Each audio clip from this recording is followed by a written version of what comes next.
Good morning, good afternoon, good evening, everyone.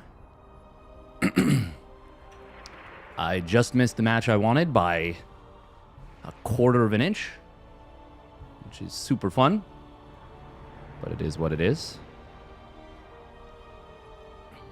Huh. So then, should we go for Shameless Hero Marine?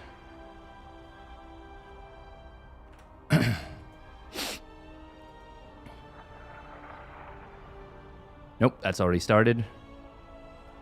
I could use the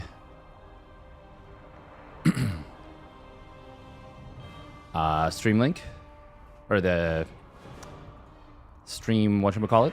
Welcome, Helgi.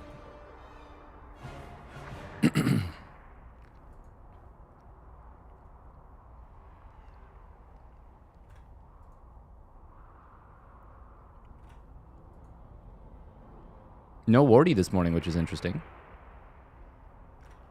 Did a Laser Milky already start?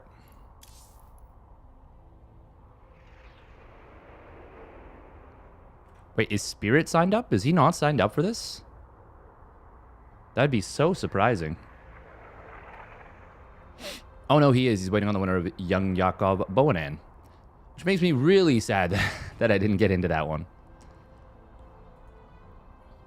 How many? Okay, 2 players advanced to the main event. So there are 2 brackets, no loser bracket. This is going to be pretty interesting. Going to be going on for several weeks. Wait, Lancer made it through for the Asia qualifier? Damn. Also, Coffee 2-1 Firefly, which is kind of surprising.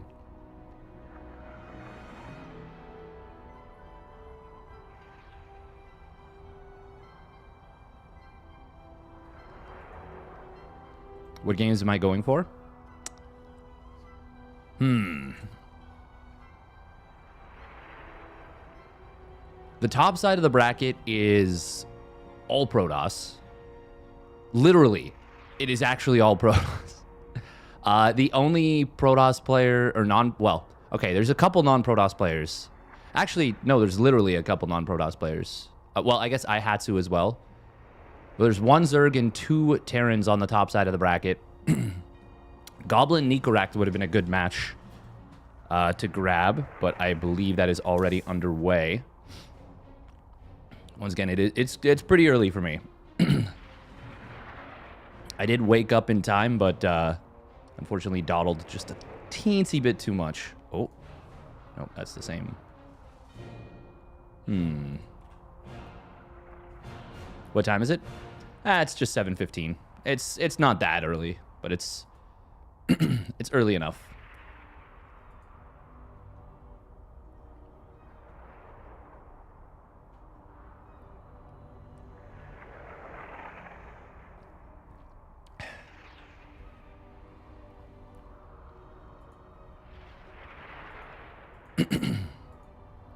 But it's not crazy early. That's just a little bit early.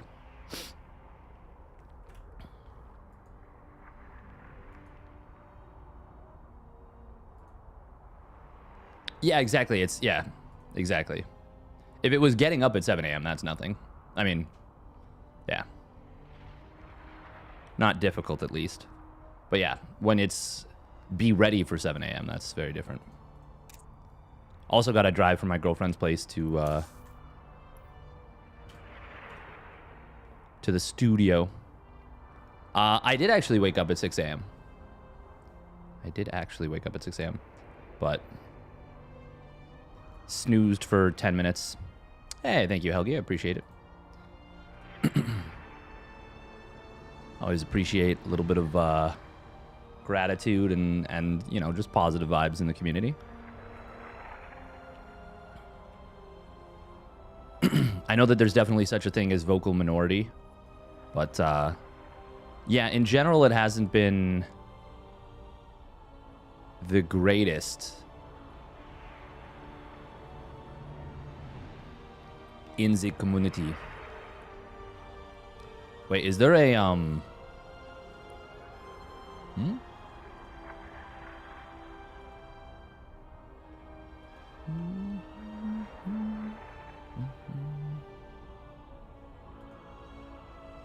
Where's the server for this? Not EWC. World Team League? Oh, okay. Okay, I can use that. There's a sponsor thingy. But yeah, it's this tournament was definitely not done with NA players in mind. Nice. Yeah, this tournament was definitely not done with an NA mindset, but that's fine. I mean, it sucks for players like Estrella. Yeah, that sucks a lot, actually.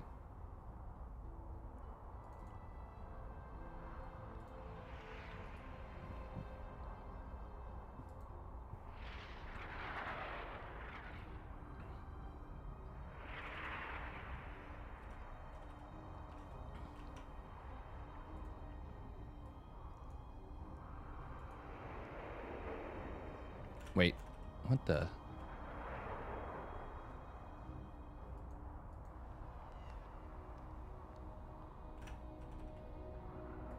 That's their logo? Okay. I am East Coast. If I was West Coast, oh man, that would have been really awful.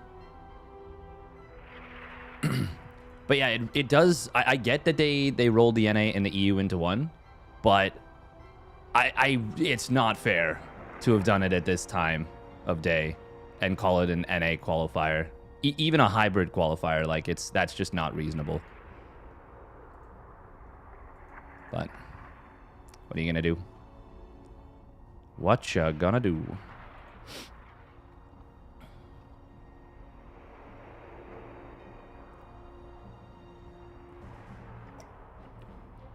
I am okay with missing Abyssal Reef.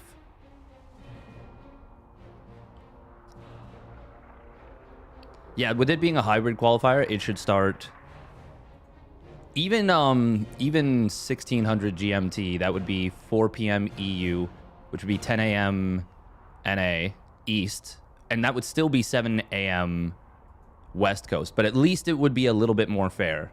But the problem with that is then for the Chinese community, which is obviously putting on the tournament, and you know it's their right; they can do whatever they want with that.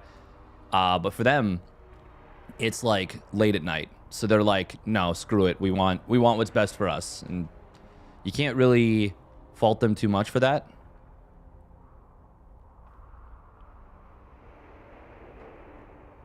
But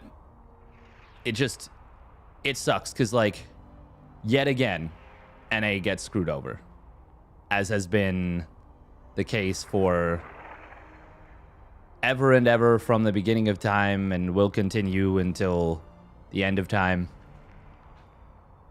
And of course, you'll have people that will continue to, you know, NA lol, whatever. Yeah, there's only 2 NA players.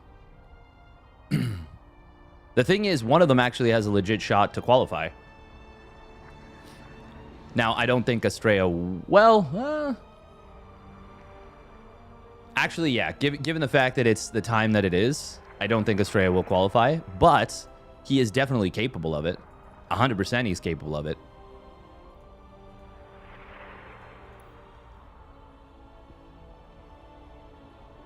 At the same time, though, you do have to remember that viewership is super important for a tournament like this. So the creators, I wouldn't, when I run tournaments, or if I run a tournament, I wouldn't put it at a time that's super inconvenient for me and people that like to watch my stuff, just because... Oh, should we... Yeah, we got Showtime, Baby Marine.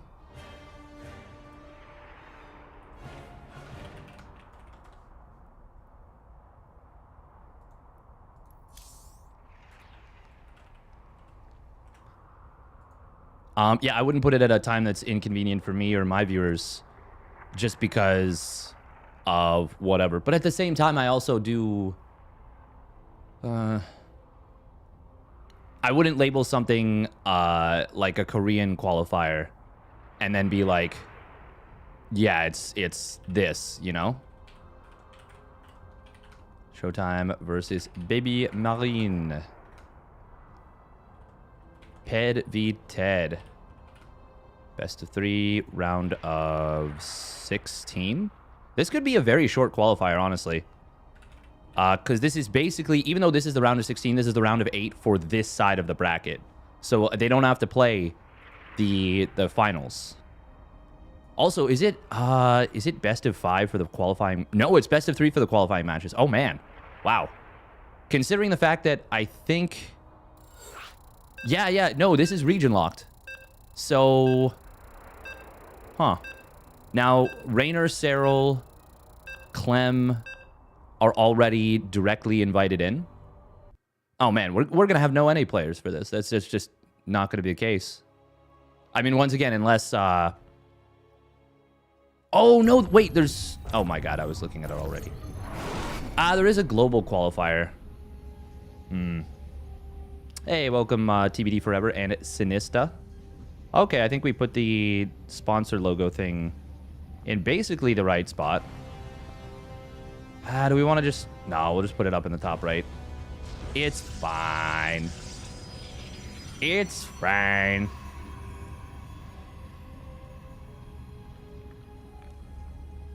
Oh, can we get our Streamlabs logged in? Sorry, guys. Oh my God, Twitch token. I mean, it's good. It's good. The 2FA is really good.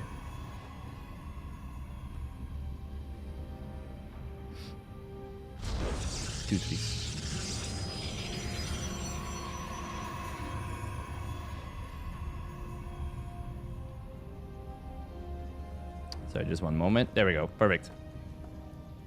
Perfect. We are now ready to go. Oh. Okay, well, spawning up at the top right. It is showtime for Big. Wait, why can't I zoom in? What the? Oh, it's because I'm bad at this.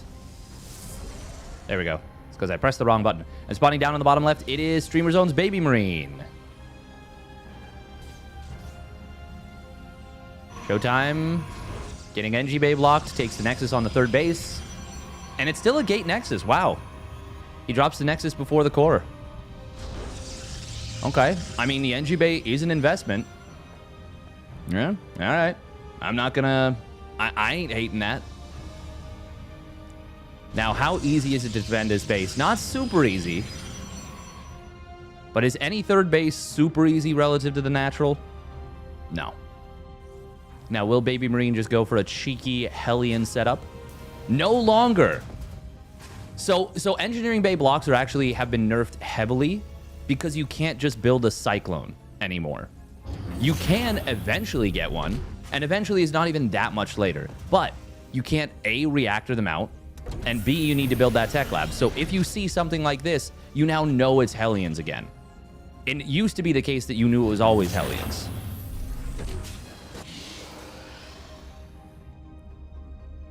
Now, Showtime did not see the reactor start, but... And see, the Cyclone bug is fixed. Also a big deal. Also a very big deal.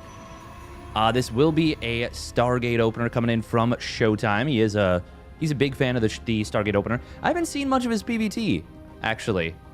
Maybe I'll check out his PvT versus Spirit at Home Story Cup. Because that was the only one that was like... kind of crazy. This is really interesting for Baby Marine, by the way. Hiding the first 2 Hellions. And Showtime going for a Phoenix instead of the Oracle. Oracle would be extremely good against this because of energy overcharge. It used to be that with the Hellions, if your opponent went for an Oracle on the defense, you could kind of outrun them and time them out. By the way, that was... Oh, this is some nice scouting. Showtime knows that there's something coming. Okay, he does see it now. Oh, shield battery at the third base. Probe's going to try and be split here. Already going to be 4 probes going down. Oh, he'll get the 5th one, too. Oh, okay. For just a second, I was like, is he actually going to get away? Not quite. 5 probes. Only loses 2 of the Hellions. Could have been worse. Oh, he made 2 more Hellions. Oh, that's very uncommon. But they are going to get intercepted. That's so far very good for Showtime. However, I don't know that he realized those were 2 fresh Hellions right away. Did he lose even a... Okay, he lost 1 more probe. Wow. That's actually so much better for Showtime now. The additional investment into 2 extra Hellions above and beyond what we normally see, and the fact that they only got 1 probe turns this from probably pretty even to, I would say, quite good for Showtime. So this would be a really... Oh! I didn't see that trap coming. Neither did Showtime, but he got out of there just before it was a disaster. If both of those mine shots go off on, I think all 4 Phoenix were clumped up, you're going to kill at least 2 of them, because the splash plus the base damage will kill. And then the other 2 Phoenixes are going to be, I want to say, in the orange. They're going to be in rough shape, it's fair to say. That was super close. I didn't understand the other bugs, though, so who knows? Oh, apparently there's something to do with attack upgrades. Where attack upgrades, they're supposed to benefit from +2, but they only benefit from +1. Oh, finding a single Marine right there is quite nice. Widowmine does burrow up again. It is always scary moving around with these Phoenixes, trying to find value. For example, this Hellion, you think it might be just a free pickoff. You never know if there's a mine hiding underneath. Well, I say you never know, but that's what this Observer's for. Showtime warping in a sentry. Is he going to energy overcharge? You're just going to let it lie? Once again, I'm not too sure how much players like Showtime are utilizing the new energy overcharge. It is a very powerful ability. First Colossus is on the way, by the way. Oh, if he can intercept these Widowmines, that would be amazing. And he should be able to grab them. Oh, but it's going to cost him a Phoenix. Ah, that's so unfortunate. Losing 1 on the rally. It is really difficult to make sure you don't lose those units. But the most important thing right now is the Colossus. This is a 2-on-1. Stim combat shields and +1 weapons. This is a cool timing from Baby Marine. Guardian shield popped. But even just seeing this amount of units, it's a little bit scary. And this push has been held without even having the Colossus out yet. So while it was a nifty timing on the follow-up from Baby Marine, Showtime, I mean, he already had basically what he needed. Looks like he did utilize that energy overcharge. Otherwise, the sentry wouldn't have so much. Yeah. That's 30 seconds off cooldown. And I like this. Phoenix is being split up. Not going to be enough to stop the drops entirely, but definitely going to be enough to chip down at them and really slow them down. Baby Marine going basically pure Marine right now. And against that, with only 2 tanks... Extended Thermal Lance is really late, actually. Ooh, I don't know if the scan saw this second Colossus. It just popped into vision as the scan was expiring. Observer? Okay, yeah. I don't think you should be moving your Observer over top of a Terran army like that. I think that that's a little bit, like, greedy. Are we going to see a lift on the tanks? Yes, we will. Not even a single shot fired. One of them does get redropped. Good target fire there from Baby Marine. But the Colossus are just feasting. Getting to fight their favored enemy, the Marine. They pick up a 9 kills in total. And Mauer looking sharp and solid in this first game.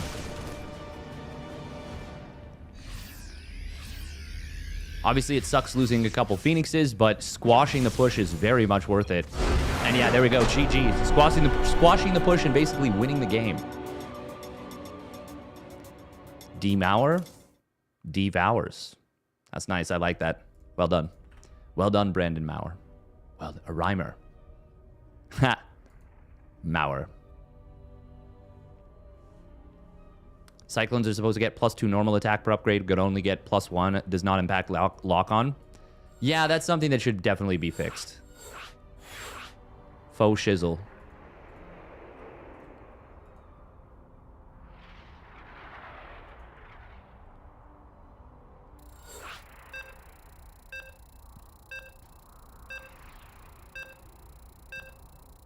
Welcome, Ancient One SC.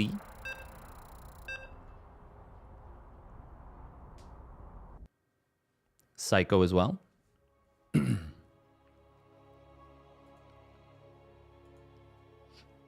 Yeah, definitely I think Showtime is the favorite to make it through.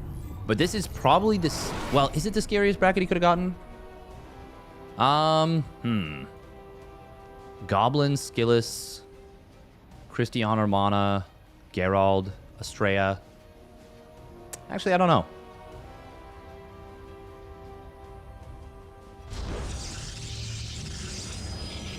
No Spirit, no Hero Marine. Actually, no, this is a pretty good bracket. This is a pretty good bracket for Showtime. I mean, you can't avoid every scary player. That's just not how it works. You're going to have to run into one of them. All right, here we go. Spawning down on the bottom left. It is Showtime for Big. And his opponent spawning up at the top right for Streamer Zone. It is Baby Marine.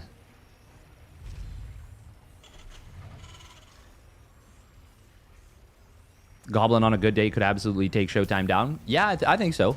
I think Goblin on his best day can take down just about anyone. There are a few exceptions, but like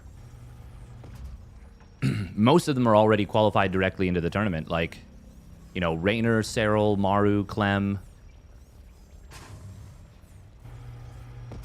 Goblin, though, on his...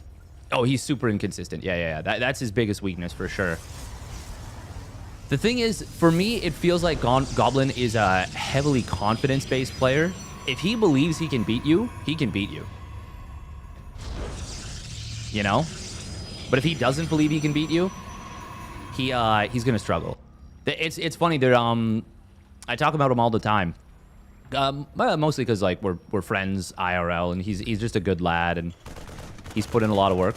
Probe trying to get vision on what the first unit might be, as well as is there a reactor started. Baby Marine holds off on the reactor. I think more Terrans should do this. Hold off for just 1, maybe 2 seconds. Keep it hidden. Because you don't know if it's a Reaper follow-up, if it's more Marines. You got no idea. Now, obviously, Showtime knows it's a 1-Rax expand, and that's still good information. And, of course, he knows it's Marine. But why give the last bit of information for free? But... yeah, I would say... yeah, Masa. Masa used to be one of the best players, legit, for a while, at the very beginning of StarCraft 2's history. Like, maybe like 2012, 2013. He was legit one of the best players in the world, but nobody knew. Because he legitimately could not leave Canada. He couldn't leave the country. Oh, Adept going to be able to... Oh, would that have been a good time to shade? I mean, Showtime always likes to play it safe. But sniping the SCV, delaying the command center a little bit more, really disrupting the Terran. I know that on cost, it might not be worth it to lose the Adept for that. But the vibes you can generate off that, that's definitely a max Paxism would have been to commit with the shade there. Showtime, though, much more measured player. I don't want to say safer, but definitely more precise, more careful.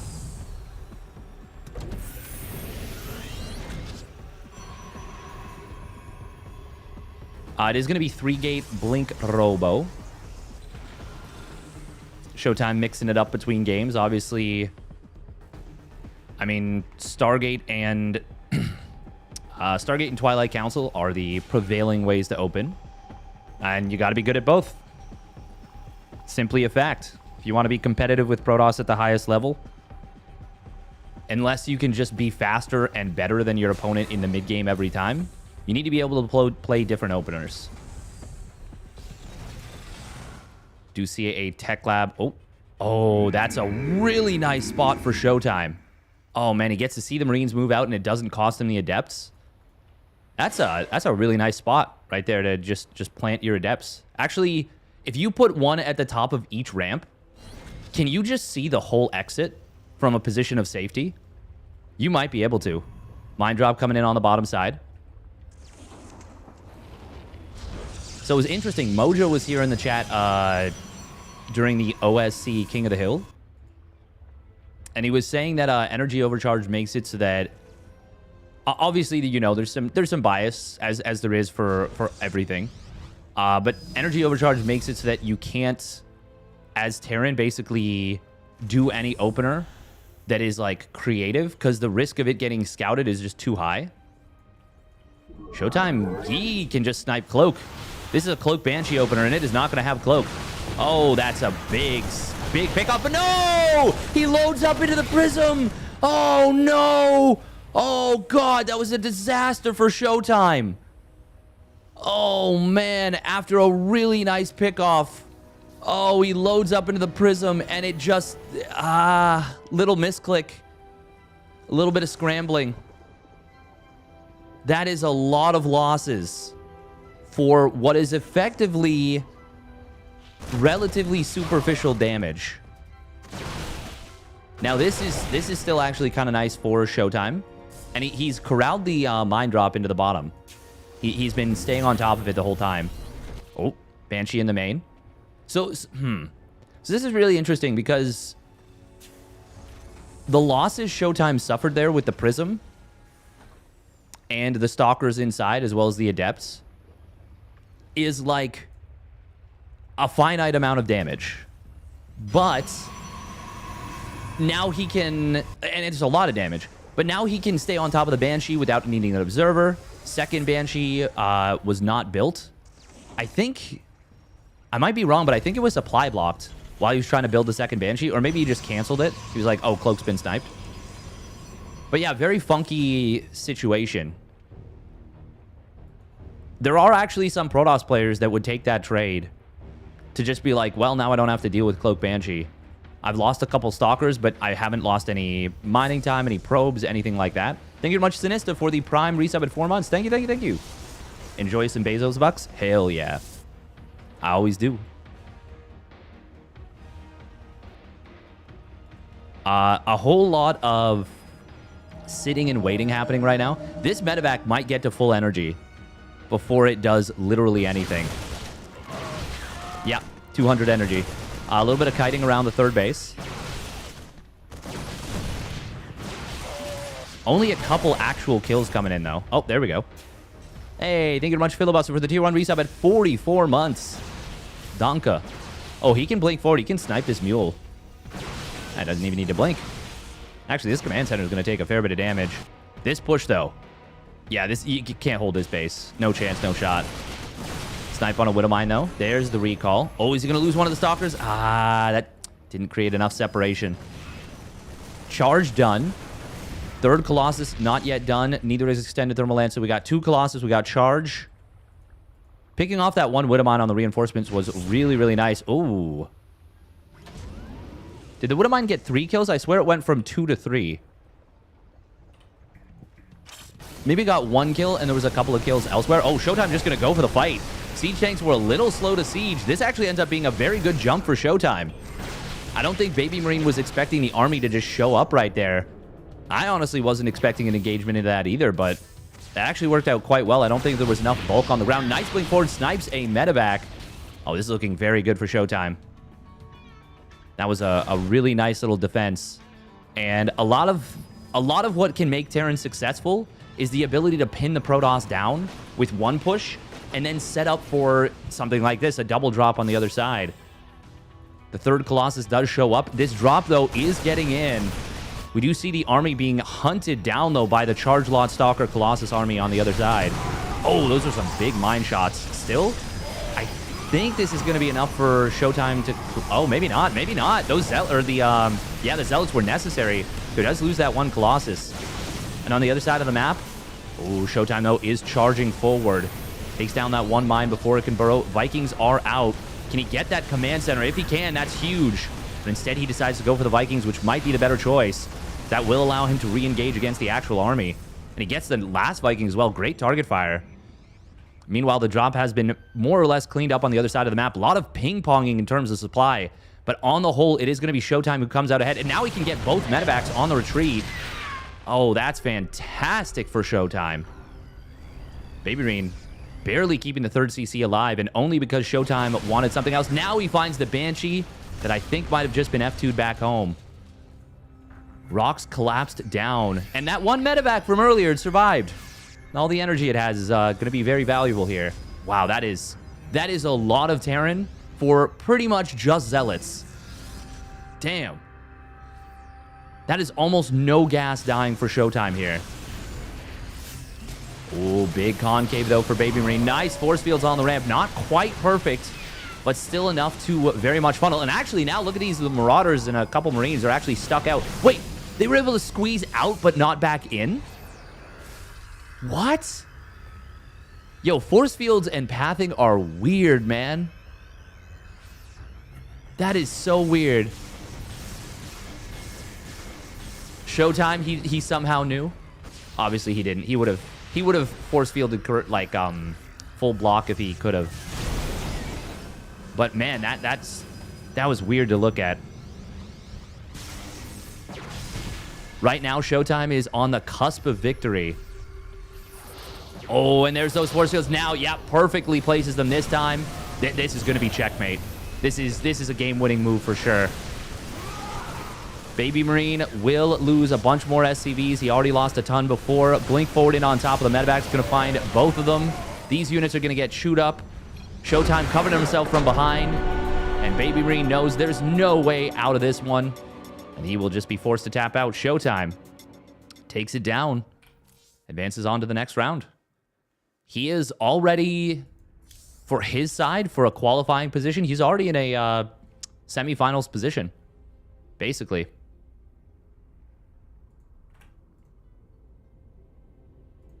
Oh, we missed Spirit Young Yakov.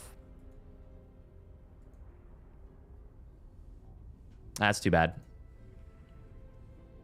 But it is what it is.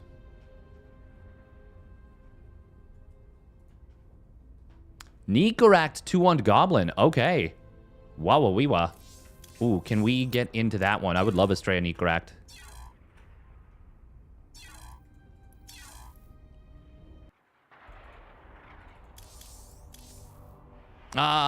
Too many. Oh. We've missed a couple things by this much a couple times. Shameless and Hero Marine are 1-1. Oh, baby. I am a big fan of Shameless, but I was not expecting him to be able to take a game off Big Gabe. Especially with Hero Marine having a pretty decent showing at Home Story Cup. Now, people are going to say, oh, you know, like he didn't do that great. It's like, well, he did beat Raynor. He did make it out of his group. It is funny how everyone basically hand-waved that and said, you know, oh, Raynor's been playing a ton of League, blah, blah, blah. And it's like, well, isn't Hero Marine in, like, university now? Like, isn't he also not playing, like, a crazy amount of StarCraft at this point?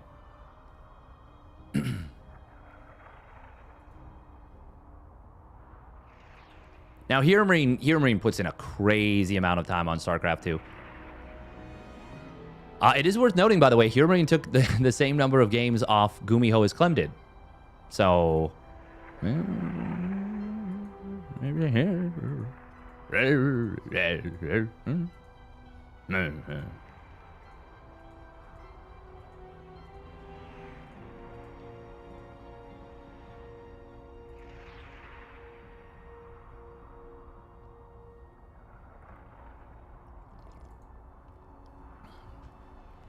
Gabe streams 2 to 3 hours of SE2 daily. Yeah, he still plays a ton. He still plays a ton.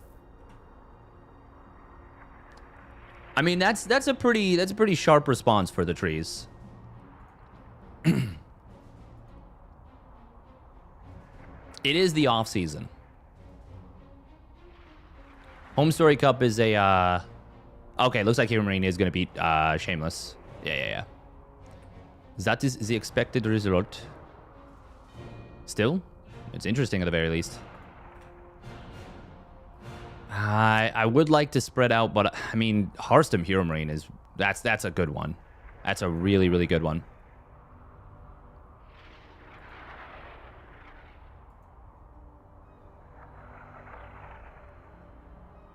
I wouldn't say Raynor's given up on the game. I think there's a lot of frustration, and there's probably some burnout. I don't even want to put words in his mouth is the thing. Like, but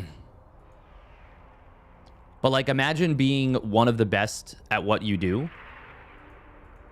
One of the absolute best at what you do. And then, oh, you're saying Hero Marine get, oh, interesting. Oh, okay, okay. Huh.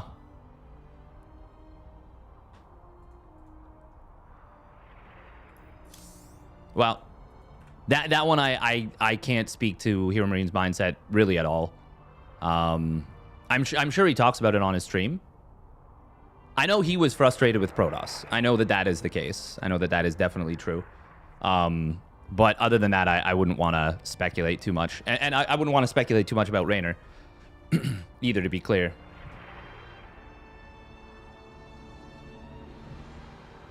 Welcome, Genghis Khan. It's a funny way of spelling it. I don't know if I would agree that he gave up on it, but I think there's definitely there's a lot of frustration just in general.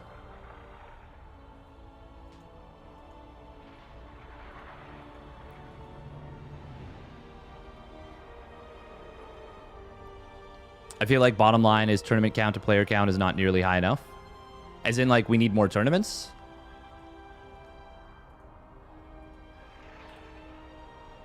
The thing is, like, the players, like, Hero Marine has put in a lot of time over time.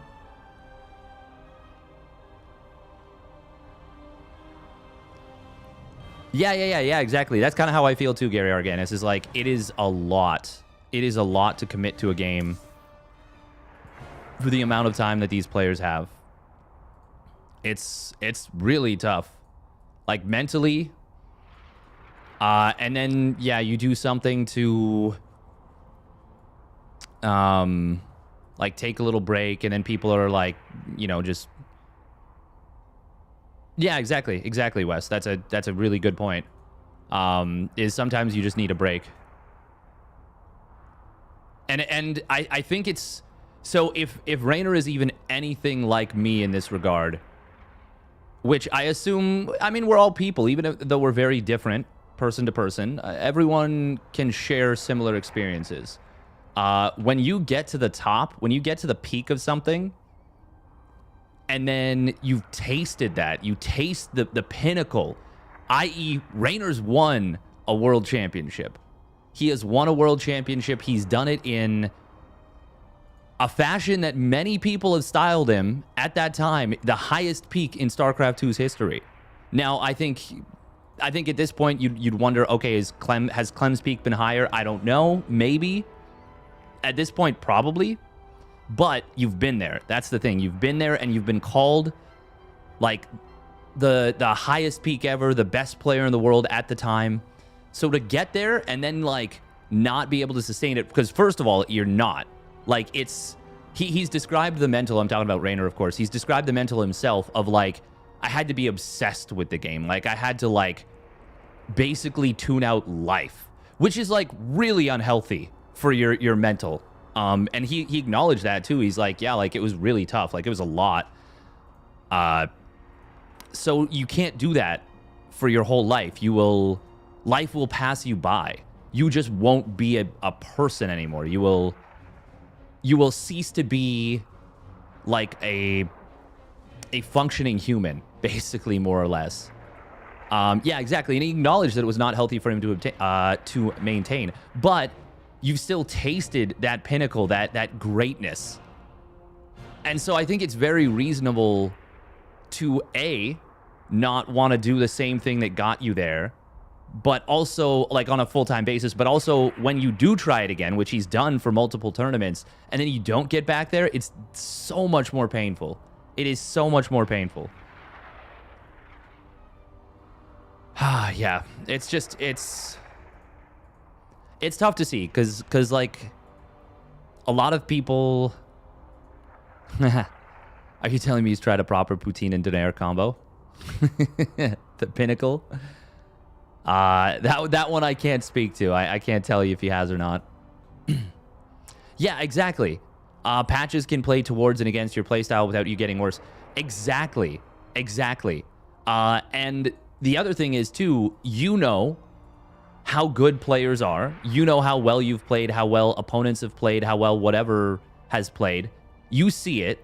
You can analyze it. You see it better than almost everyone. Way better than myself. Way better than most of the commentators. I would say the only commentator that really stands up to like the pro level of analysis is Roddy. There are some commentators that get pretty close.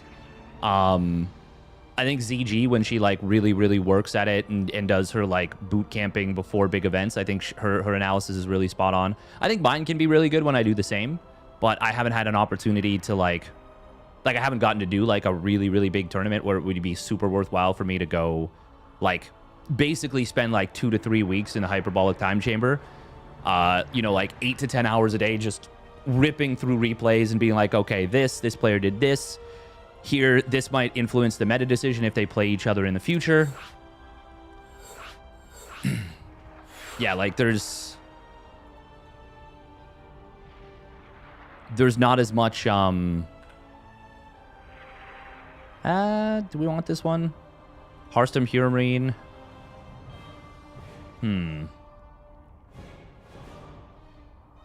Yeah, we do. I know Roddy's got this one, but it's a really good one. But yeah, it's really tough basically to maintain that, and then to know like, hey, I've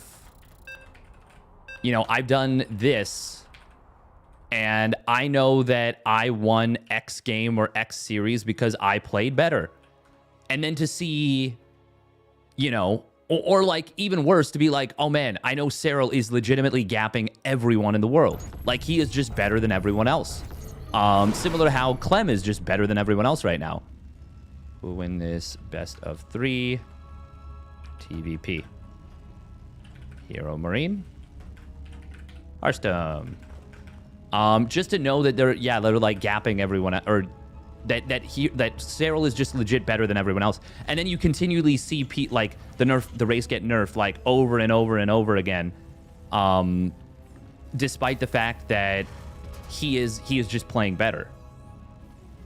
And you play the same race and you're just getting, constantly hit in the face. Sometimes when you try too hard, you actually get worse. Absolutely. There's something to be said for letting the game come to you.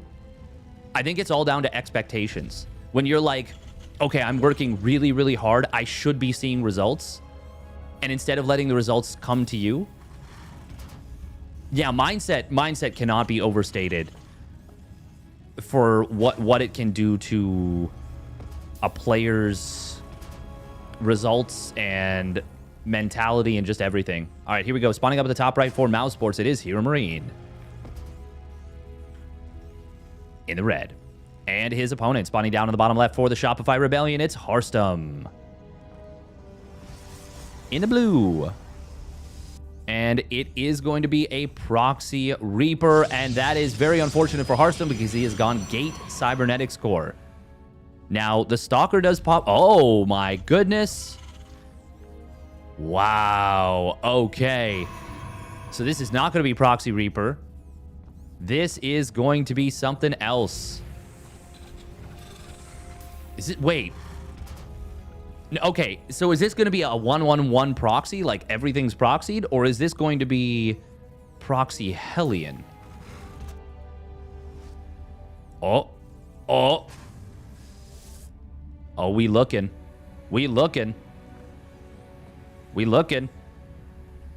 No, we not finding. Oh, that's sad. Oh, Alexa, play Desposito. Oh no. Oh, that would have actually probably been a game, like a game 1 victory if he scouts this, because there's just no units to contest this right now. Oh man. Hearthstone still hasn't scouted across the map, by the way. He's got no idea that his opponent's production is on his side. Oh, and he builds the Twilight Council at the natural. First of all, Twilight Council won't help you at all. Second of all, it's going to get depowered almost instantly. I think Hearthstone's just dead. He's energy overcharged already. He just won't have the production, the units to contest what his opponent's doing. Yeah, no, Hearthstone's straight up dead. This is over. I don't see a world where he's going to be able to deal with a siege tank in any brief amount of time. He's going to be like, oh, okay. I really wish I'd gone all the way up here. I like that he built the depot here. Just, well, I mean, it's pretty simple, but it's good. Now, the only thing that could happen is Hero Marine... Oh! Okay. Well, a Dark Shrine kind of puts a timer on this. If Hero Marine hesitates enough, and he doesn't build an NG Bay, at some point... Oh, I do like the hallucinated stalkers here. But yeah, this should be no chance. Guardian Shield battery is going to be good. Hallucinations helped a lot there. And he still did absolutely nothing to the army. Now, the DT Shrine. The DT Shrine might actually save Hearthstone's bacon. Oh, the fact that he put a third gateway at the low ground is so bad. He needs a pylon right here. Ah, there we go. Good stuff, good stuff. If he gets even one DT out...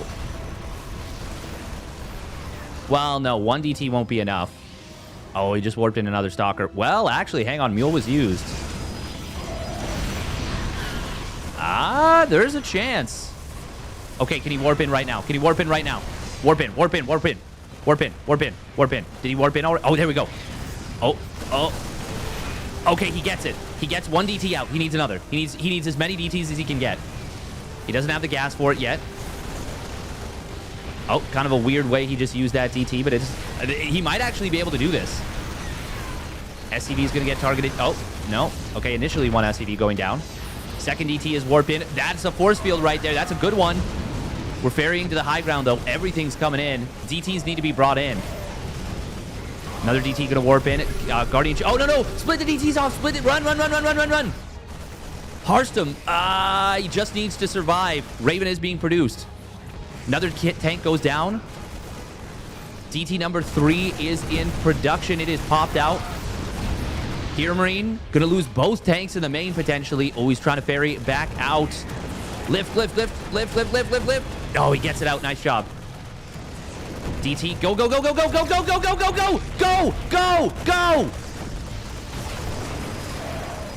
There might not be enough firepower with the Raven. No, there is. There is just barely. He kills the Marines instead of the tank. Good micro from Hero Marine during this. Hearthstone might still be able to do this. If he'd finished charge, that would have been so big. Oh, man. Another Raven being produced here. I like that a lot. Just cover your bases. And auto turret's going to be good. Energy-based stuff going to be good. That's a gateway depowered. I think Hero Marine still got this. Oh, no. This probe pull is not going to do jack shit. Well, actually, Hero Marine targeted the shield battery for some reason. I mean, I say for some reason. It wasn't the worst decision. I think he just could have killed the probes, though. I think he probably lost more than he would have otherwise. Nah, but it's over. It's over. Even with the DTs coming out as a miracle. If Hearthstone had been a little bit better with the DT control and had them attacking constantly, there might have actually been well, there was a chance. One to the main base. I think he needed every DT at home. He basically needed to utilize them perfectly in that scenario to have any chance.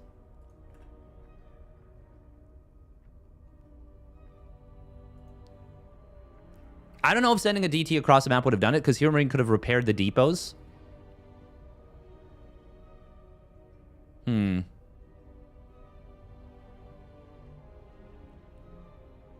Yeah, I don't think so. It would have been good, but I think he would have needed something else. Create pressure from two sides. Yeah. The thing is, I think if you just... Well, I wonder how many SCVs it would take on auto repair to keep the depots alive. Not 100% sure.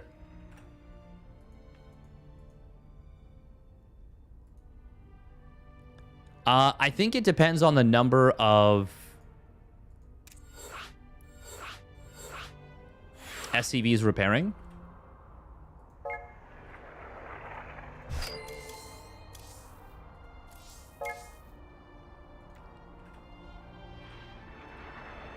I think 4 would probably do it, yeah.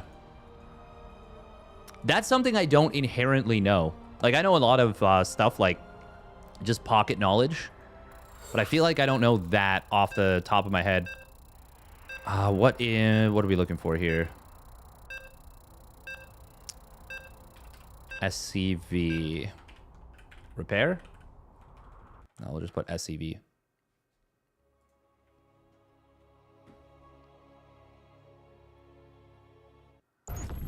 Cost time varies. Cost and time varies depending on use.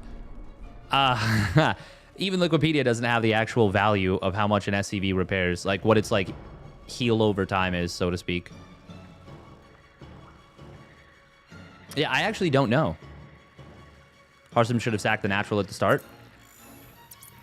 The thing is, he needs to buy time. And if Hero Marine catches wind of what's going on, then... yeah, it's just a big problem, too. All right, here we go. Spawning down in the bottom right. It is Mousesport's Hero Marine. In the blue. And his opponent spawning up at the top left. For the Shopify Rebellion, it's Hearthstone. In the red. The thing is, though, yeah, if Hero Marine knows, like, okay, you've sacked your natural, you've got a plan for this, and he builds an engineering bay, then that looks even more one-sided. Like, way more one-sided. Hearthstone needed to contest the natural at least enough to be like, to make Hero Marine think like, oh, okay. I mean, there's always a chance that Hero Marine just doesn't figure it out.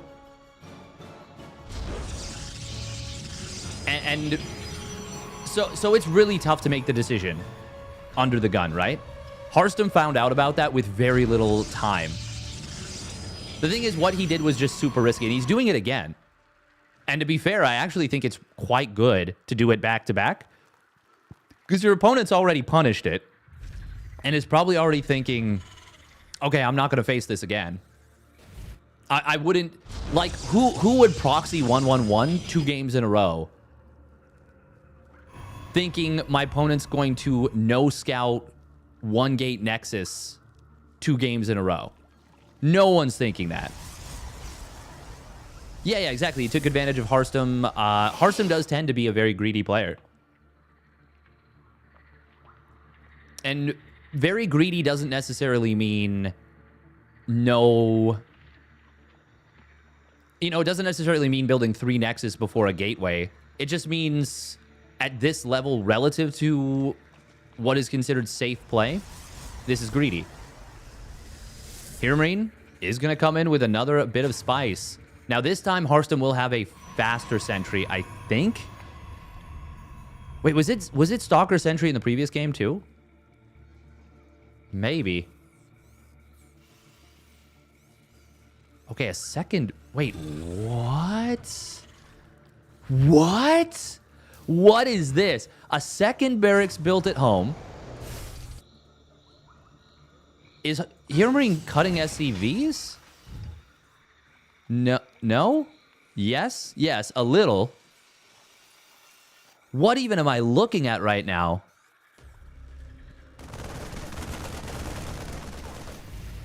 Add-on comes in. He is cutting SCVs at least a decent amount. That is something that is... That is something that you're... There's not a great visual indicator that a command center is building workers. Yeah, Hero Marine's definitely soft cutting SCVs with this. Combat shields being produced as well. Yeah, there's no way that you look at this. You might think something's a little bit up. And Harstem does. You can tell he was like, okay, did you build a third command center on location? What are you doing here? At this point, he might even be wondering, is there a base proxied? Like, did you build a proxy third command center like here or here or something? But no. It's close enough. I mean, it's still something weird, but Harstem obviously hasn't sniffed this out yet. This is going to be very difficult to deal with. And Harstem, yeah, there it is. There's the greed. This is why players like Max Packs love doing stuff like 3-gate blink basically every game, because it's relatively speaking much safer. 2 tanks. Oh, this Stalker. Okay, this Stalker is very, very good for Harstem. Obviously, losing it sucks, but he does get to continue to kite. He's got to be very, very careful that he doesn't get super ambushed by these tanks, which, well, Blink is going to complete. Oh, no, that recall could not have been worse timed. No. Oh, man. That could not have been worse for Harstem. He might just be dead again. He needed to not lose those. Oh, man, he had Blink done, too. Force field comes in on the ramp. Yeah, no, I don't think he can deal with this. He's going to be an Immortal out shortly. Combat Shields is done. No stim.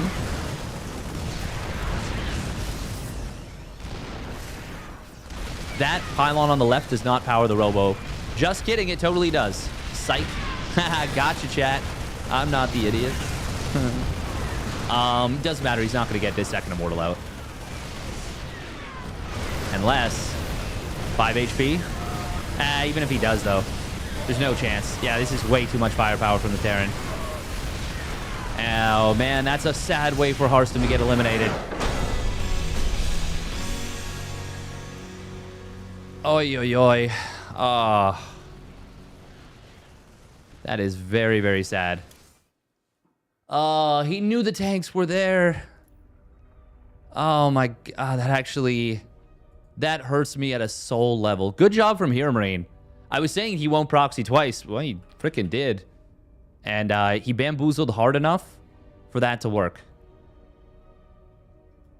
Good strats from Hero Marine. You gotta give him a tip of the hat. Yeah, Gabe definitely cooked this series. And Hero Marine will now find himself in the semifinals for qualifying as well. Estrella also up there on the other side of the bracket. It is guaranteed Protoss from the top side of the bracket. We pretty much knew it with only Nikorak, Baby Marine, and Ihatsu being non-Protoss players on that top side.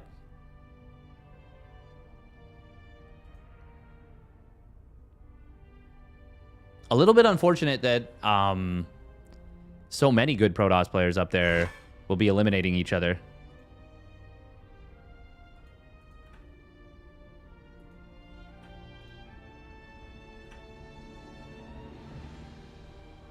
If we end up with a laser versus Spirit, that would be a bit of a banger.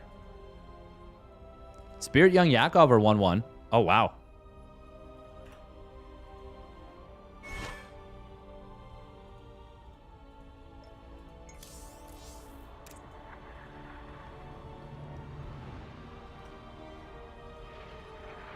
Okay, Girthy Terminator, come on. Let's take it easy.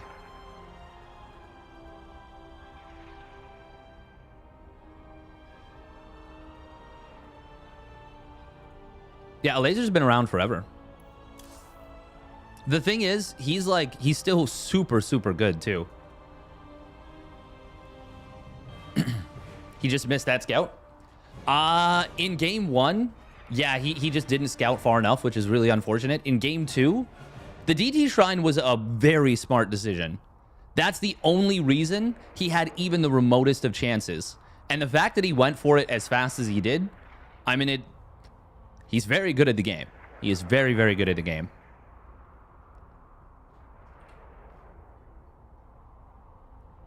But Hero Marine came in with 2 pocket strats that were very good against a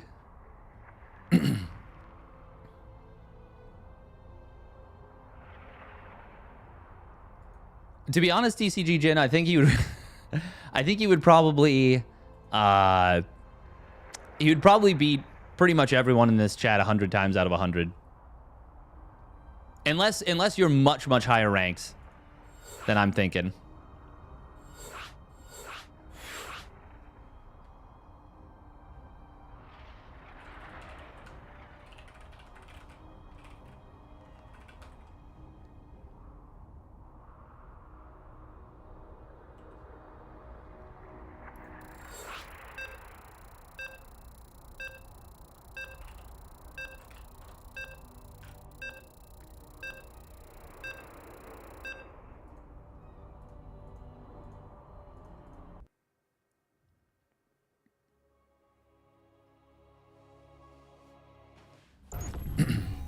I guess it depends what your MMR is, TCG Jin.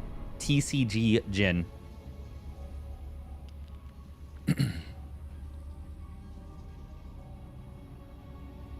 All right, Showtime versus Mana. Mana, another one of those players that on his day is legit a world-class player. And I know I say that about quite a few people. The thing is, though, Protoss does have really, really good scouting tools now. He just didn't scout on the right places. And he wasn't anticipating what was going on.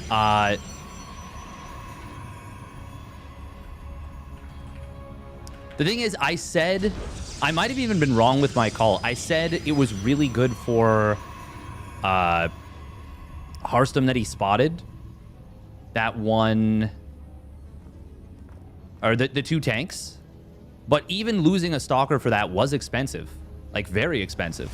All right, here we go. Spawning up the top right. It is Biggs Showtime. In the red. And his opponent with a tricky little bit of probe movement. I think he just dodged it. For Team Liquid, it's Mana. Yeah, that was some janky camera movement. Perfect stuff from me. Hey, welcome QT Dasserin. High enough that Gabe is allowed to farm me. Oh, true. Okay, so then you probably would actually take a couple games off Hearthstone. Well.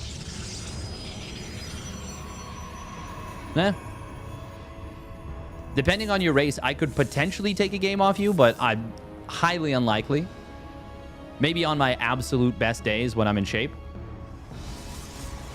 Actually, maybe not even depending on race. MMR is very accurate for player skill, to be honest. Well, okay, the higher MMR it gets, the more likely it is to be accurate. Mana, by the way, with that sneaky probe, has gone for a proxy robo. And you talk about pocket builds. I mean, I would say this isn't even really a pocket build. This is just a damn fine build. Meanwhile, Showtime, I didn't even notice he's going 1 gate expand. He went for the Zealot, going for a Stalker behind it, and it is going to be the Stargate. MaxBax loves this, but he always gets the Adept. He's always very active with it. Showtime, how far out does he go? That is a really far away proxy robo.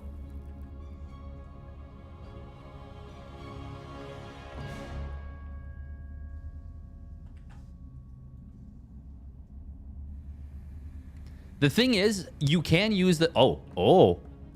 You can use the hallucination to hallucinate probes. If you know or think your opponent... Nice job from Showtime, by the way. If you know or think that your opponent is going to be proxying on the map somewhere, you can hallucinate 4 probes off of 1 hallucination. And you can cover the entire map. It takes a lot of APM to cover it, but you can do it. It's possible. Oh, that's... Okay. Huh. Energy Overcharge is available. Yeah, he can pop it. Void Ray is going to be produced. I haven't seen Showtime try and defend with a 1-gate expand on the new patch. Many people were saying 1-gate expand was dead. But, I mean, if Showtime's doing it, where before only MaxBax was doing it... Oh, there was no probe in the wall. Oh, that's going to be bad. Oh, he gets this around. Oh, man, that's actually huge. He will take some damage, but only 3 probes. when it could have very easily gotten into the pocket, gotten like 6. Oh, Showtime misclicking, shooting his own Nexus for a moment there. Mana, though, not hot pick-upping. Oh, not hot pick-upping that one Stalker at all. Another thing, MaxPax loves having the units on the other side of the map. Mana did not build a shield battery until just now. That is really greedy. What are these units doing out here? Oh, they went way into Timbuktu. Ooh, the attempt to kill that one Void Ray is going to be unsuccessful, but to get the other one, Probe Pull is good, though. Body blocking. That's something, I mean, I'm going to be comparing to MaxPax all the time because he's the gold standard for these defenses. MaxPax's Probe Pulls are almost always perfect, and that is probably his greatest strength. Shield Bat, or Stasis Ward. Going to get popped. Void Ray does go down, even as the Stasis Ward was going to connect. Mana breaks him. You got to be so clean with the 1-gate expand. And unfortunately, that just was not very clean. Mana going up 1-0. If there's no Robo, isn't it better to use Oracle for Stasis to defend that? I mean, there was a Robo, but you're not going to be building a... I actually don't think the 2 Adepts got him. I don't think the 2 Adepts got him. I think... Well, They probably did throw him off a little bit, but I think it was the other... They may have caused the other mistakes. They may have disrupted his mental a little bit, but that's not what lost him the game, for sure. 3 probes for 2 Adepts is totally fine, honestly. But yeah, it might have thrown the defense off a little bit. But it wasn't even that. He moved a bunch of units out of position. He shot his own Nexus before that for 1 volley. Void Rays moved out of position. Yeah, there was a lot of things that went wrong. Like, a lot of things. And maybe he became flustered and that caused the other mistakes. But when you get a catch on the Adepts like that with the Probe Pull, and they don't actually get into the mineral line, if anything, that would... I feel like that should give you confidence, as opposed to... But who knows? I can't... I'm just saying how I would feel about that, not how Showtime would necessarily feel. All right, here we go. Spawning down in the bottom left for Big. It is Showtime. In the red. And his opponent spawning up the top right with the Proxy Robo. It is Team Liquid's Mana. Honestly, Mana just... The fact that he went for the sneak... Oh, he's doing the same thing. He's doing the same thing, and he's... Oh, my God. He's got this timed out perfectly. So nice. Leaving just before the standard scout timing comes in. And this is why tournament play... This specifically is why tournament play is so much different than ladder play. This kind of stuff. And this is also why a lot of people prefer 2-gate expand... Or 2-gate play as opposed to the 1-gate expand. Now, Mana does just go for the regular Probe Scout behind it. Which is very interesting, honestly.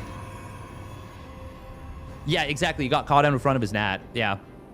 Honestly, like, I could go back over that replay and point out quite a few things that could have been done differently.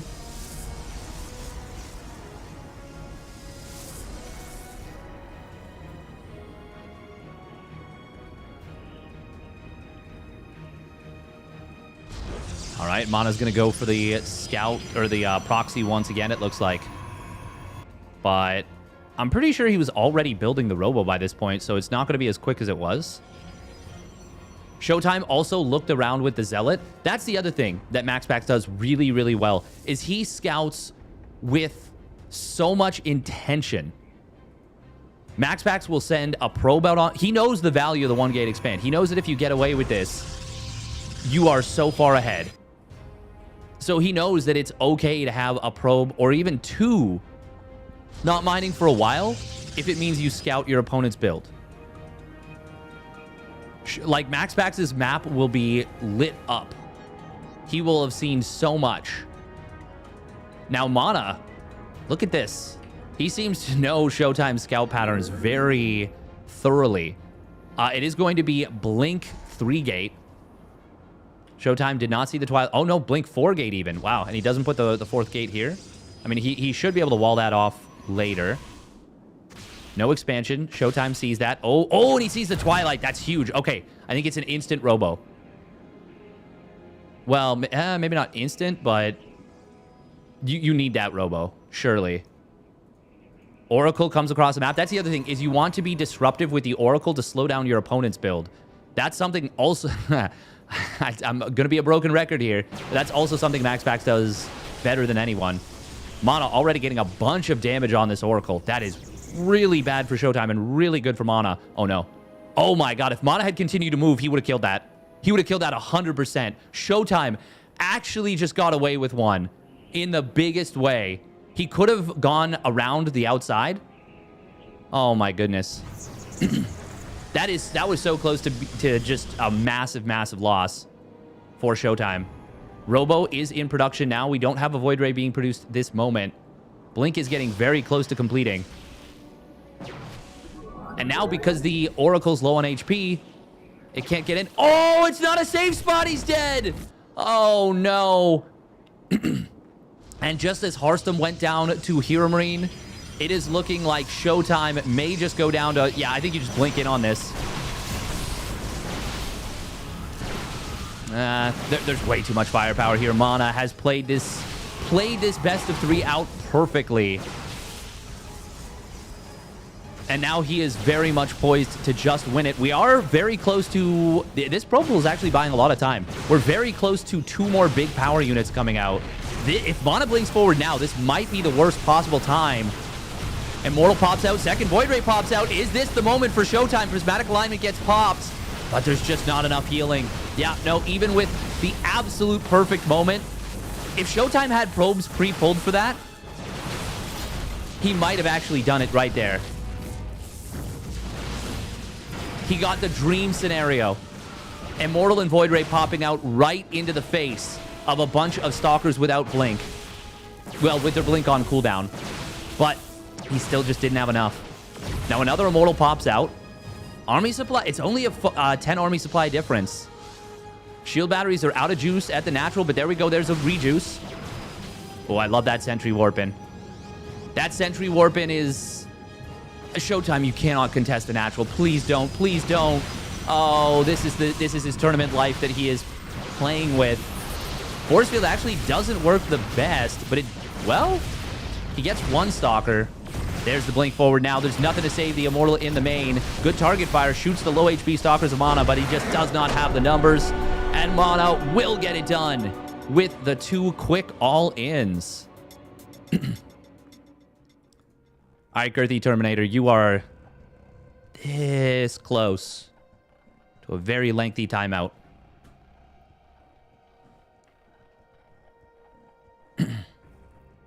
This close.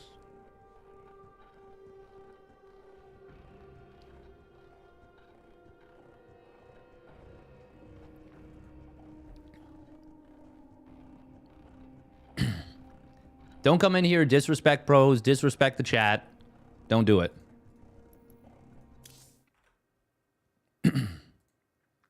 Trying to make that 1 gate work is tough.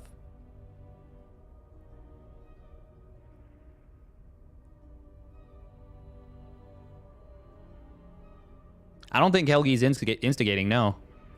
Man, somebody, 3% bet on Mana. Everyone was believing in Showtime. This is why I was saying that this bracket was actually really dangerous for Showtime. Is PvP can be such a difficult... No. Yeah. Yeah, okay, we're just gonna... 7 days.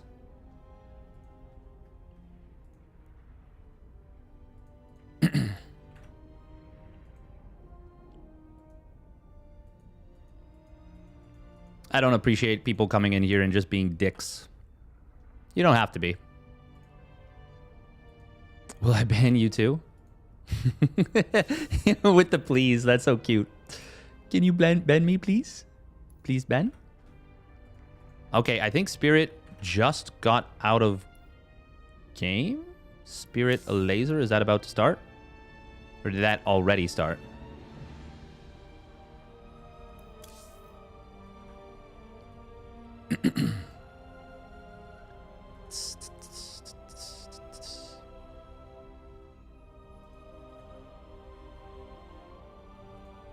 Thank you very much, Old Man Toast, for the Prime resub at 62 months. Being a dick is just immature, in my opinion. I don't find it funny at all. I mean, there are definitely, like, you can be, like, cheeky. And I applaud people that are cheeky, you know?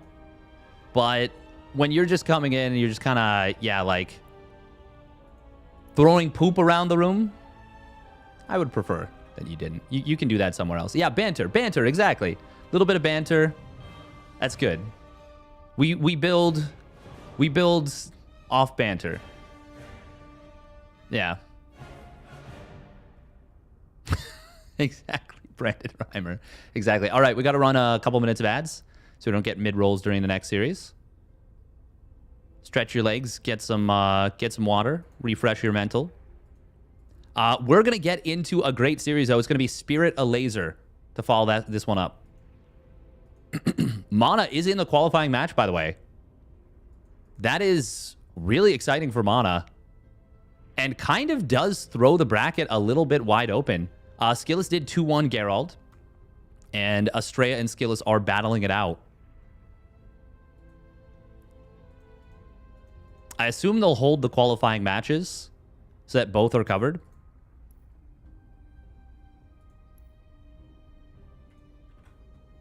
But yeah, it's going to be a Laser versus Spirit. I'm not sure who I favor there. Oh, that's really interesting. I'm excited about this match. I feel like this is a pretty good one. Kind of funny that if Lambo beats DNS, we'll have no Protoss in the top 4 of the bottom side of the bracket. So the top 8, but I'm thinking of it as 2 separate brackets. So I guess, yeah, the bottom bracket, it'll be TVZ if Lambo beats DNS. And then at the top side, it'd be PvP. But obviously only one player can qualify from each bracket, so it would still only be 1 Protoss making it through and 1 Terran or Zerg. I do think, looking at the bottom side of the bracket, Hero Marine is the favorite. But any one of the... Even DNS...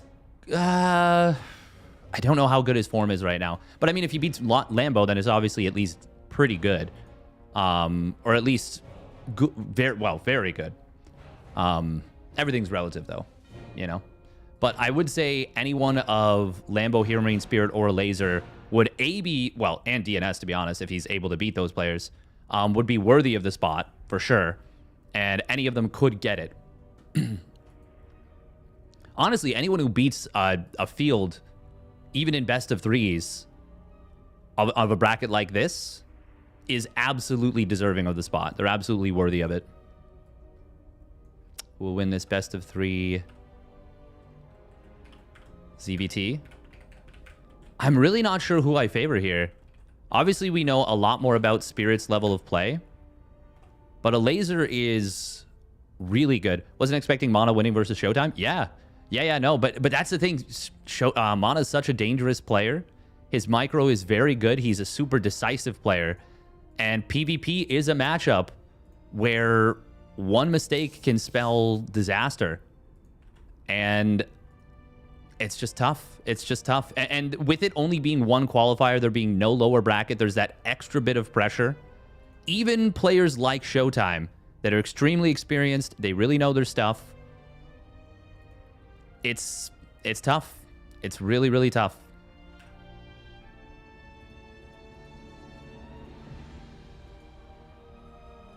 But yeah, Masters Coliseum is going to be the tournament proper. Oh man, it's 7 a.m. every weekend. Oh, scheisse. Ay. Oh my god. Oh no, they're doing just straight round robin, aren't they? They're just doing straight round robin. I get wanting to get the maximum number of games, but you're going to have so many games that just don't matter at all. Thank you very much, sort of, for the raid. Welcome. One of the very few times that I'm here at the end of a sort of streaming, as opposed to ending my stream as sort of gets his going. That's kind of cool. Sleep is just weakness that leaves the body.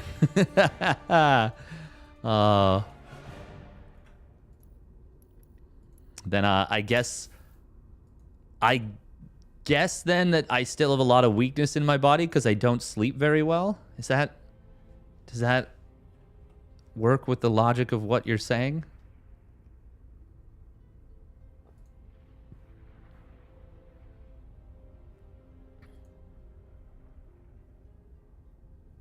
By the way, so there's a little bit of national pride here. What logic? Yeah, exactly. Little bit of national pride here. Little bit of personal pride. Well, not personal, but like Canadian national pride, I guess. Even though he's not, full-blooded Canadian. So I've made it I've made it very clear that I'm a bit of a baseball fan. So for anyone who doesn't know, spoilers. The Los Angeles Dodgers won the World Series this year. They did it with an absolutely stacked team. But even they've had a stacked team for quite a while, and they still weren't able to really cross the finish line. They still weren't able to get it done. Are they holding a laser?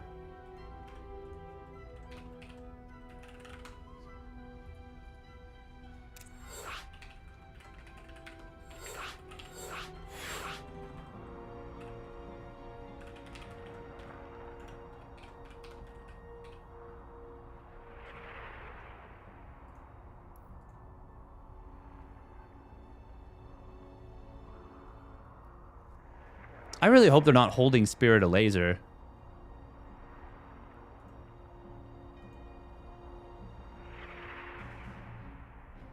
Oh.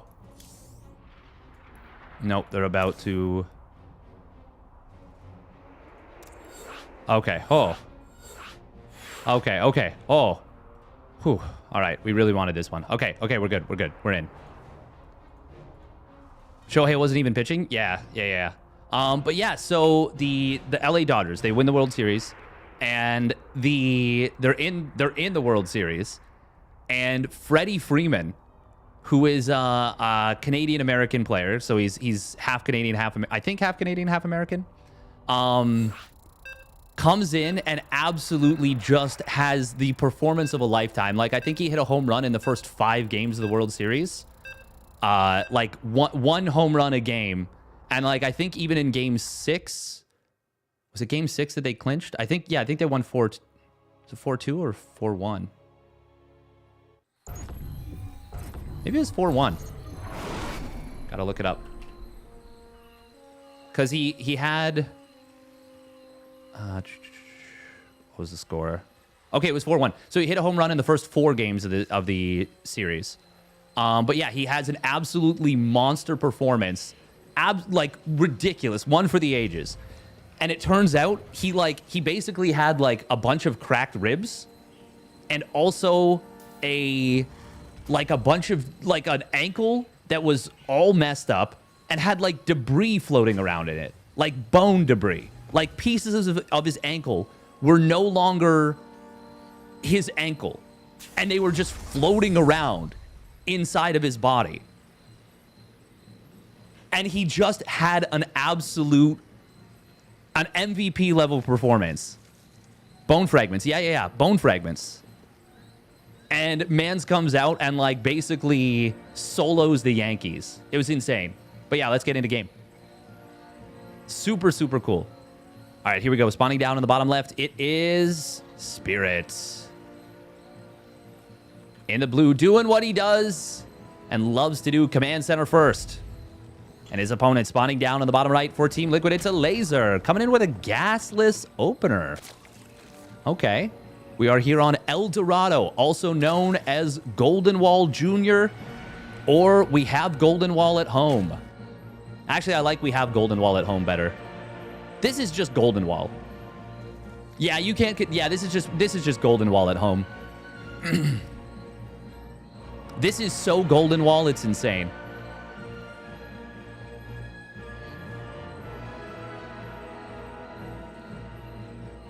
Or a medical horror retelling stream. Yeah, The man, he absolutely ripped it. Even Shohei Ohtani, I think, was playing with an injury as well. I think this is going to be gasless 3-hatch. Does he just... Yeah, does he send a drone? Oh, he doesn't have the money yet, so he can just send it back. It will be Command Center first into Reaper. A laser has always been a very mid-game oriented player, but a very sharp mid-game oriented player. Like, his timings are really strong.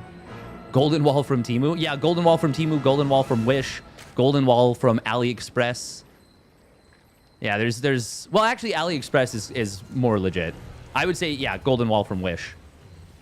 That was funny. You saw that, right? The Overlord had an ongoing command to click on this mineral patch.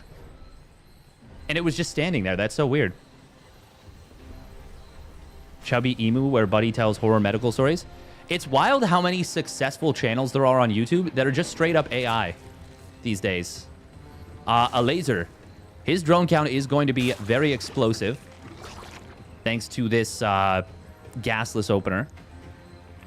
But obviously, you know, the command center first into 3cc enables some pretty powerful stuff. Kirkland. Oh, that's a good one. Kirkland Golden Wall. Sort of coming in with the pocket reference. That's good stuff.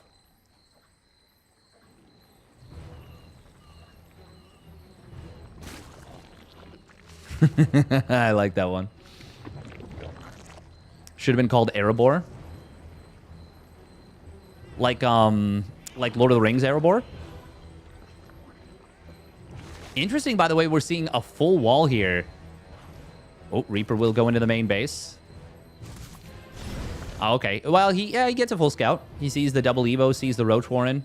Additional supply depots required. Drone is not going to go down, but Spirit, can he escape with the Reaper?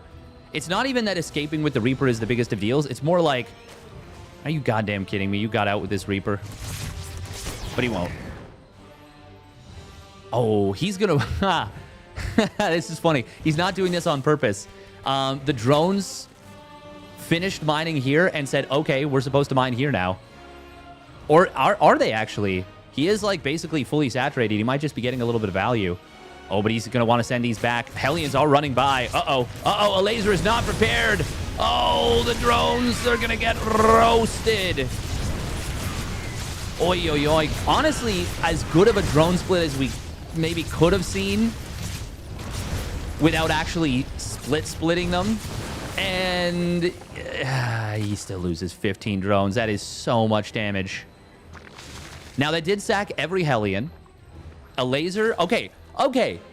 This actually isn't as bad for a laser as it looks.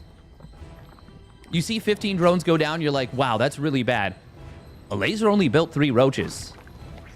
He didn't add anything more for this. He cleans up all the Hellions. I actually...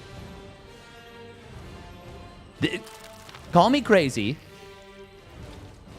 This might be better for a laser. Now the Hellions are a non-threat. The Roaches, he literally built no additional units. He doesn't need to now, and he knows he doesn't need to for a little while. A little bit of misfire right there.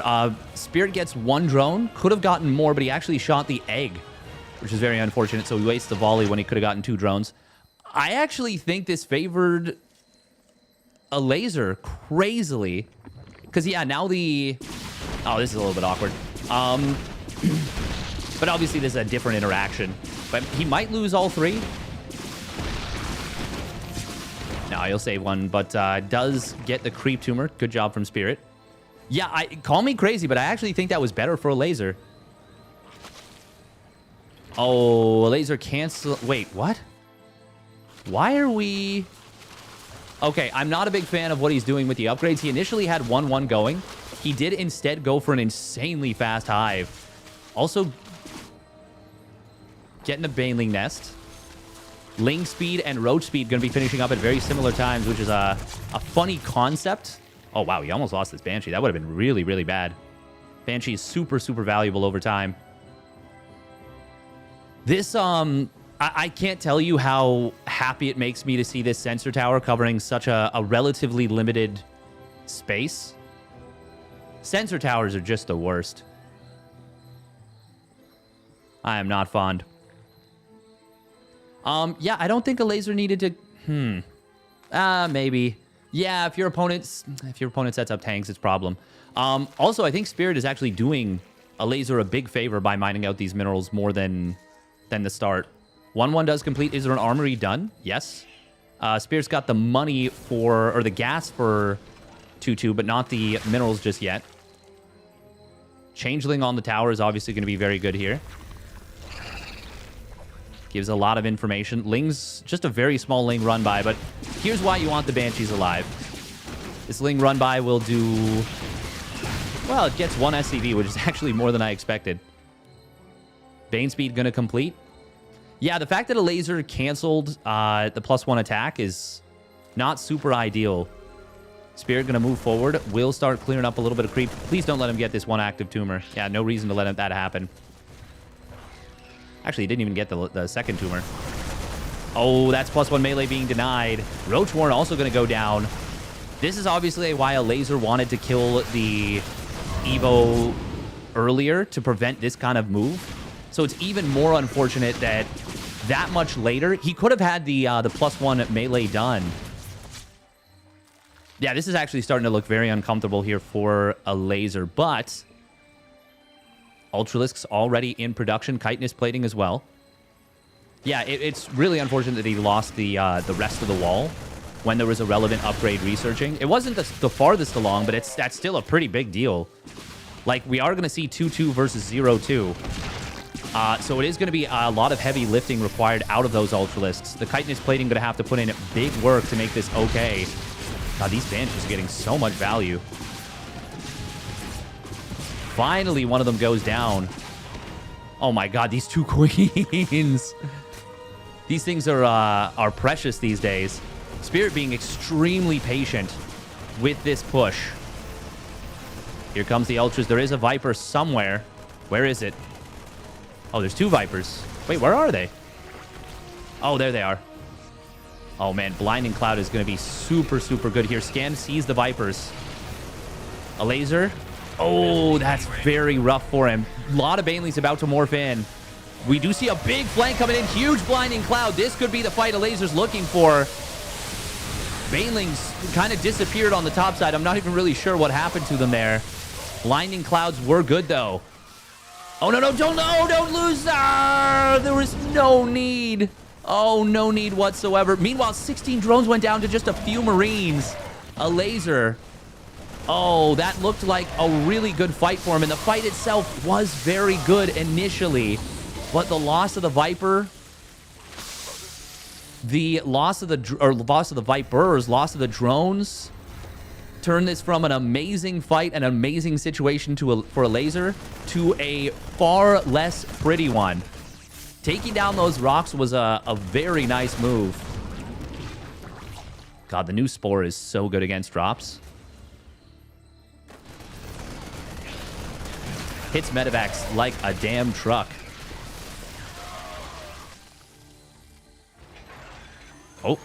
Oh, this is a nasty position for this Liberator. Very nasty position. God, the drone damage is just immense. Spore gets picked off there. That 1 medevac on 4 HP. It is barely staying alive. 26 drones have fallen. A laser is rebuilding this whole time. And he is going to be on a lot of Ultras. Spirit never started 3-3. He just now fires it up. And just now starting to saturate the gases at his 4th. No sign of ghosts. So a laser, actually, this army, yeah, he's just going to get a free pickoff on the 4th. Corrosive Biles do find 1 Liberator, but there's a lot of bio behind that. That was a lot of Banelings from a laser. That was a lot of Banelings for a laser, from a laser for this. Corrosive Biles, nicely dotted. They actually do connect on a Marauder. But there's going to be a lot of units going down here. No chitinous, or sorry, concussive. Hopefully Spirit notices that there was no concussive right there. Wouldn't mind a cheeky little Bane morph just to run by here. Yeah, there we go. Nice job. Not a full wall from Spirit. This is actually a very vulnerable position, relatively speaking. Considering there's a sensor tower here, no wall with depots is a big problem. That is a lot of tanks right here. Oh my god, there's so many tanks back there. Wow, Spirit very clearly does not believe in the new Ghost. Oh my goodness, these Banelings got so much damage. 11 SCVs. That was only 6 Banes. Ooh, 1 tank on a bad rally. Couple of tanks gonna go down that were unsieged. He might be able to barrel up this ramp. I don't know if it's the right call, but he might be able to do it. Oh, this was just before +3 weapons. No, there was too many tanks. This was not it from a laser.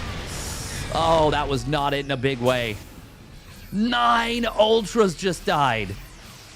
This game is a bloodbath. He did get a bunch more SCVs, but we already have a ton of command centers on the field. Oh my god, this game. A laser, he could have just not attacked right there and it would have been fine. There's a lot of spores around this base. What's the base count looking like? Spirit is about to get his gold base up and running. Okay, right now there's actually an upgrade lead, funnily enough, for a laser. Fires up that +3 melee. Spirit just mass expanding. Finally, the first ghost in... Oh, no. First ghost already done.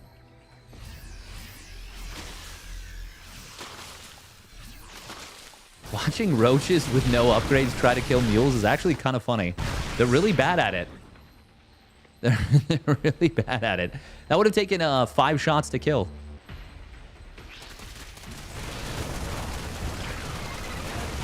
Lings, on the other hand, with adrenal glands, quite a bit better. Especially when they have their +2 melee. Or, well, even upgrades specifically. Burrow coming in from a laser. He does have the anabolic synthesis. That is not as good as it used to be. Not as good as it used to be. Oh, he was able to break the snipe. Snipe leash, I should say. Imagine, by the way, that a laser had, like, a Viper and blinding clouded all those tanks when he did that attack. He probably would have won the game right then and there. Oh, he's trying to go in with a bit of multi-prong. Here's a blinding cloud coming in. Will get the gold base. Then on the top side of the map, he might be able to get this base as well. Yeah, I think so. But once again, he is throwing a lot of meat into the grinder, so to speak.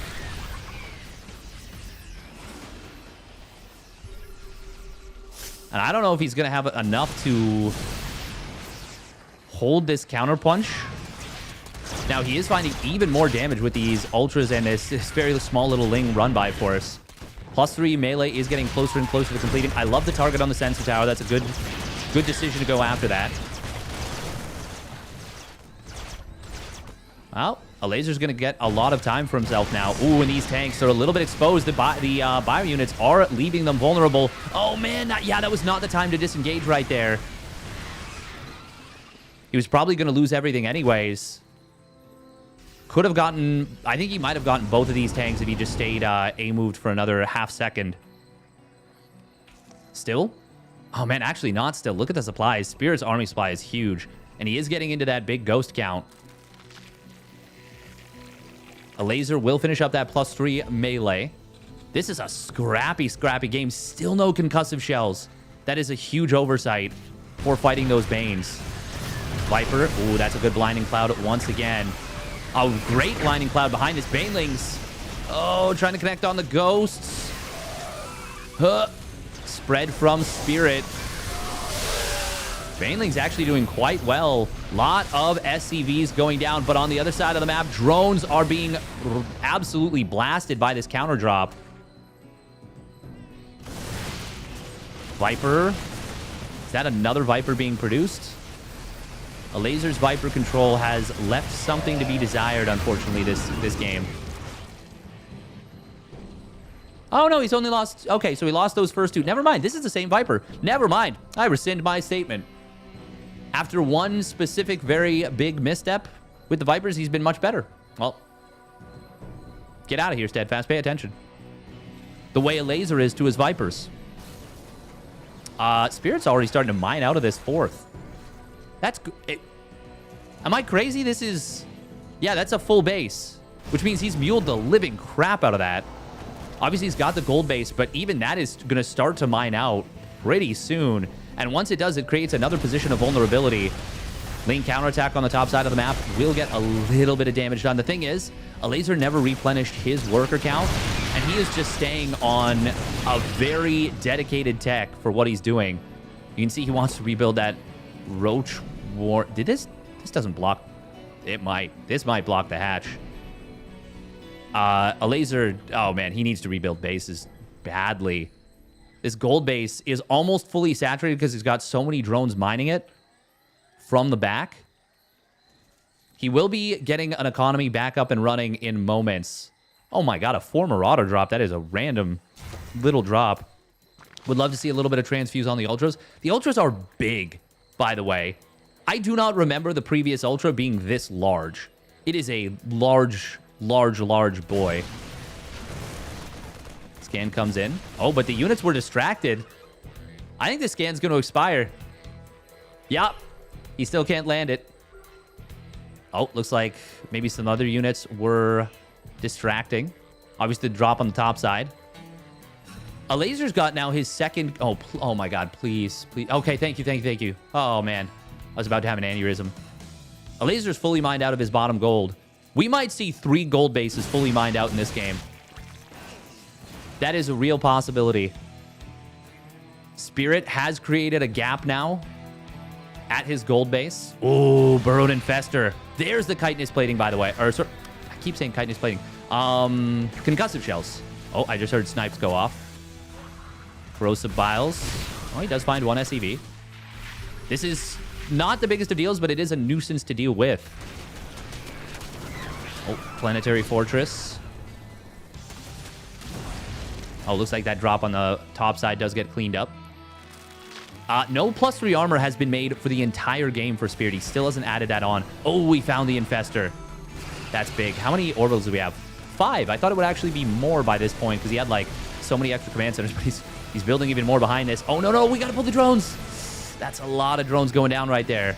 The late pull from a laser hurting. A laser definitely wants to lead in with the Ultra to soak the splash.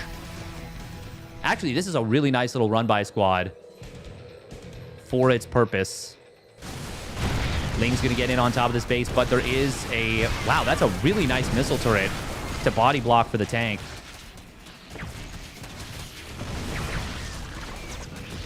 Oh, unfortunately, he didn't lead in with the correct unit, but it doesn't matter. He still blows up the planetary with the Banelings.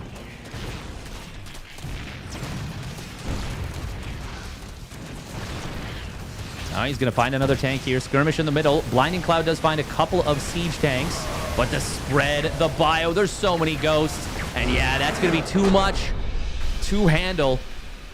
GG will get called. Spirit will take game numero uno. A laser just threw away a little bit too much stuff. I mean, you can't boil it down to just that, but the trades were too cost inefficient, it's fair to say. Estrella 2-0'd Skillis. Okay. Well, I was saying we're not going to get an NA player in Masters Coliseum. Estrella's in the qualifying match against Mana.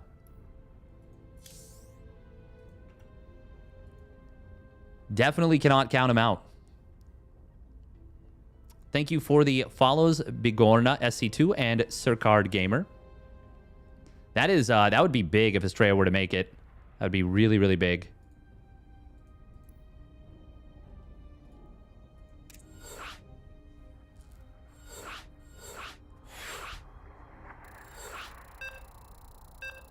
All right, it's going to be Amygdala for game number 2.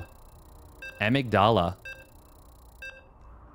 A laser had he did a lot of things well that game, but he wasn't able to keep his economy intact well enough. And Spirit just did what Spirit does best and outlasted him. But there was a few moments where there was a little bit of sloppiness. It was definitely a messy game, very messy. But those are the fun ones. Those are the fun ones. All right, here we go. Spawning up at the top right with the extractor trick. It is Team Liquid's a laser. In the blue. And his opponent spawning down on the bottom left. It is Spirit. In the red. The American dream is still alive. Nice.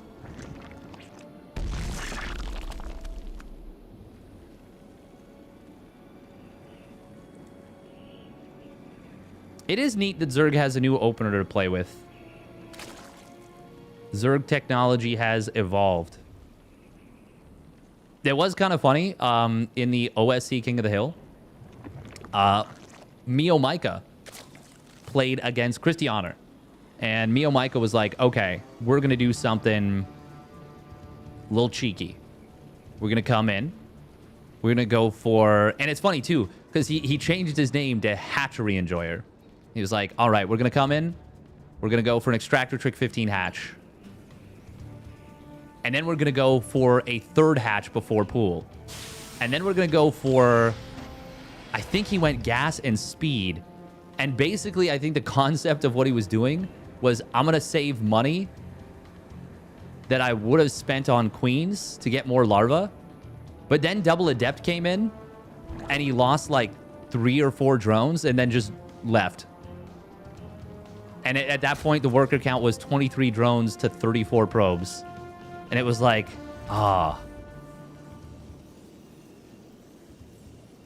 okay. I was like, I don't know about this build, Mio Micah. And then I was like, okay, I know about this build. This was not it. I do really, really like, by the way, that these are now, like, they run out of HP. What's the timer? I want to say it was like 8:15 that they fully die. No, that sounds... I can't remember, actually. Maybe it was like close to 7 minutes.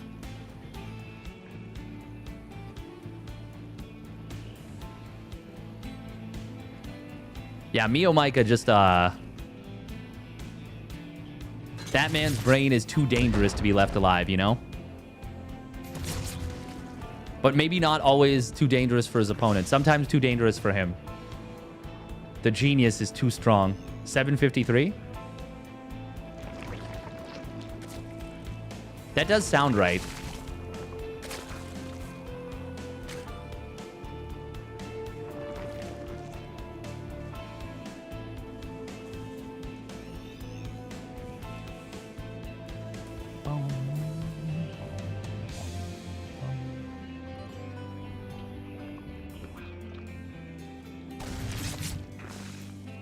All right.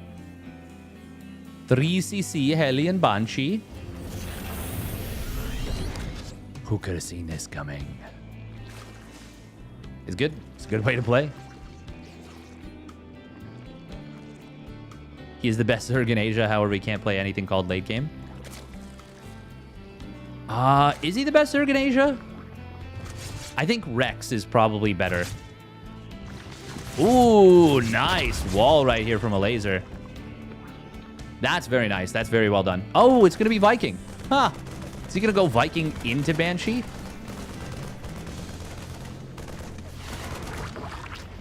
Yeah, you will. Cloak, though, or no? Yeah, okay. That's cute. That's cute.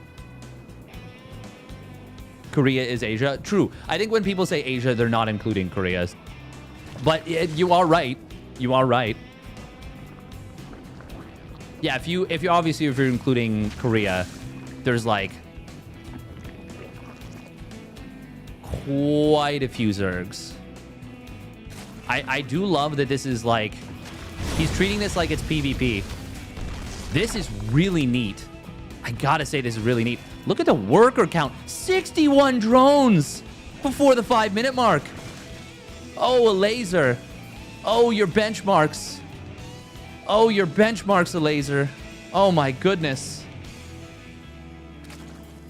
And you can absolutely off of this economy afford to keep a drone here for a little extra time. That is this this drone count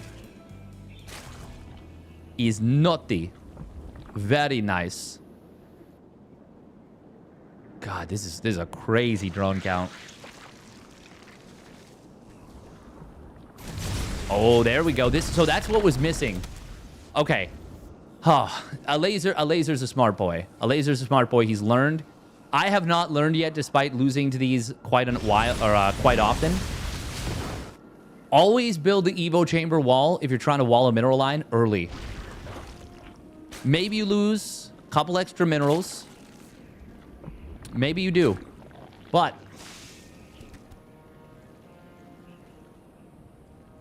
you keep yourself safe. You keep yourself safe.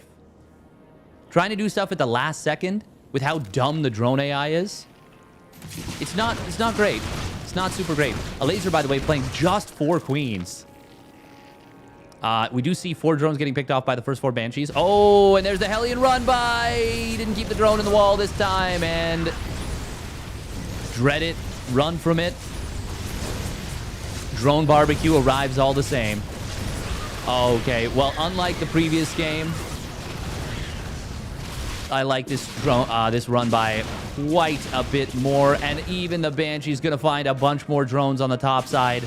Okay, well, yeah, this is a drastically different scenario than game number 1. This is not okay.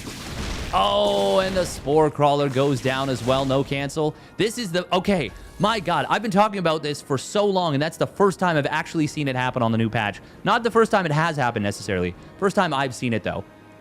Finally, someone actually loses the Spore Crawler because it generates HP slower, because its max HP is lower.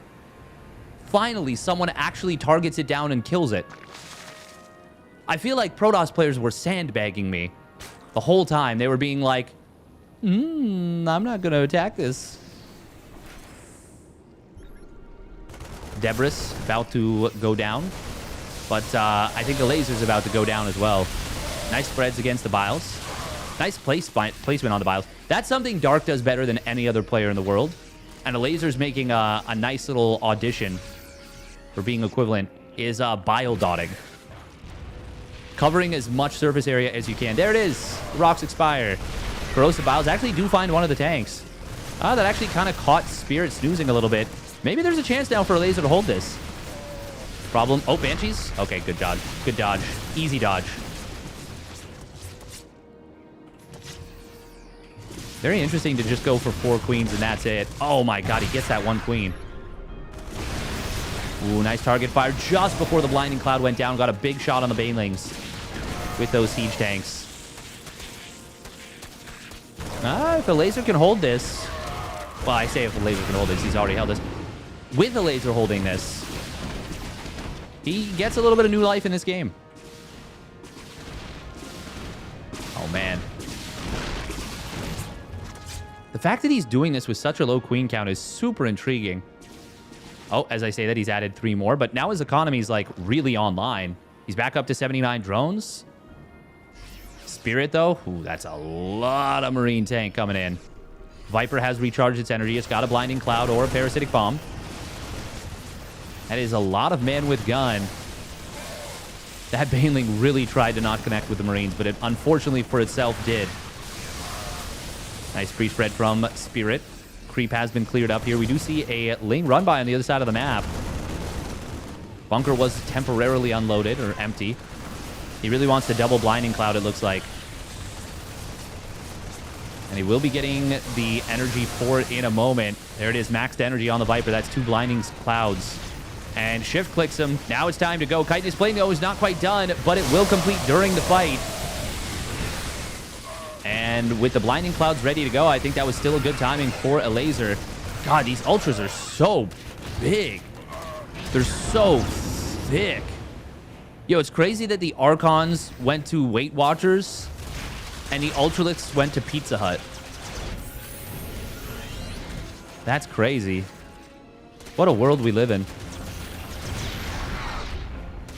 Yeah, these ultras are dummy thick. Ooh, SEVs. SEVs. Oh, that was a bad time. 21 SEVs go down. All of a sudden, it's a laser in a massive lead. Damn. This game turned on its head so quickly. Spirit just... I mean, I thought when that one tank went down, I was like, oh, that's nice for a laser, but this still looks really tough. But it ended up being a pretty big deal.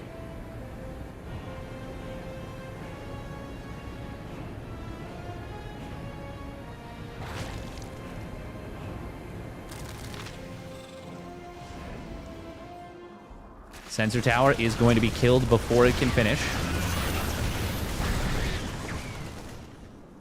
Snipey boys have been made earlier this game. Oh. Okay, did he spot that? I don't think so. +2 melee is going to complete in a moment. Oh! I was not expecting Laser to re-engage into that, and he lost so much doing it. And now this double drop, I mean, it's not going to deny +2 melee. It would have been close. 10 seconds more on that upgrade, and he could have just gunned it down. Instead, he's going to go for drones, the Queen, the Spore. Could even get the Baneling Nest, potentially. Yeah, that's a good target to go for sure. A laser needs to rebuild that immediately. Immediately. And there it is. Good stuff. Neither player started up 3-3 yet. A laser does have the money for it, but instead he fires up a bunch of infestors. 12 drones going down is quite a bit. Liberators. Oh, he sees them and he's like, crap, I lost my spores. There's still only 5 queens on the map. None of them are in position. Someone was saying something they'd like to see for the Liberator is reduced vision range. And I like that. I like that a lot. Depleted. Additional supply depots required. I think that'd be a great solution to late game Liberator harass being honestly too strong for its commitment level. I bet you do, Dave.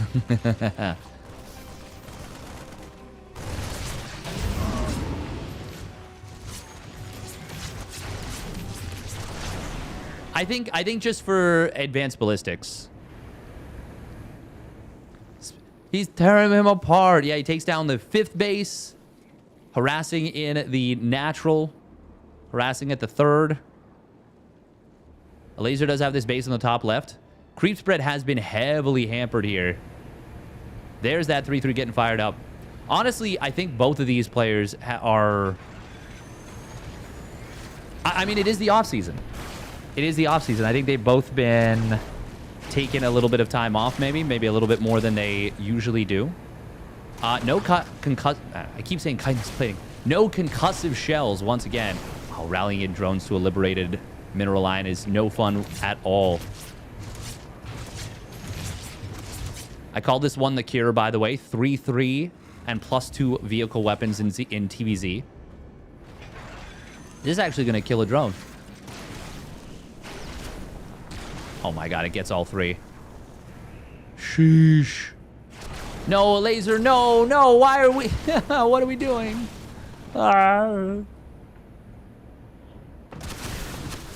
Please tell me that kills. Okay, at least he gets it finally. Sheesh. A laser. Well, Spirit's actually not super in position here. His tank line is very deep, though. Yeah, I don't mind Spirit's positioning here. Oh, he actually even loads up a couple SCVs into the command center. 8 workers go down, but that felt worse for a laser than it did for Spirit. Ah, the single burrowed Bane, the laser special. Someone on Reddit was like, why don't Zergs burrow 1 Bane to force a scan? Well, I got something to tell you, my guy. A laser's been doing that for a long time. But he's basically the only one who does it. And I mean, it's a cool move. The thing is, if they don't scan and you detonate 1 Baneling, big whoop, you've drained some medevac energy for 50 minerals, 25 gas. Oh, the creep just barely denying this missile turret from going down. Spirit, he says, I don't care that they increase ghost supply. I don't care that they shorten the range of my beloved sensor tower. I'm going to set up my tent regardless. I'm going to make it out of titanium, and I'm going to go camping. And the Broodlord, it do still be sucking a huge fat one. But this is a good position for it. Counter drop on the other side of the map is going to... Yeah, it's going to get deflected. Yeah, this is a really good position for Broodlords, actually. Oh, that one queen. That poor queen. This Infestor could be game-winning. If he can land a big fungal... and then land it again. Oh. Wow, look at all the medevac energy he's going to drain with that. Oh, that was actually unironically a huge corrosive bile. No, Fungal doesn't do damage anymore. He needed Banelings to follow up, but you can't get Banelings around here, so... As much as that looks pretty, it actually isn't the most effective. It's still better than not doing it, don't get me wrong. But long gone are the days of fungal growths landing and killing huge amounts of bio. You need that follow-up. Especially if you're fungaling ghosts and marauders. Obviously, he's fungaling everything. And once again, it looks aesthetically very nice. For Zergs, not for Terrans. We're going to see a laser committing to the fight. This time, there's no infestors. The tank line is pretty deep. And a laser will be forced back. Spirit kiting back nicely. And a laser's just going to tap out. He says, I can't break you. I don't want to do this anymore. And Spirit will take this one down 2-0. Honestly, even at that point, I'm not saying it was going to be easy, but I think that was a little premature. Especially considering the fact that he still controlled the center of the map, still could use Broodlords to deny the gold base. That's the big thing, is the Broodlords were denying the gold base. I don't think committing to a fight there was the correct call. Here I am sitting at home with, floating a crap ton of money at like 4 minutes. No, I don't think what the laser did was the correct call. But, that's what we do. We yap. We yapper, man. Hero Marine is up 1-0 over Lambo.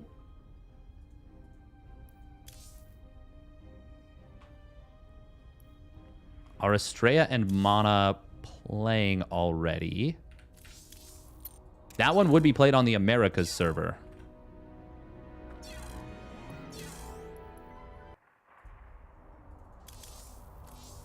Oh my god, they just got into game! Less than 1 minute. Oh.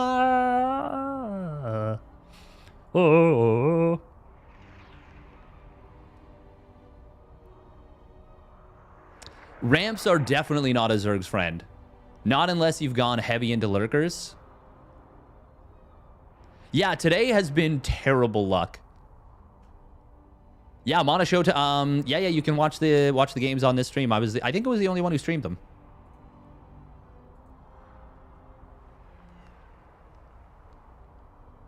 Casterman Override should kick in and glitch their game. Heh.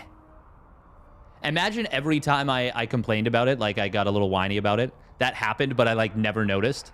And so I never saw. But like I've been like doing some corrupt reality stuff. Reality corruption. Activated. How were the games yesterday, by the way? How was Coffee versus Firefly? Oh, we are going to run 2.5 minutes of ads, by the way. That'd be your useless superpower. Yeah. Yeah, exactly.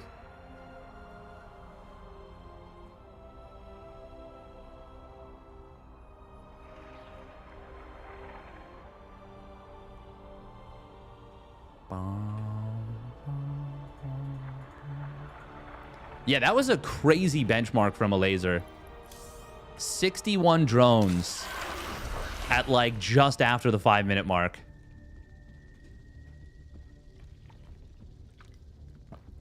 It just looked like that's the kind of shit that you look at and you're like, oh, endorphins. Oh, yeah.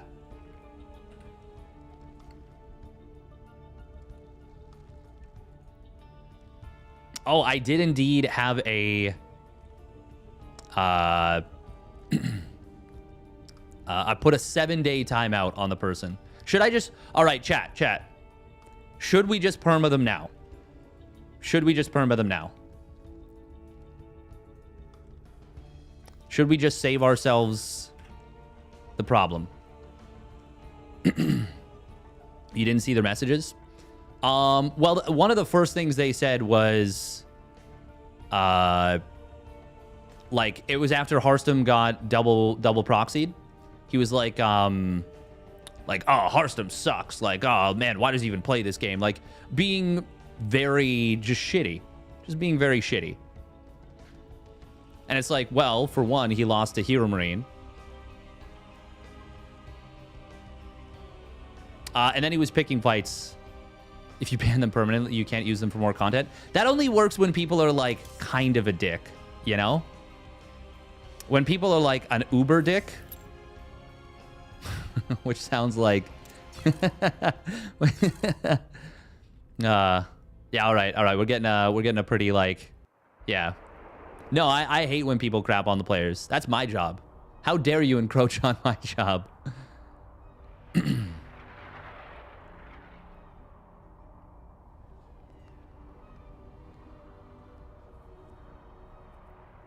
Yeah, Uber Dick sounds like something you'd buy from a German sex store.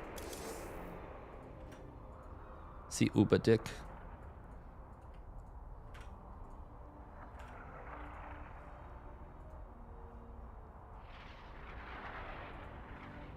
No reason for banning anyone. I mean, we are starting to get so offended by so many, so tiny things. Come on. Interesting. I mean, it's not about... Like, I just don't want people to come in and be, like, super shitty and ruin the vibes of the chat. That's the main thing. No one's saying you can't be a little spicy, that you can't have contentious opinions, but you cannot be a massive dick.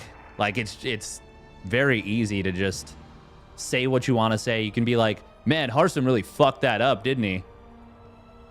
Because, like, yeah, okay, he didn't scout at all. Or, like, Hearthstone was a little bit of a greedy fucker there, wasn't he?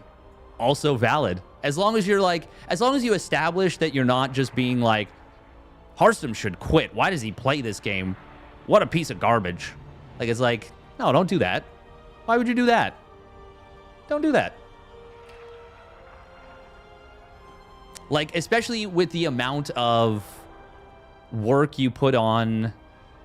the amount of work you put into, like, Hearthstone himself puts into the community. Like, he puts out crazy amounts of content. It's so weird to, like, target Hearthstone specifically. Just because of how much he actually does do for the community.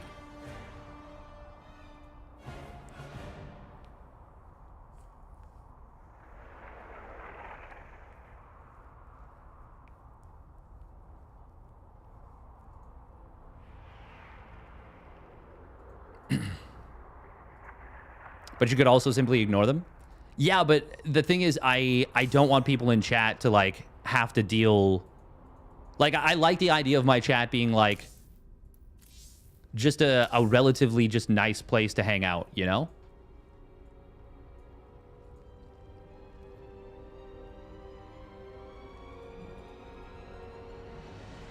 But, like, I get what you're saying. It's... Like, I don't want it to be a censorship thing, but I think we're pretty far away from that, too.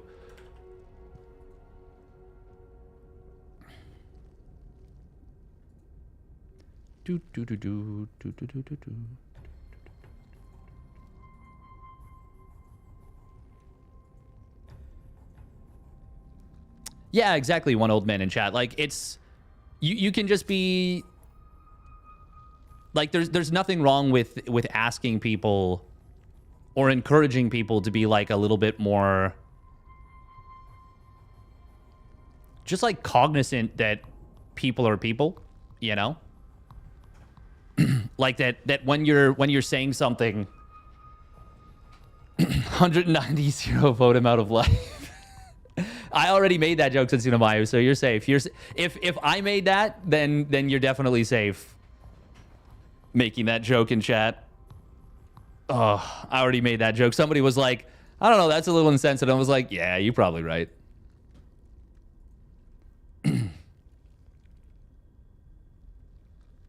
I was indeed humming Sea Shanty 2. Very nicely done, Sinista.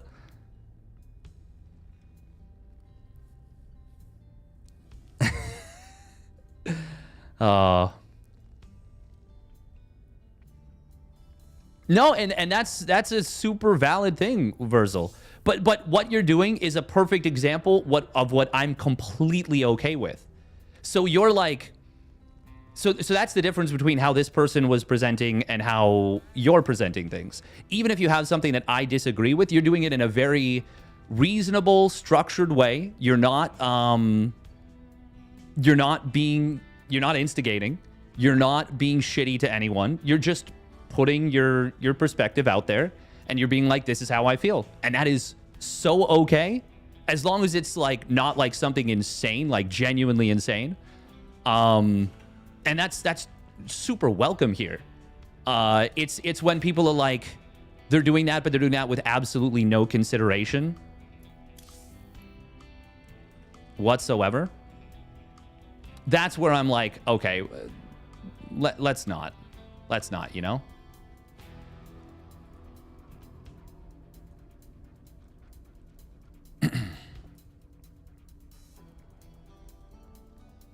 I don't think anyone's covering Estrella Mana. That's crazy.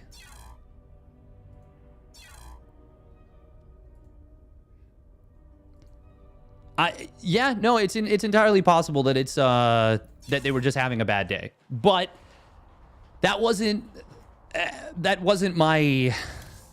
what it felt like. Estrella qualified. Yo, Estrella took it 2-1 over Mana. Wow, wow, wow, wow, wow, wow, wow, wow, wow.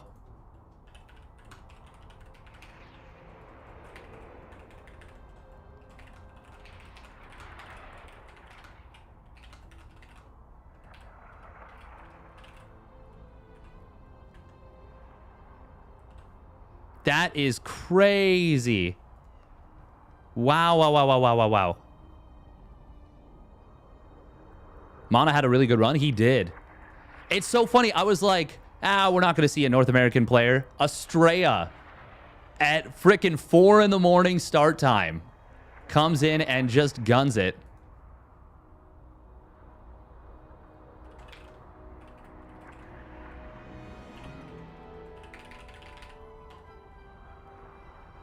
He said it wouldn't have even played if my sleep schedule wasn't so degen. That's crazy. But yeah, no, it's and yeah, for sure. Like, the thing is, they'll be on a very short leash. It's entirely possible that this person doesn't even come back. Yeah, it's entirely possible that this person doesn't even come back and they hate me forever now. And if that's the case, so be it. I'm definitely a little bit, I can be a little bit militant sometimes when it comes to certain stuff. And that's something I can work on. That's something I can work on just in general, is like, you know, being more gracious, because people do have bad days. People do have bad days. The thing is, you never know on the internet, right? You can never know how someone's feeling. It's tricky. It's very tricky. But it's an opportunity to like grow and, yeah, be better than I was before. Lambo Hero Marine on Abyssal. Oh, Lambo getting a pretty big counterattack. Oh man, he's gonna find so many siege tanks. Wow, wow, wee wah. Hero Marine just kind of got owned right there. What the heck?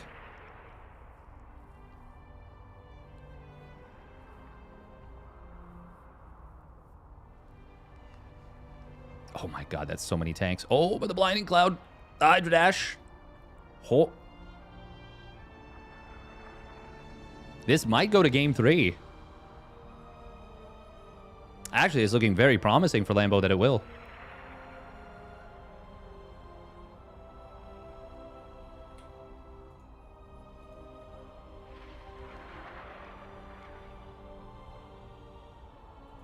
Okay, I've done my job. Now ban him already?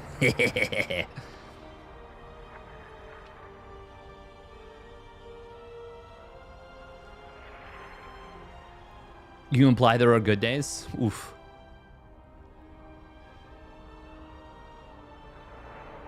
That's the thing. Yeah. We've all had bad days, and we've all said dumb stuff in chat.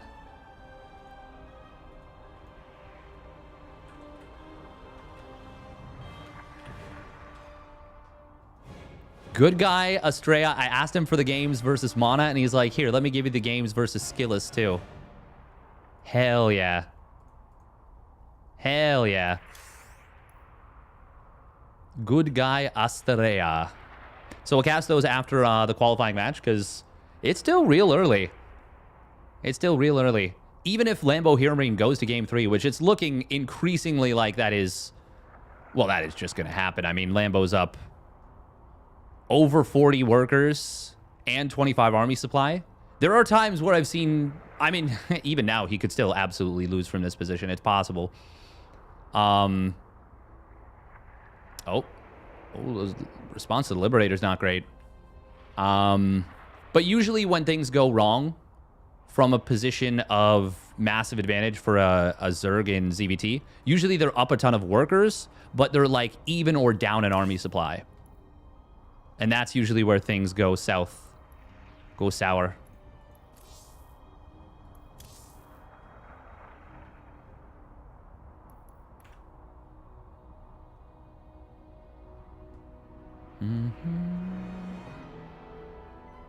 Yeah, hard part of internet chat is getting toned through.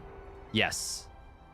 But even then, like people can be awkward and stuff, and I can still be like, I understand what you're going for. I definitely am somebody who's like, sometimes my jokes don't translate, for sure. Like, I'm just, yeah, I come off as just the biggest doofus. I'm like the earliest waking SC2 player, and I still couldn't wake up in time for the qualifier. Yeah, right? Estrella qualified, and he was literally still awake. He was not awake. He did not wake up. He was just still awake. He is going to sleep in like an hour.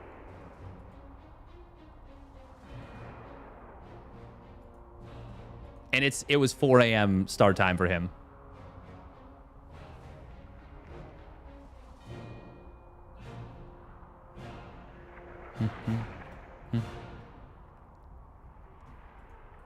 Is this going to game? Oh wait, wait, Hero Marine won that? Roddy's stream froze for me during the wait, what? Oh, it is tied 1-1. Okay.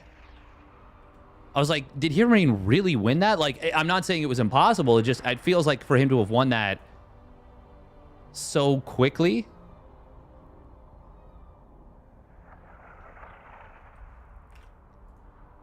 Like, the only way he was going to win that was, like, 3-4 minutes. Well, I mean, I guess if Lambo had super botched the push. But it looks like, yeah, it looks like Liquipedia made a mistake. So it is, in fact, gone to game 3.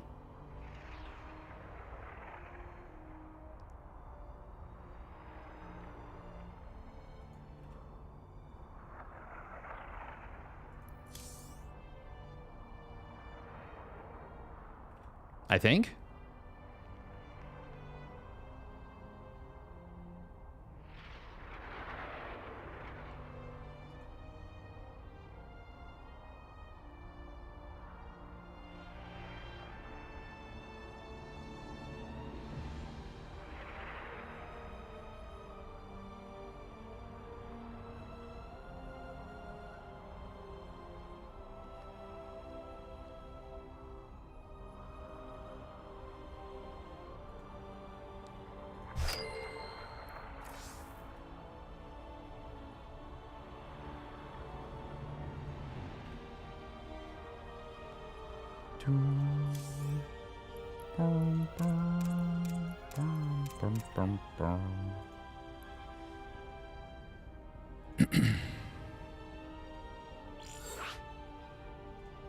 Roddy looks like a Vault 14 dweller. His outfit looks so cool.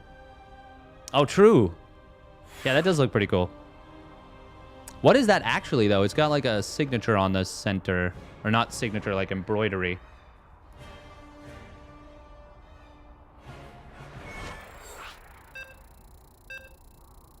All right, this is pretty cool. Oh. Wait. Hero Marine?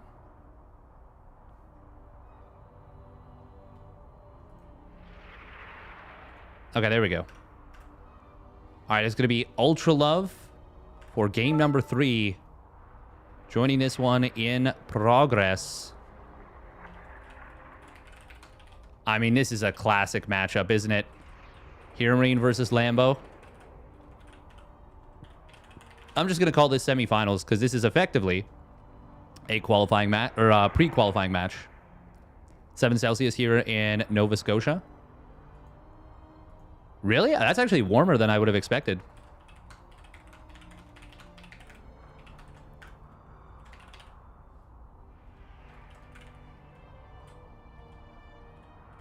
All right, we're going to do a 2-minute prediction on this one because well, the game could very well be into being decided by that point. Minus 1.6 Celsius here in Atlanta.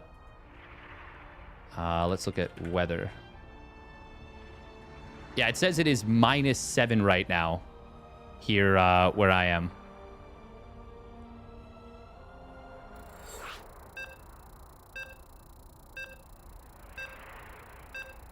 Oh, wait, is it... Damn, is it currently -7? Yo, that's cold. That's cold. Is it -3 or is it -7? What's happening here? No, -5? What are we on about, guys? Can we figure it out? Figure it out, bud. It's in the negatives. It's in the negatives. We did get some snow. We got a decent bit of snow. But yeah, it is perfect casting sweater weather. Sweater weather.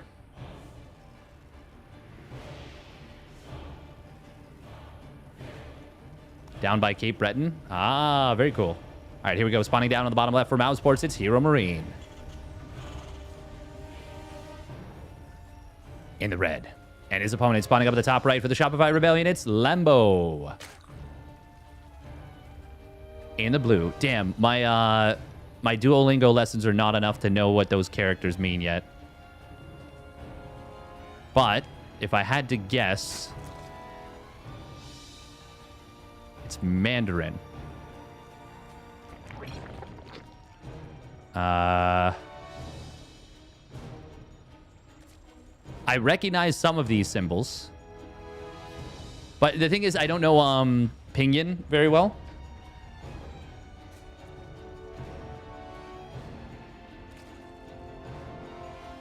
Pinyin is the... Yeah, Pinyin is Mandarin characters, right?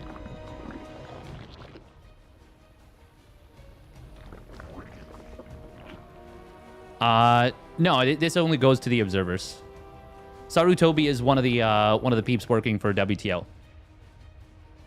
Girthy Terminator flaming in game. Oh my god. You want my opinion? All SC2 music replaced by Sea Shanty 2? I'm in. I'm in. That would be a great mod. I'm ready.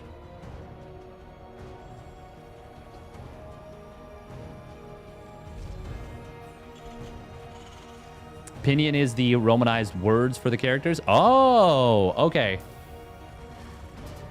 So wait, what is it literally just known as simplified Chinese, or how is it characterized? Like, what do you when you're talking about the characters for Mandarin or Cantonese? I know that it's traditional and simplified, but what do they... What is there a language term for it? Like, is there an actual defining term?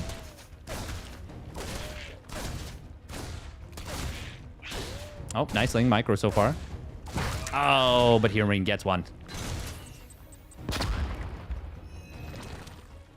It's a really nice mental victory, getting one of those early Lings. This is why I will never be a negative Nancy about someone who does what Dark does and just goes for 6 Lings. As long... the only time I'll be critical is if you lose one of those links. Because then it's like, oh, okay, you've invested into the extra lings early, and you also lost one. But going for the 6 lings, as long as you keep them alive, it's just so much more health to shuffle around. I like it a lot. It's like slang almost, rather than is it not? It's more of an isn't it? Different looking word, same meaning. Well, I don't mean Cantonese versus Mandarin.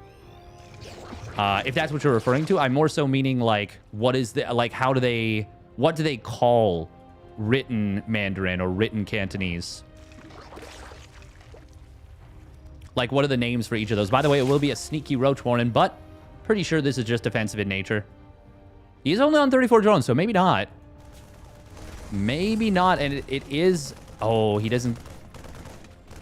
Yeah, I don't think he got the scout on this, but he sees there's no factory on this.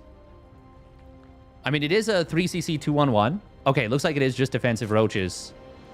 How many Hellions did we make? Just the 2? Yeah, just the 2. Lambo did build these roaches pretty early. I do think you need to at least apply pressure with them. Oh, he's actually building a Ravager. Huh. This is intriguing to say the very least. Oh, if this little Hellion play gets any damage whatsoever, this could be very bad for Lambo. Now, the Marines are not in position. There's almost nothing at home. This is actually... This could do so much. This is such a small number of units. Oh, man, if he could have placed the Corrosive Bile a little bit earlier. Oh, he's going to find both Hellions. No, not quite. Still, 5 SCVs. 6. This is fantastic value for Lambo. 8 SCVs in total. And he's going to get away. Oh, please keep running. Please keep running. If you run, you're a genius. You're already... yeah, he is. He's a genius. 6 roaches. 1 morphs into a Ravager. They walk into a Terran base. Hero Marine was not... That was a rogue-like timing.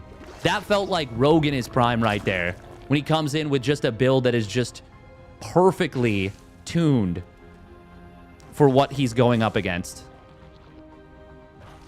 That is so good right there for Lambeau. Now, he does need to make sure he deflects this next push. He will see it. Spore Crawler is almost perfectly timed. It was about 1 second away from being perfectly timed and getting a couple extra pot shots on the medevacs, but the medevacs are already very low. Oh my god, that one medevac so low on HP. Can he reposition this Spore? No. There's not enough creep. He would have needed to be really fast with that anyway. Still, this is a flying start for Lambo here. A flying start. Would love to see this creep tumor being prioritized just to get the Spore right out to the edge. I think that's going to be such an important thing for Zerg players moving forward. Because Spores are going to be replacing your Queens in terms of drop defense in a big way. Meanwhile, 1-1 started up. Man, Hero Marine's build has been completely thrown. I don't think I've seen Hero Marine this flustered in a TVZ in terms of what it's done to his build in... years. I legit don't think I've seen it in years.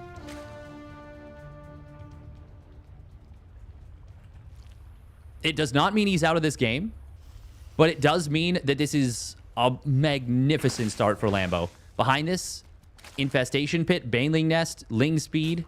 He's going to have the 1-1 Roach. God, I really wish he would spread this creep a little bit further to the corner.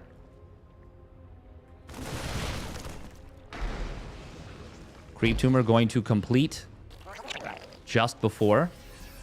Now, there's no Roach speed just yet, but it's going to finish momentarily. This is a lot of man with gun. They do have combat shields. Tanks in a good position. They are firing like nobody's business. And he Corrosive Biles on top of the bio, which means the tanks are still alive. Oh my god, they got so much value.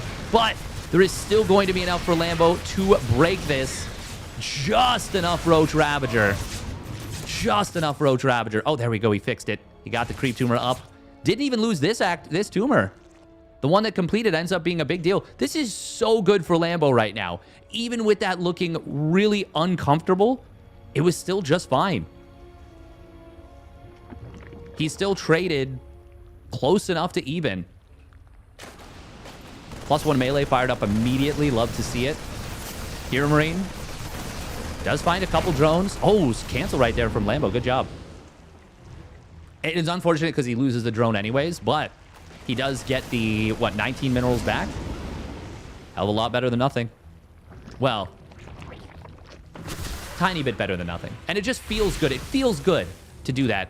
8 racks, by the way. Hero Marine is 8 racksing, and Lambo's already got a hive. Oh, Lambo's looking very good right now to get himself into the qualifying match. This would be so big for him. Thank you very much, Ba Lemon, for the Prime subby. Thank you. Lambo, oh man, he's ahead in the 2-2 time. Well, he's ahead in the +2 Carapace timing, or at least he's close enough to even. Bane speed's going to be done. Definitely wants to take down these rocks, and he definitely needs to realize it's an 8 racks. It is so easy to underestimate an 8 racks, even from a position of strength, and just have the game fall apart for you. Creed tumors from earlier finally are going to get taken down. There's a couple of Banelings ready to go. Is this Lambo's engagement? He's going to try for it. Finds one tank with a Corrosive Bowels. Yeah, he's going to get a very good jump on top of this army. Oh, Lambo is looking so primed right now. This is looking amazing for the German Zerg. Cleaned up all the tanks. Shattered the push. Hero Marine. Oh, he doesn't even manage to finish off that Creep Tumor. That's so bad for Big Gabe. Wait, does Creep not go across these?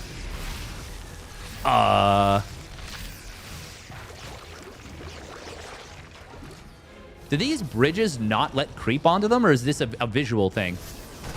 The only way to tell would be to click on a unit. Oh, wow. Corrosive Bile's even catching a medevac right there. Lambo still needs to treat this with the utmost of care. He's in a winning position, but he hasn't won yet. Attacking across these bridges would be an excellent way to give away the lead. I do think he needs to make it a priority to take down these rocks. Just get the Banelings off the hotkey, kill those rocks. Chitinous plating is nearly done. +2 Carapace as well. We do have 2-2 and +1 vehicle weapon starting up, or about to finish for Gabe, I should say. He gets a 4th command center as well, so he's going to try and transition out of this. He's already mined out one of the mineral patches at the 3rd. He's been muling so heavily. Viper is ready with Blinding Cloud. Good split on the tanks. Banelings do go down, but this surround is looking very good. The tank's on siege. He's going to try and Doom Drop into the main base. Is he? Parasitic Bomb does land on the medevacs. Oh, where's the split? Where's the split? Where's the split? Oh my god, it's so much damage! The medevacs! Oh, they've been just put in deep, deep red. No split whatsoever. Drop on the top side will find 6 drones. It's kind of nice, but it's not enough. Love to see another Spore from Lambo. A little bit of a rebuild on drones. He's still only on 70 drones right now, which is not an amazing worker count by any stretch.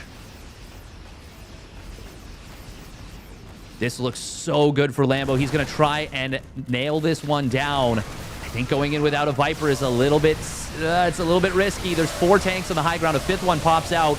If the Ultras get on top of this, it's so good. Corrosive Biles do find one. The bio is starting to melt. Lambo pushing forward. I think he's done it. This is looking amazing for the German Zerg. Yeah, the mineral line at the 3rd is down. The mineral line in the natural is going to get blasted. And Lambo is going to take down this derby. The German battle goes in the favor of the Shopify Rebellion Zerg, and he puts himself into qualifying position. Just needs to take down Spirit. But what a performance from Lambo, and that opener. That was a big one. Damn, this was a big bet from 50-50 pretty much. Almost 90,000 channel points at stake on this one. That was a huge win for Lambo right there. That's a huge win. But he's got to stay focused.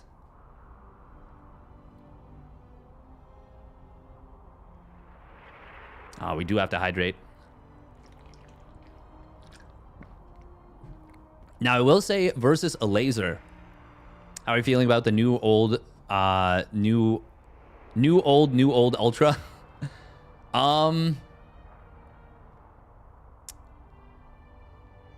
We're seeing a lot of Zergs make it, for sure. I don't know. I don't know.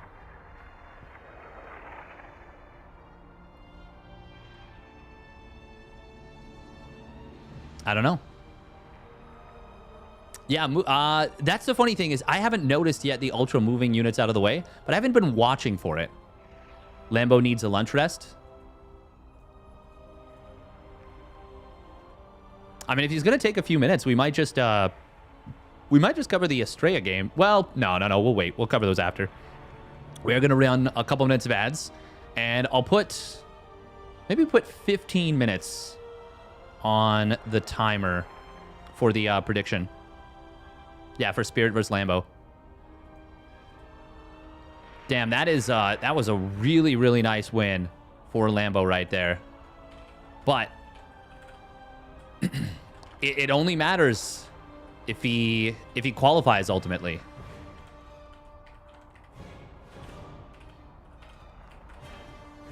And that's the reality of these cutthroat qualifiers. It's rough, but it is what it is. And I don't think there's even I'm pretty sure there's not even a cash prize for winning. Yeah, no, there isn't. The cash prize is you make it to Masters Coliseum. And even if you finish last place in your group, you are guaranteed 150 buckies, which is actually not a crazy amount of money, realistically.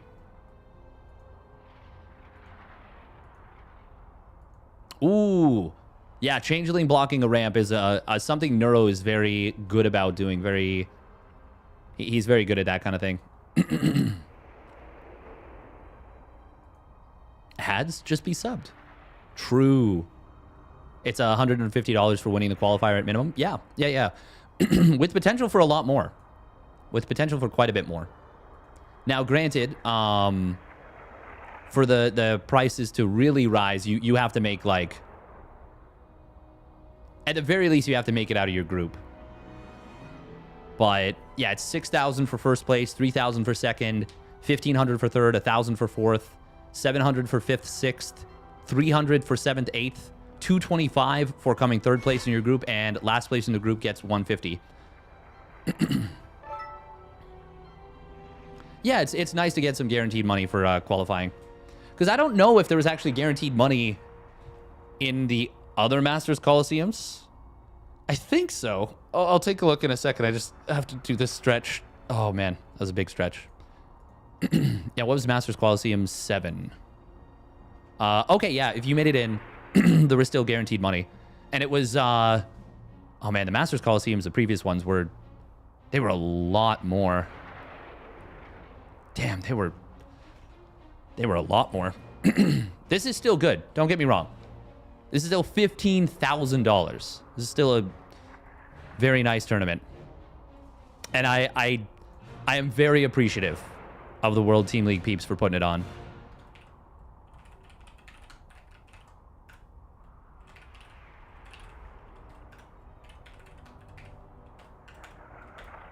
All right, I will put 15 minutes on the timer. So apparently they're adding civil unrest to potential reasons to visit South Korea right now. Oh, no. What's your take on Maru, Cyril, and Cyril Clem? Cyril is better than Maru, and Clem is better than Cyril. In terms of, at least right now. I do want to... I do want to go over the replays of Masters Coliseum. Or, sorry, Home Story Cup.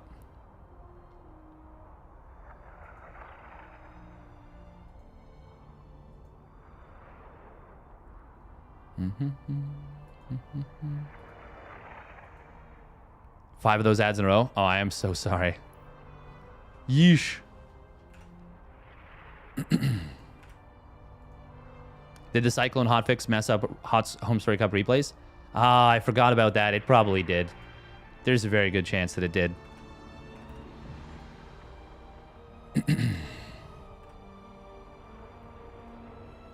We'll see. We'll see.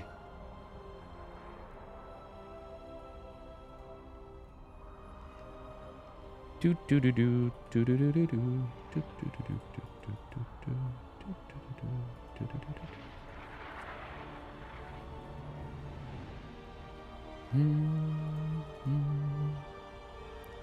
Wow, wow, wow, wow, wow.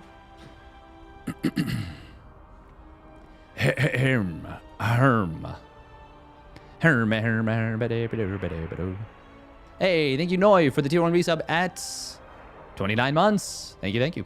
You missed my casting? Thank you. Did you just see me log in? No. Yeah, I did. I'm just doing a bit of stuff while we're waiting. I would never. I would never. Actually, well, why not? We'll put it on stream. Nah, no, we'll just yap. We'll just yap. For anyone not familiar, I'm playing a little bit of old school RuneScape. It's very fun. Very fun. I've been playing the League, and this stuff goes crazy. It goes crazy. We're just doing a... What's the term? Fossil Island run. Got to get some bird seeds, which is to say just any kind of seed. And we trap birds. Because in this game, we're a sociopath.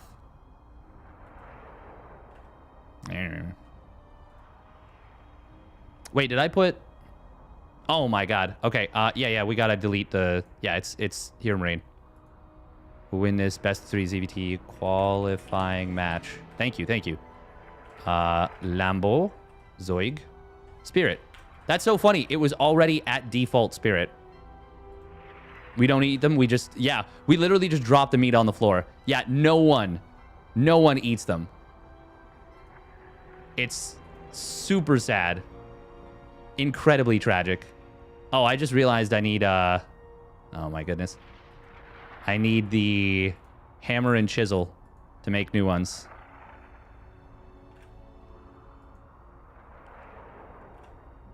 Yeah, it's really dark what they do in this game.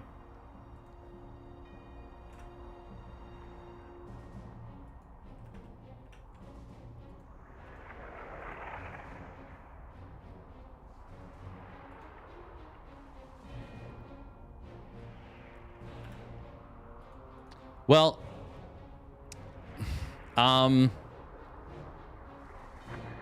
so that one is kind of unfortunate,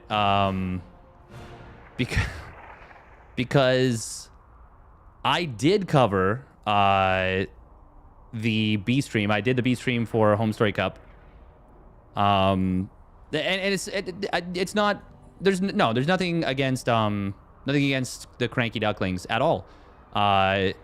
It was like they got chosen to do the B stream, or they asked or whatever before I did. Regardless, I was busy that weekend anyways. Like, I would have done it. Trust, I absolutely would have done it. But the thing that's a little bit unfortunate is, yeah, that I went to Home Story Cup, like, in person. Like, I went and for Home Story Cup 25, and so for Home Story Cup 25, they had the Cranky Ducklings do the beat stream. And then instead of being like, hey, do you want to, do it for the next one, or reaching out or being whatever, they just gave it to the Ducklings. So it was a little unfortunate. Would have been really nice to cover that, especially because there hasn't been a ton of tournaments out there. And because I went in person, I in a weird way kind of got punished for that, which just feels a little bit bad. Yeah, feels a little bit bad. But no hate on the Cranky Ducklings at all. They put in a lot of work. Oh my god, I forgot to put the seeds in the thing. Oh, looks like Lambo is ready, I believe. Yeah, it's insane, Giant Orange, that we still haven't heard from ESL. Yeah, oh, that feels really bad, Firefly Grave. How has the Masters Coliseum been? I only covered today. I didn't see yesterday's qualifier, just because it's going to be a lot of days in a row, and I didn't want to burn myself out.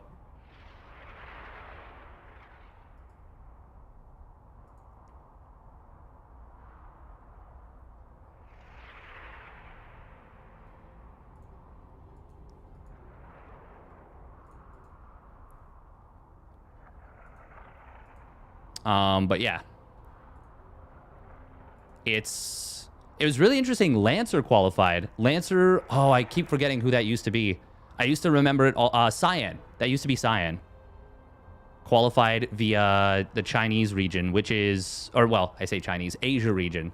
But realistically, yeah, top 4 was all Chinese players. Although T-Bull did take a game off coffee. Han Mono was playing. Rex was playing.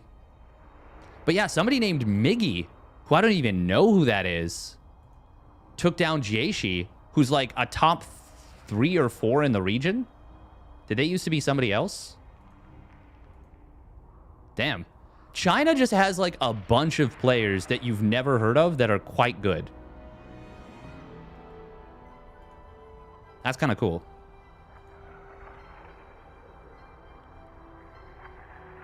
Apparently, there's an announcement due later this month. Oh, yeah, there's EWC is announcing all of their games before the end of months. Before the end of the months. End of the month. Not plural.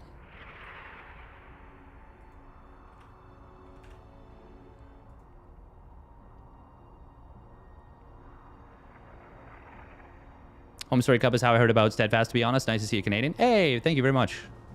And that's cool. Yeah, it was really fun to... the thing is, I'm like super, super happy that I went. I'm super happy that I went. Yeah, it was worth it. It was fun. I would... if you have the means, I would highly recommend going to a Home Story Cup at some point before, you know, you die. That was real depressing. But you know, everyone's mortal. No one's immortal. We're all gonna perish eventually. Ha ha. Well, way to be a downer, Steadfast.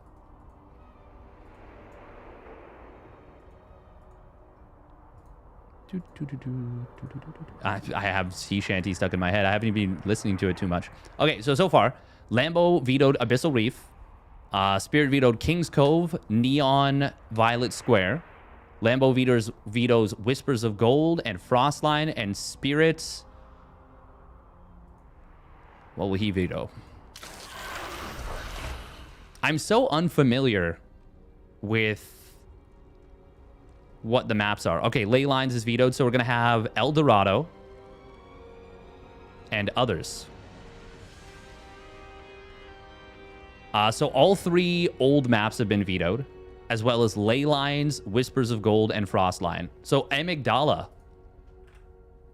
I gotta stop saying it like that, or I'm actually gonna break my brain and make myself think that that's how it's actually said.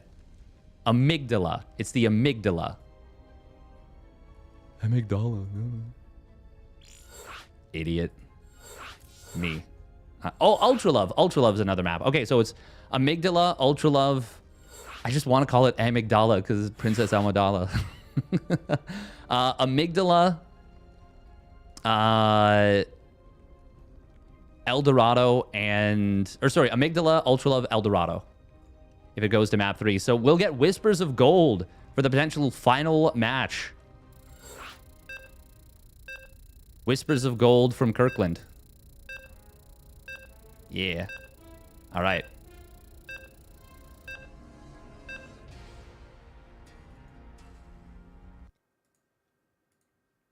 Let's get into it.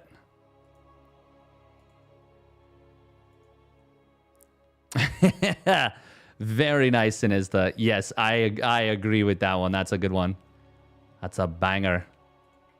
The Discord, I like that one. Hey, thank you very much, Zergberger, for the tier 1 resub at 21 months. Danka Danka. Ooh, yeah. I gotta check the creep spread. Clearly move Germany next to Australia. Yeah, why not? I think that's a good decision. What could that possibly do to, like, the tides or something? I'm sure it'll be fine. All right, here we go. Spawning down on the bottom left of the Shopify Rebellion, it's Lambo. In the red. And his opponent spawning up in the top right. It's Spirits. In the blue.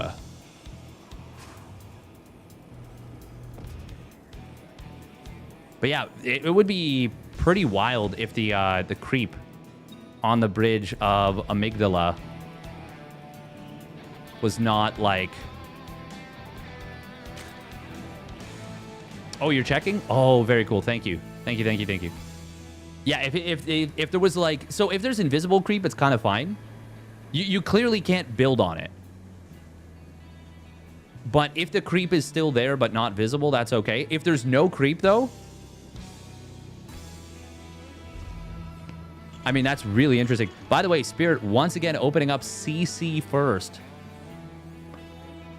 I feel like it's almost a guarantee that he's going to do this at some point during a ZBT. Like, he's just going to. He's just going to do a CC first against you.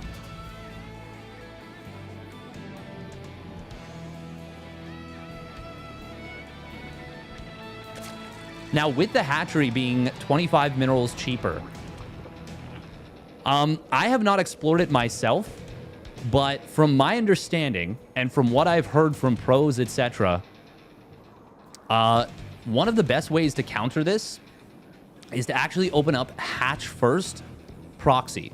Proxy hatch on your opponent's side of the map. And block the CC first with it. Yeah, this is Amygdala. Oh, no. The map is, the map that you'd be checking would be... Oh, it was the one that... God, what's the name of it? Okay, let me tab out and just check. I think it's Ultra Love. Yeah, it's Ultra Love. Yeah.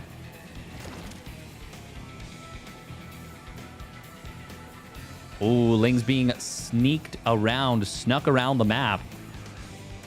Spirit. Oh, Lambo is gonna...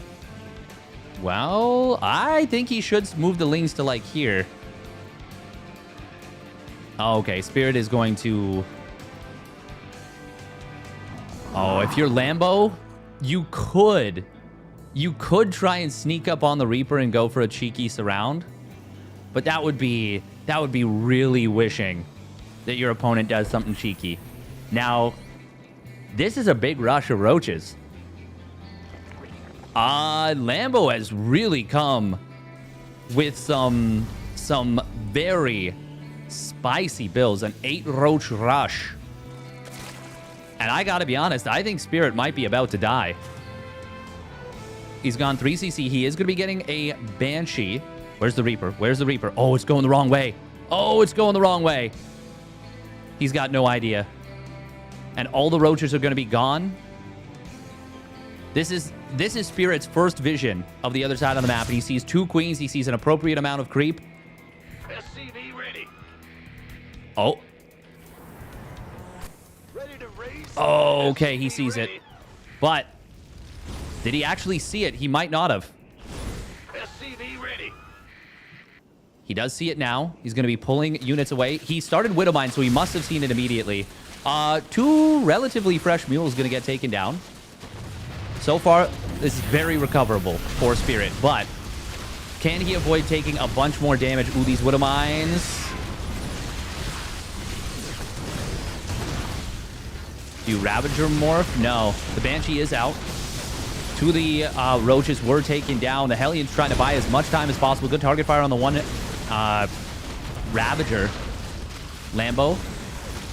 Oh, he is going to get the Hellion and the Reaper. Okay, well, I was saying that he might have been dead, but nope, not even close. Banshee was out in plenty of time to keep this from getting out of hand.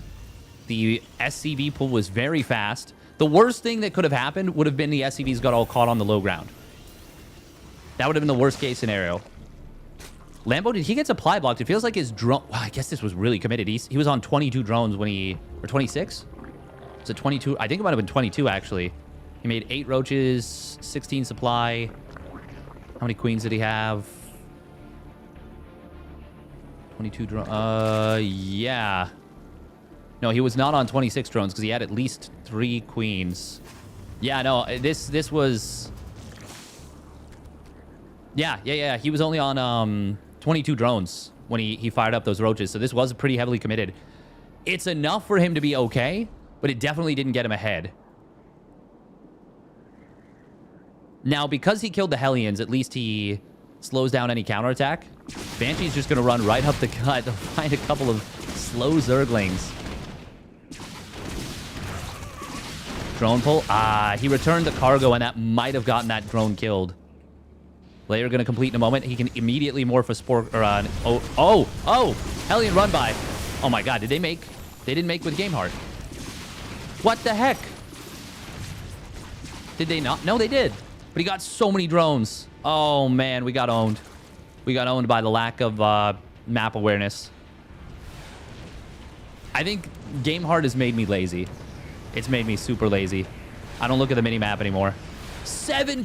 Have you ever seen 7 barracks in production at once? Spirit is going from 0 to 100 in production very quickly.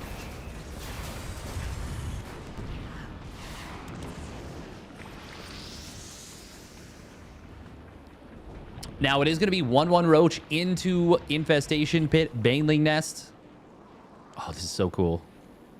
It's Carl Sagan's Cosmos or something. No, that's a planet. This is like an orbital station. Yeah, that's a planet. Oh, look, there's the things keeping it up. Usually a good idea to have those. Repulsors.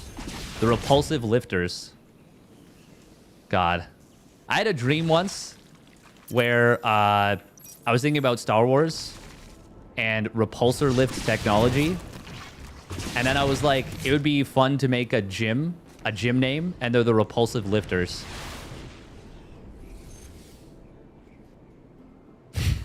That was the dumbest thing I've ever thought of. 2 more drones do get picked off by the Banshee. Lambo has fired up to 81 drones. He's got his Bane speed on the way, but, I mean, this 8-Rax is going to hit with Fire and Fury. And all the production is online now. No, he does have an armory with this. Wow, this is crazy. He's got the 12 Marines being produced before 1-1 is done. That is kind of nutty. This is going to be pushing very fast and very hard. And for a long time.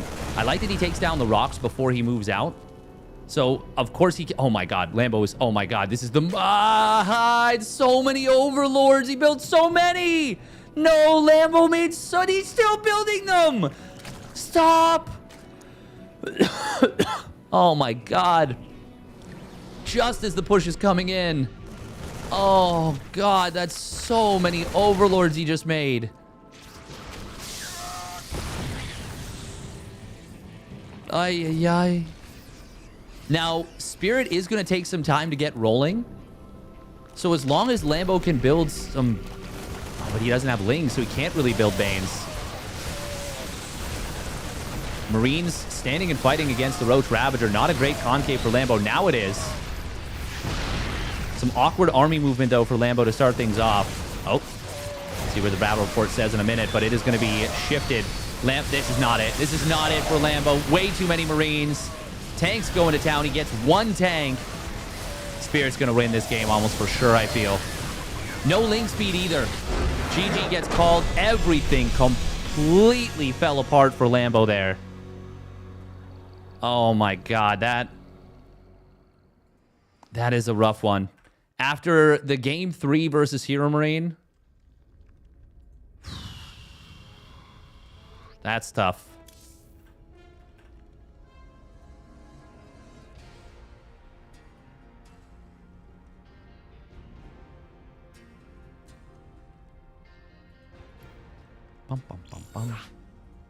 Well done by Spirit. He handled those first roaches absolutely with ease. Yeah, that was the Overlord production, the overproduction. First of all, getting supply blocked was tough.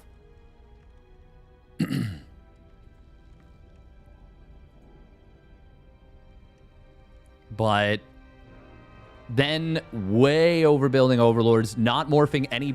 Like, granted, 7 Banes probably wasn't going to make any difference there. Oh, but yeah, not having Ling speed. I felt like I saw it in the production tab, but I'm probably thinking of another game. That was a really tough game for Lambo. That's a game that you just do not feel good about in the slightest. Neil deGrasse Tyson can suck it. Yeah.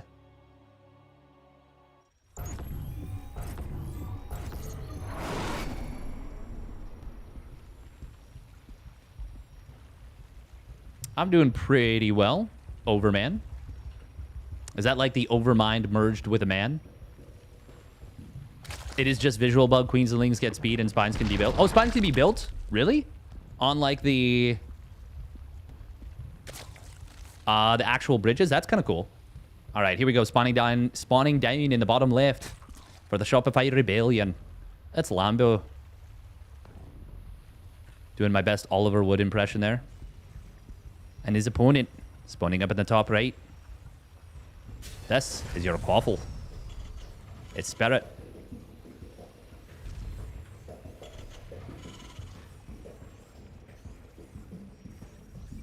Congratulations to Oliver Wood for surviving the entire Harry Potter series, leading his team to a championship in Quidditch, and then not dying at the end.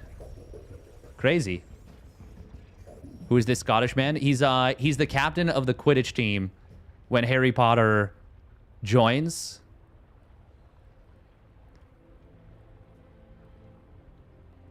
It's so funny because they're like, Harry Potter has glasses. He's a nerd. Also, his first year at school, he became captain of basically the football team. He's not very good at school. He's not very good. He's inattentive. He prefers fighting. He becomes a cop. He's also, yeah, he's the geeky, nerdy kid. Oh, and all the girls go crazy for him. He was famous coming into school. Yeah. But then, like, he's also, like, they're like, like, look, he's like just a little nerd geek, whatever. And, like, but also not that.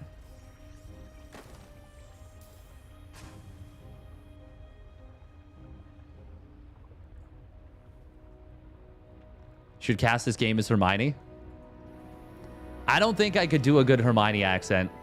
Oh, no, the drone. Oh, after how game 1 went, losing, well, not even losing, but having the drone. Oh, is the Reaper going to check for the Lings leaving? No, it's not. So this was a call and response for a couple things. Lambo was prepared to take this base, but he still wanted to take this one. You can see based on the fact that he didn't immediately build the drone or build the hatchery there. Now, Lings are going to get in. Oh, can he delay this command center? Spirit. Oh, that was weird. The SCV did some weird stuff. It gets away. But will it actually escape? Oh. Uh-oh. Oopsie poopsie. Oopsie poopsie. If all 4 Lings had come in here, this would have been so much worse. But, of course, Spirit knew. Oh, my God. Is he actually going to save this? Nope. If the Lings hadn't killed that, the grenade would have. Oh, he actually let the extractor finish. That's an oopsie. Oh, Spirit kind of playing with fire there. One more shot from the Queens. One more double shot. I.e. just a shot where you don't interrupt it. Basically, once it starts its attack animation, and that would have been a dead Reaper. He almost killed this extractor. That's not something you say every day. First of all, the extractor finishing is already an oopsie poopsie. But obviously, Lambo was focused on the Lings, trying to get some counter damage. Would have been really nice if he could have delayed the command center. But also, Spirit was pretty greedy with the fact that he lifted the barracks there. That might actually have tilted Lambo a little bit. I wouldn't be surprised. That's the kind of thing. Sometimes doing something that is technically an incorrect move in theory, but in practice can be okay. If it's 4 lings, if all 4 lings run up the ramp, Spirit almost definitely doesn't lift that. 2 lings, you can micro your way through it. As we saw, even just a simple SCV pull and the Marine stutter stepping for a little bit, not even particularly well. Like, he didn't, like, jam it in between the SCVs, and it was still fine. Oh, we are going to see an attempt to run by. The drone actually helping out a little bit with the body block, but not enough. Oh, that's a lot of damage already. Lambo shooting the unbuildable plates for a moment with the Queens, which is a problem. Spore Crawler morph, kind of sexy. Oh, another nice Spore Crawler morph to save that one drone. Lambo's doing a good job, but I mean, this is... Oh, God. Oh, no, he lost track of it. He almost stopped the bleeding at 6. And then, like, 4 more drones go down. Very nice for Spirit. Very well done from him to slip past. Lambo was so close to plugging the gap multiple times and preventing that. And then he was so close to almost preventing it again. Oh, is Lambo... Is he just going to pull the Queens? Is that... No, I don't think so. He's trying to drone back out of this, but... he's so far behind right now. So far behind.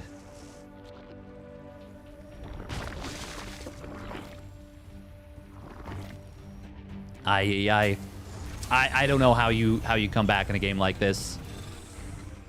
You're really just hoping that Spirit messes up his first push, I guess. Finds no damage, basically finds no damage with the Banshees and messes up his first push.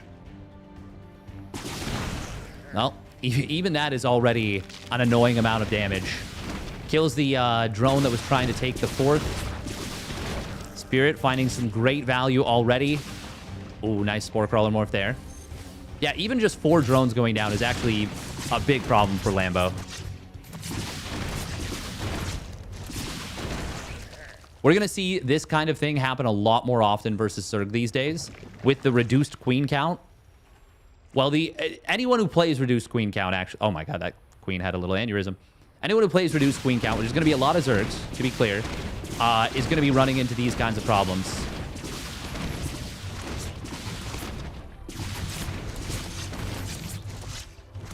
Lambo does manage to keep the 4th hatchery alive. Creep Tumor is finishing up at a very opportune moment there. Still, I'm very worried for Lambo in this game. He has gotten up to 70 drones again, and he is going 1-1 Roach. Oh, his Roach speed is very late, though. I think he started that late. I don't think it was just that his layer was late. I'm pretty sure he actually just started that late. Lambo needs to take down these rocks as an absolute priority. They cannot be allowed to survive. It's too good of a pushing position around this 4th. Lambo did get an infestation pit. Oh, no, he supply blocked again. Oh, my God. Please don't overbuild Overlords again. Please don't way overbuild Overlords. Don't do it. Stop. Stop. Stop. Stop. Oh, man. Oh, my heart. Nice creep clear here coming in from Spirit. Gonna find quite a few creep tumors. Just barely missing this last active tumor. That is 2 scans being used. Oh, my God. He's still building them. He's overmaxed on Overlords. Oh.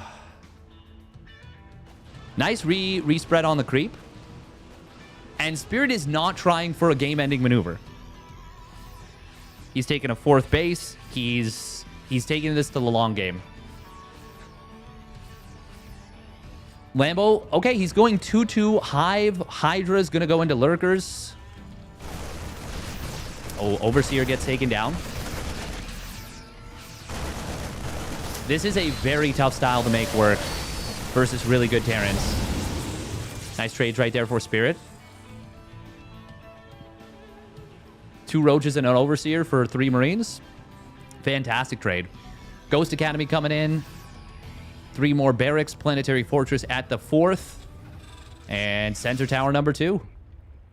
Yeah, Spirit has no need. He doesn't feel any need to have to end this game quickly. Now, if Lambo can get up to lurkers, the fact that he's left these rocks alive could be good. We're going to see a big army coming in from the side. This might catch Spirit a little bit off guard. Crucibles find two of the tanks clumped up, but they don't kill them right away. Oh, man, it took a long time to get that, but the concave of roaches was so good. Hang on. Hang on. Oh, man, Lambo came in with a super surprising amount of supply for Spirit. That was a huge army that swung in out of nowhere, and Spirit pushing while teching up.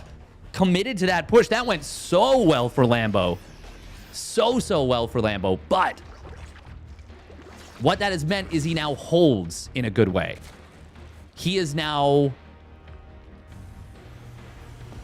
yeah, even with that going the way that it went, with Spirit hitting before 2-2, well, I mean, 2-2 would have been done for both players, and that would have been nullified. But with hitting before his own 2-2 was done. Okay, so what happened there?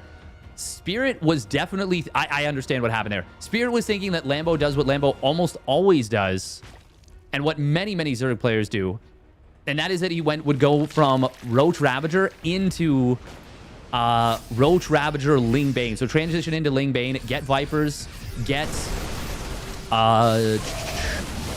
Ultras, and specifically get Baneling Speed. And a lot of times, you can hit a pre-Baneling Speed timing, or even a pre-Viper/Ultra timing, and you try and crack the Zerg. That's what Spirit was looking to do. Lambo actually drew Spirit in right there. That is really freaking cool. Oh, that's too bad. That was a Speed Overlord that goes down for free. That would have been a Lurker drop, too. Very fortunate for Spirit that he gets on top of that beforehand. But yeah, Spirit gets suckered into attacking,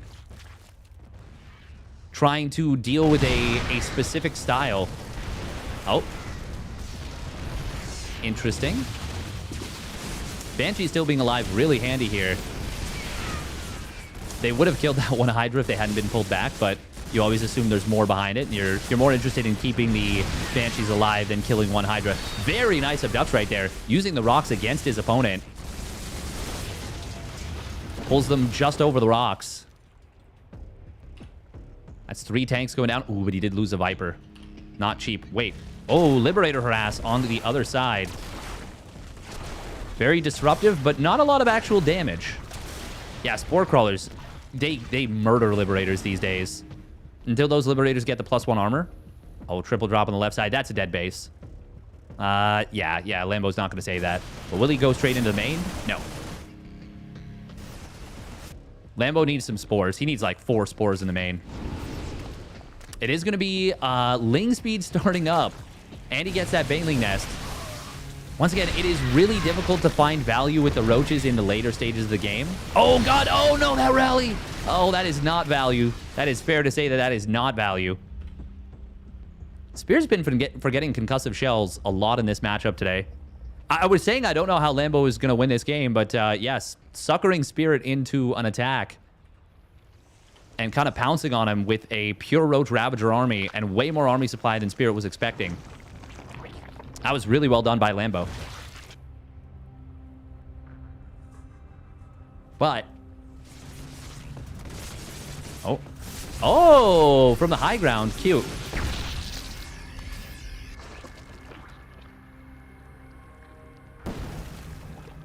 Doesn't do a whole lot, but it's cute. Something to look out for later. That is a lot of Roaches here. Sensor tower not being built, but I mean, there's a planetary. 3-3 will finish up for both players. +3 missile not quite done. Lambo's got to be careful that he doesn't fight before then. He's going to find a tank uncovered. Roaches will find a kill on the 6th base. Oh, look at that Hydra Dash being produced right here. The triple drop from earlier. It's going to come back in. It's going to kill this base again and find a ton of drones. Parasitic bombs will land on a couple of the medevacs, but he loses one of the Vipers. He'll get all the bio, but he is being drawn very much out of position. Spirit going to find a massive opening on this right side. That's going to be 2 bases for the price of fun. And Lambo's economy is absolutely smacked back down.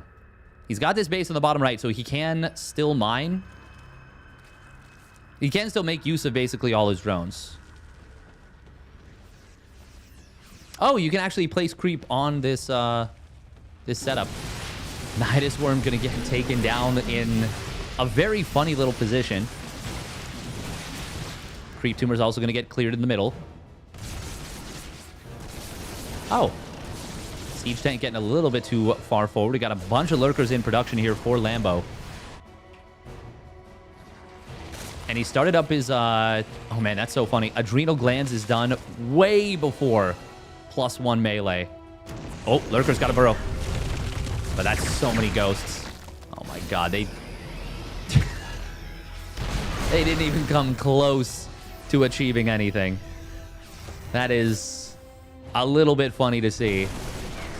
Obviously, there was just so many ghosts. Now, this is interesting. Spirit's army has moved to a very far out position, and Lambo's got a lot of stuff here. Lurkers set up in a defensive position are no fun to deal with. Ghost's going to try and come in. What is the orbital count? We've got 6 orbitals, so there is a lot of scam potential. Lurkers, oh, there's Overseers coming in.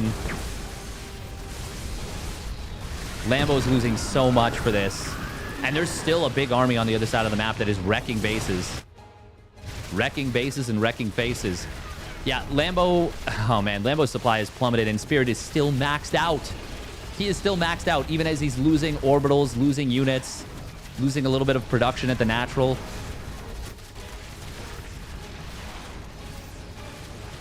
On the other side of the map, we'll finally see the counterattack cleaned up. But Lambo is just in so much trouble. The only thing is that the medevac count is low, and the ghosts are kind of trapped. If Lambo had like 4 more lurkers here, this would actually be really scary for Spirit. And it still might be a little bit... He's at... Oh, man, Lambo. Oh, my goodness.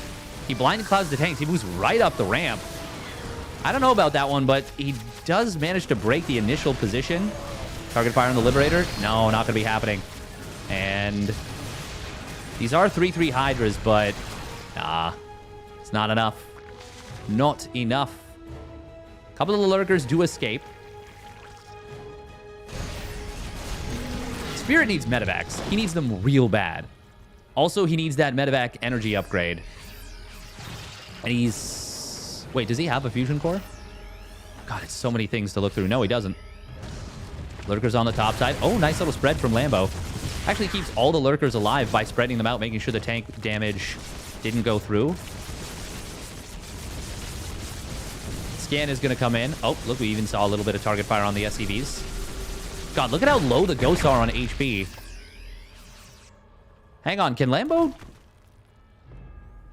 Like, one really good lurker volley can still win this game. Like, it's got to be a really good lurker volley, but... Oh, nice blinding cloud on the planetary. That's going to get taken down. Yeah, it will. Spirit's got to be a little bit careful. He's chipping away at these lurkers. This is all he needs to do. He needs to basically just not rush in. Lambo, though, he's keeping composure. But that's a big surround coming in from Spirit. Now, the ghosts are a little bit clumped up on the left. Blinding cloud does not block snipe.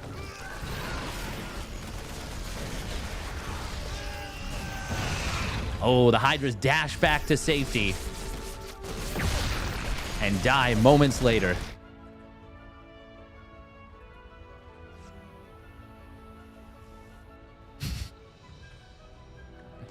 Honestly, wow, that is a 5 minutes. 5-minute battle report. Yo, screenshots. Screenshot, shot.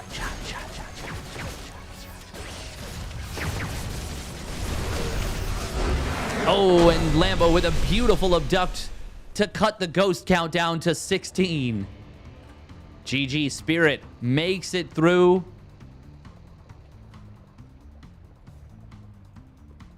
Well done. Well done.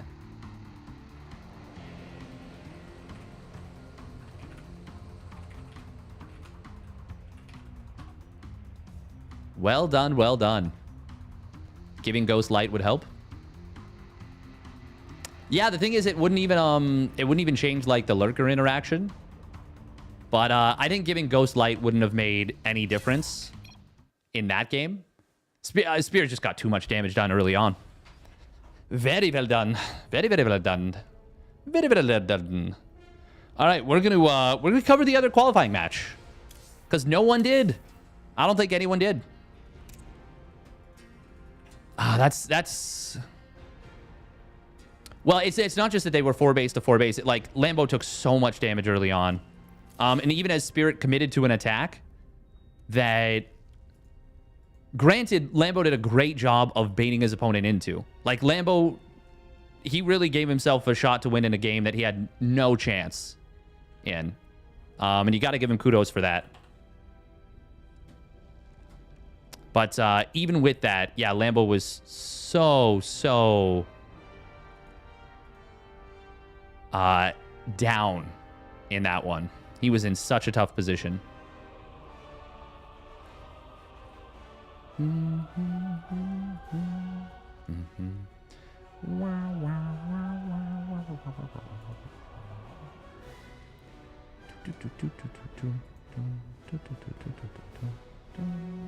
Oh wow, we've got 21 live viewers on YouTube. Oh, huh. Hey. I don't know why'd we do that. Where would you say we are on TVZ in the current patch? I would say it's far too early to say.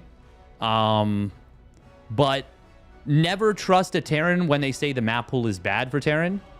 If the Terrans say the map pool is bad for Terran, it's probably... Okay, so if Terrans say it's the worst map pool of all time for Terran, it's probably a pretty bad map pool. If they say it's bad for Terran, it's probably even or fair. If they say it's okay for Terran, it's good.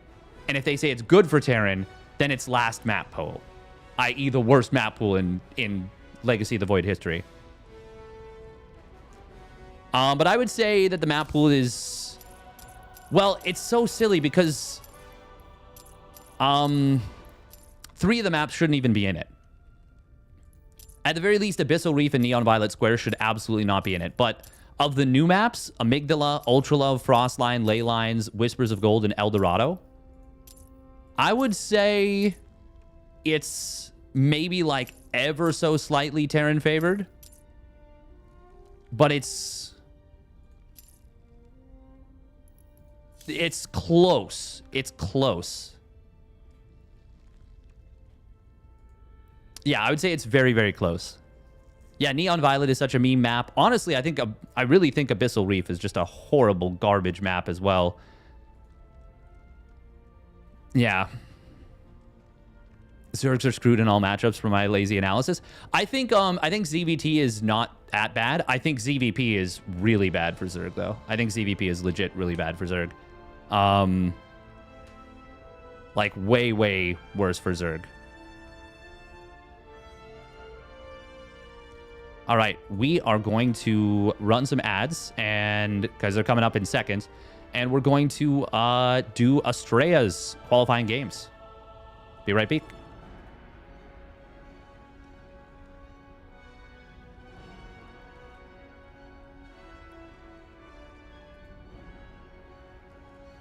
Yeah, people are dancing around that because Protoss is doing bad at the Tip Top Pro. Yeah, exactly. But, like, realistically, ZVP is, like, for the top level, for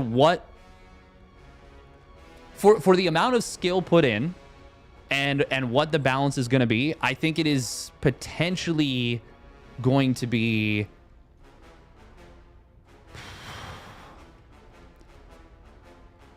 I think it's going to be pretty bad. I actually don't think Max Bax vs. Serral is a good indication of skill. Because I feel as though... Well, the thing is, I think Max Bax can absolutely still beat Serral. But I think Max Bax doesn't play with enough tournament-focused concepts yet. He's extremely good. He's extremely, extremely good. But I don't think there's enough, like, build order variance that he goes for. Clem proved at Home Story Cup that top Protoss players have a skill issue. The thing is, though, it's like, it's really a lot closer than people realize. Like, in terms of, like, the skill differential. It's just that when someone is... So, okay, I'm gonna do this out of 1,000. I'm not gonna do out of 10. I'm not gonna do out of 100 because I don't think that's precise enough. I am going to give players skill ranks out of 1,000. These are theoretical, but I'm just going to highlight the issues with StarCraft 2 and why it is super important to have a deeply analytical, like, casting setup, as well as just in general. Exactly, he relies on his extremely strong mechanics more so than tactics. Yep, exactly. And that falls off really hard when you run into a player that has ever so slightly better mechanics than you. It makes it tough to keep things up. MaxPax is extremely good. The thing is, all he needs to do is just start varying it up a little bit, and he will become... He's done the hardest part, which is sharpening and grinding his mechanics to an incredible level. Yeah.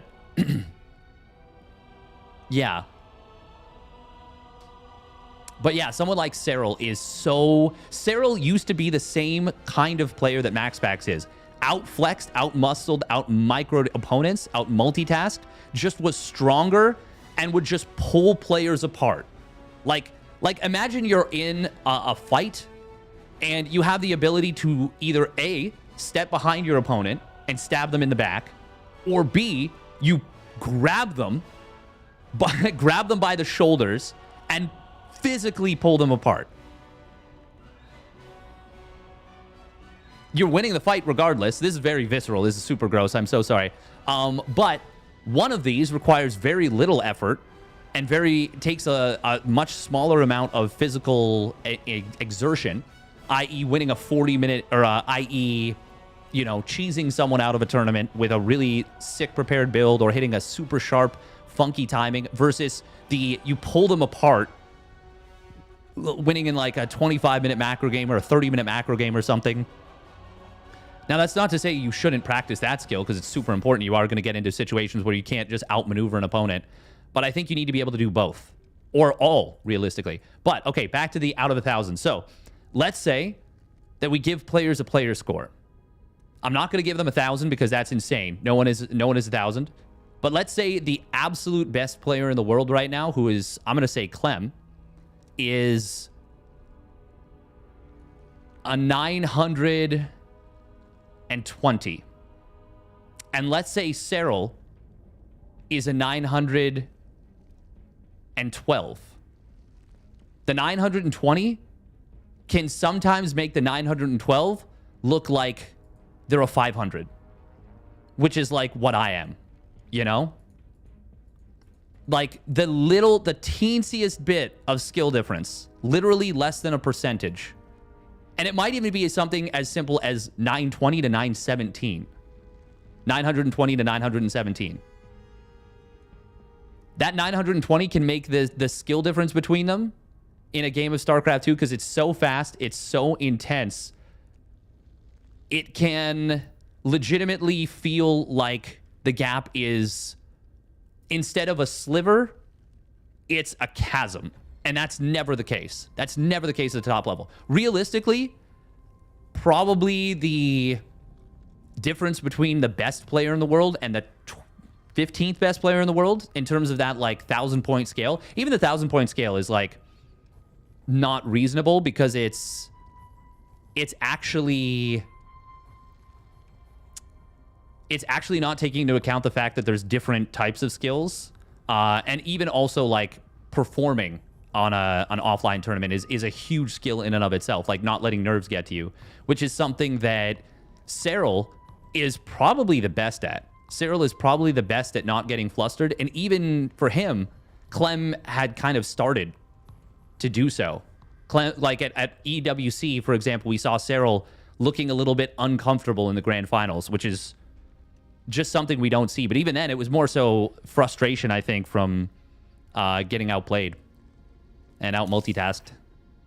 And even then, it's such a minuscule little thing, such a minuscule little difference. But StarCraft 2 is an intense balancing act. But yeah, let's say the best player in the world is, once again, we'll say 920, Maybe the 20th best player in the world is like 903 or 905. Like, it's not a big difference. There's not a chasm between the top players in the world. Like, it's little things. It's very, very little things, but it's little things that add up and make one player sometimes better than another. Would you say that it also depends on the player versus player matchup? Absolutely. Absolutely. There's so many facets to it. Some players, their styles match up against really, really well against others. Some players, the history between the two players makes a huge difference. So for whatever reason, Hero against Raynor locks in to a degree that is unreasonable. No understanding of why, but Hero against Raynor is just an insanely... Like Hero goes absolute turbo Super Saiyan when he goes up against Raynor. And it doesn't... Like, we don't... No one really knows why. But it's just... That's just the way that it's been for the last many matchups. Actually, pretty much all of this year. So, Raynor won 3-2 versus Hero in the upper bracket of the Masters Coliseum 7 at the beginning of this year. Then lost 4-3 in the loser bracket, like the run back. So Hero got his revenge immediately. Then Hero 2-0'd Raynor in IEM Katowice group stage. Then he beat him in just a weekly in the ESL Asia. They went 1-1 versus each other, which was one of Raynor's better results, actually, versus Hero this year in the World Team League. Then Hero 2-0'd Raynor in the GSL, and Hero played out of his damn mind that one. Then Raynor won his first series since the beginning of the year in a Warty TV event. And then since then, Hero beat Raynor in the ESL Masters Spring 2-1. And then he 3-0'd him at Esports World Cup. And then 2-0'd him later on in the Esports World Cup to knock him out completely. It's not just he doesn't make the stupid overreach mistakes against Raynor. It's also that every time that he does make a really aggressive move against Raynor, it works. So a lot of times he makes these moves that are just, they feel insane. And against certain players, they work well. And against other players, they work very poorly. Against some players, he experiences moderate success. I would say against Dark, he experiences more success than not. But he also tends to get punished against Dark when he does those kind of things more often than not. But against Raynor, it feels like those crazy moves that he does have 100% success rate. And I legitimately, I think I could spend... I would probably have to spend upwards of 30 to 40 hours, maybe more, maybe 100 hours pouring over replays of Hero versus Raynor and Hero versus other Zergs and Raynor versus other Protoss, maybe even hundreds of hours trying to figure out why it is specifically that Hero's moves against Raynor work out. And they work out with almost 100% success. In terms of, like, when he makes a move. Like, just like a crazy balls-to-the-wall move. What are we waiting for? I was just monologuing, honestly. But we are going to... Are we done with Estrella versus Mono games? No, I haven't even started them yet. Have not even started. Let's get to the 100... Oh, what are we waiting for? Let's get to the 100-hour analysis. Nice. That would be... The funny thing is, I could see myself doing that, getting to the end, and then being like, I still don't know. I still don't know. I would probably get to the end and be like, well... Raynor slept with Hero's wife or something. I don't know. Like, like... It's just for whatever reason, Hero just hates him. But the funny thing is, if you've ever met Hero in person, he is the smiliest, sweetest, like, person. I haven't, I wasn't able to, like, talk to him much at Home Story Cup, but I was able to, like, Just because there's like a language barrier, right? But we were playing soccer, or football as they call it, and he was just like, I mean, he was just really, really smiley and really like happy and super happy-go-lucky. It was honestly really nice to see. I was like, oh, this is heartwarming. But what do you think? Do you guys want to see Estrella versus Skillus? Okay. Let's make.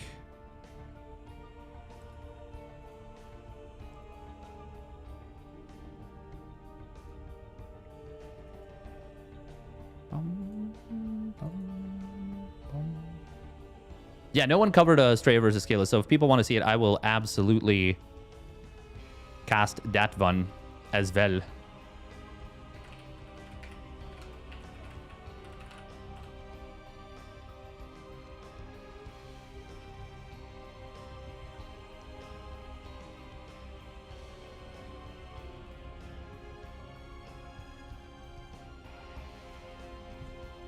New patch? Yes, it is new patch. Welcome, Shu.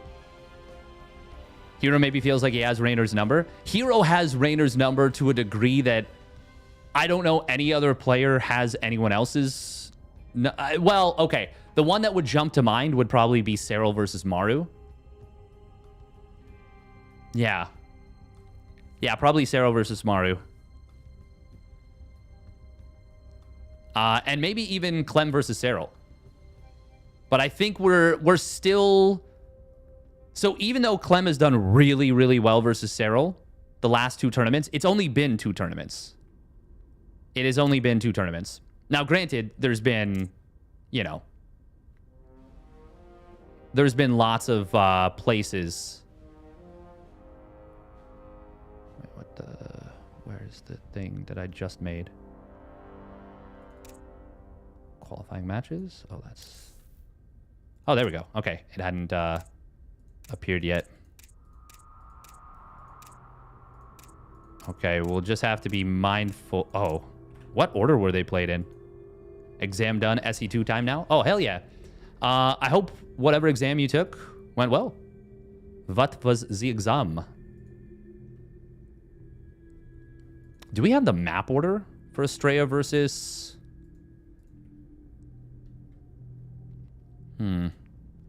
Qualifiers, Europe and Americas. Oh, man. Oh, okay, we do have the map order. Thank God. I don't know what order Skillus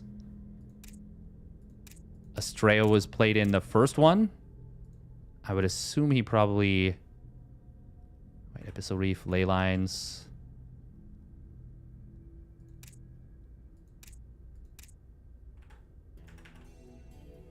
Ley Lines...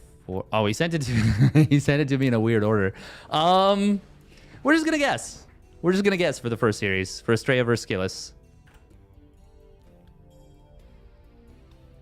German literature. Ah, it's so ironic seeing the young guns grow up and get outplayed by new young guns. Yeah, that's the main thing where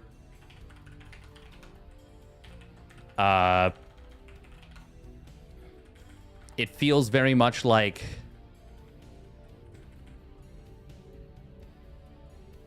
That's the main thing where it feels very much like speed is the difference. Is Clem versus Serral. It feels like where Clem wins... I mean, one, his micro is always so good, but his mechanics are just that teensy little bit better. Actually, that's how I should have done it, is mechanics out of 1,000. Not necessarily StarCraft 2 skill overall. All right, we're going to run just 30 seconds of ads, and we'll get into the Estrella versus Skillus series.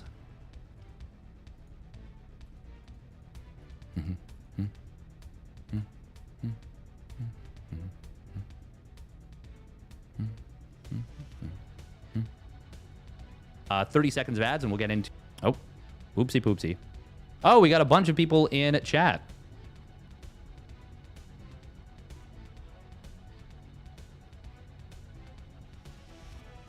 We don't know what happens in the other chat. Welcome, welcome. We got Libotop, Atari, Unity. Bit of a theme here. Secret Wizard, Osteigen, Carson. Unfortunately, there's no... I don't know how to set up bracket commands for YouTube. I should probably figure out how to do that.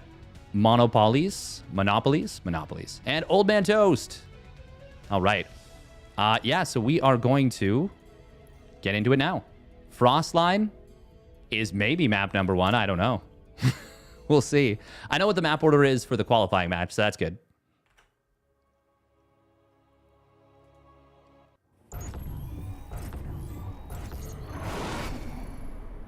The thing is, even 2 to 6 milliseconds per decade, even 2 to 6 milliseconds is actually pretty big. I know that it seems like I'm being silly by saying that, but it can be a difference, especially over the course of you know, an entire, let's say 10,000 decisions or 15, 20,000 decisions or actions per game of StarCraft 2. The thing is, you can slow mental decline, and you can even reverse it a little bit. I'll get into it in a second, but here we go. Spawning down on the bottom left. It is Estrella. In the blue. And his opponent spawning up at the top right. It is Team Liquid Skillus. In the red. The thing that's more important, I would say, than mental decline in terms of aging is physical health. To encourage the best relationship between like your neurons as possible. And I would say from my experience, from what I've seen, most SC2 players are in quite good physical shape and regularly work out, regularly like take very good care of their bodies. Now, the thing that I would be interested in, is there anyone who takes the Shohei Ohtani approach? I.e., everything that goes into my body makes me better at baseball. So everything that goes into my body makes me better at StarCraft. Or for that matter, CSGO or Dota 2 or whatever it is. Like, basically thinking total health. Like, everything I do is designed to increase performance. So whether that be, you know, eating certain foods that are going to provide really, really strong health benefits. Maybe something like having lots of salmon. I think salmon. I even that I'm not 100% sure. Like, I'm not a dietitian, but my understanding, I think, is that salmon is quite good for oh, pardon me. Quite good for the mental well-being.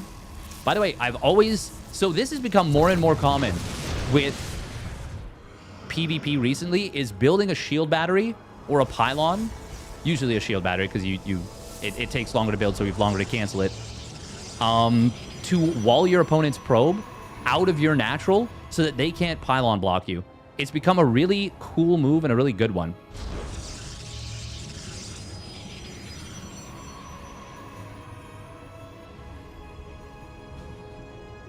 Why do workout when you can do work at home? Like a workout at home, or what do you mean? A little bit of pressure going to come in from Estrella. Oh, he's got to be careful about force field. He's going to be fine.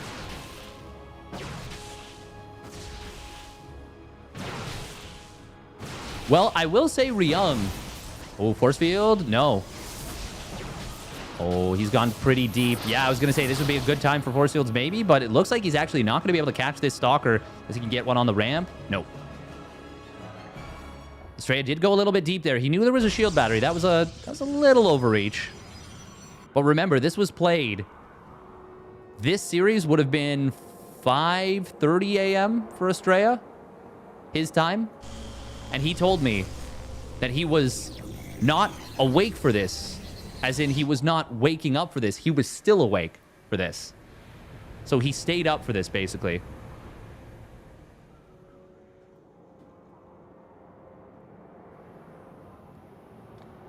The thing is, though, when you are like a super rich athlete, you can afford to hire a dietitian that will... Now, I'm not sure if Tom Brady, for example, does that. But you... Yeah, because quarterback is a very cerebral position. That's a good point. Does this stasis ward... I don't know if this actually blocks the Nexus. I think it might. But I'm not 100% sure. This is cute. He's using the the 2 Stalkers to guard the Oracle. That's very cute. And his blink timing is only a little bit later than that of Skillis's. I like this from Estrella quite a bit. Skillis, though, is up in workers by a little bit.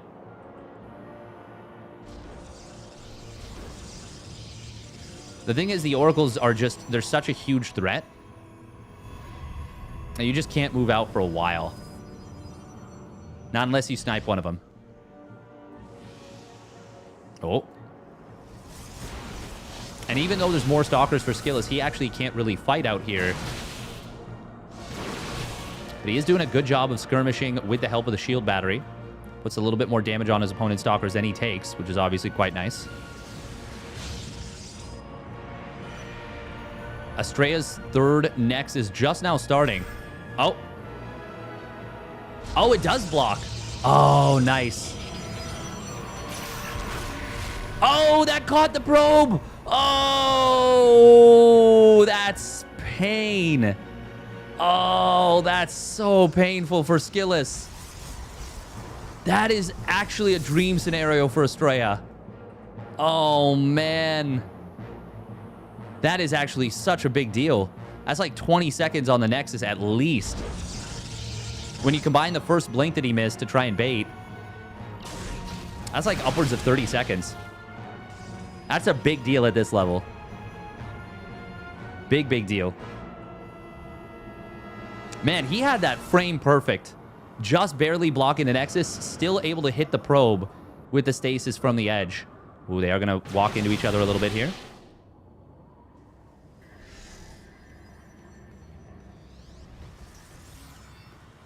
Yeah, that's what I'm more so saying is it's not necessarily complacency, but we haven't seen a player that is playing 100% yet, so to speak. All right. Oh, quick reaction time from both players there. The other thing is it's not just necessarily about reaction time. It can also be about reaction time in multiple places. Reaction time plus task switching, which is that's what the real name is for multitasking, because multitasking is a myth. The brain cannot do 2 things at once. The brain can switch from doing one thing to another very quickly, but that's what the actual process of what we call multitasking is. You're never actually doing more than one thing at once. It's not possible. Finally, an observer pops out. These stasis wards have been very nice from Estrella. We might get a little bit supply blocked here at 109. He needs a few extra pylons. There we go. But Estrella's going hard into the gateways, going up to 10 gates. He is a charge lot stalker enjoyer. Oh, he revelated the observer, almost got it. Did he lose one of the oracles? No, he's kept him alive very nicely.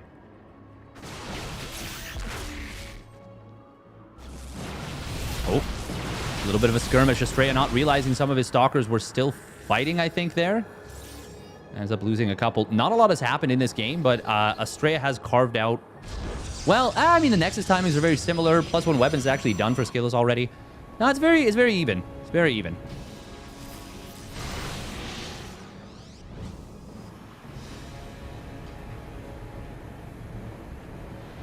In fact, War Prism is done for Skillis. Okay, Estrella's gone very heavy into charge lots. Very, very heavily into charge lots. And we see the Templar Archive start up now. Ooh, Skillis was not ready for this fight, and he does get jumped a little bit. Blink forward will find the War Prism. Yes, he does. And now these Zealots are kind of caught for Skillis, which means Estrella finds the Immortal. That was a very good jump for Estrella and a really rough fight for Skillis. And all of a sudden, yeah, the supplies really fell for Skillis right there. Ooh, even in the Observer net. Oh, he does get it. Archons. Oh, now Estrella even tagging the army there. Yeah, even with the Oracles finding basically no probe damage, They have provided utility throughout this whole game. Oh, that blink forward, that was not it. He finds the Immortal, but it's going to cost him so many Stalkers. Great force fields there from Estrella to punish. An Immortal for basically, what, like 6 Stalkers? Yeah, now the resources loss is even bigger in favor of Estrella. Man, Estrella's been getting so good recently. He has been putting in the work for sure. Oh. You can see that Skillus wanted to go after those Oracles, but Estrella pulls them back, reads the move. Now, Archons are out, and +2 weapons is about to complete. This is maybe a dangerous moment for Estrella, especially since he is so heavily committed into charge lots. This is cute from Skillus. If he can get a warp in on the other side of the map, could find some big value. Estrella also getting his own Templar Archives. Did get a little bit supply blocked at 160 foe. I was blocking an Immortal production. Unimmortal production. Blocking Immortal production. This is quite nice for Skillus, actually. Good pro pull from Estrella. And this is one of those situations where having the Zealots shift clicked is actually... their AI gets a little bit stupider. Oh, Skillus might have found Estrella very out of position. He's Templar. Oh, he immediately morphs them into Archons because he kind of has to. But now it's actually Estrella getting a big jump on top of Skillus. Estrella's +2 weapons has completed. Archon trying to be saved right there. Yeah, the Zealot Concave. Weird to say that, but the Zealot Concave favored Estrella massively in that, despite the fact that he was very much caught out. Oh, the cancel! Oh, the cancel! Clutch cancel on the Prism. The snipe was huge. Nice target fire on the Oracles, but that might be way too little too late. Day late and $1 short. Oh my god, that was like 0.2 seconds away from finishing the warp in. I don't know that it would have turned the fight back around, but Estrella made sure that it couldn't.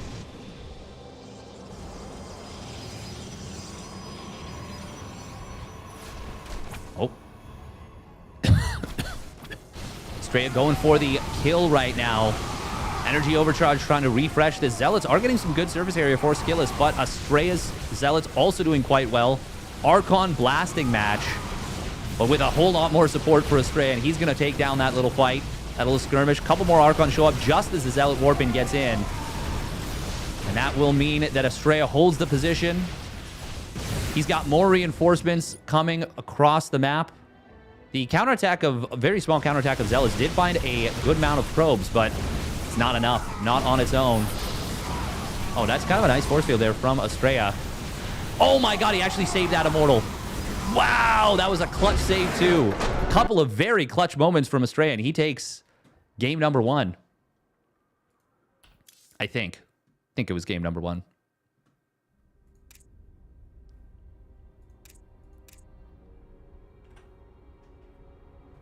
Damn. War Prism go, vamos.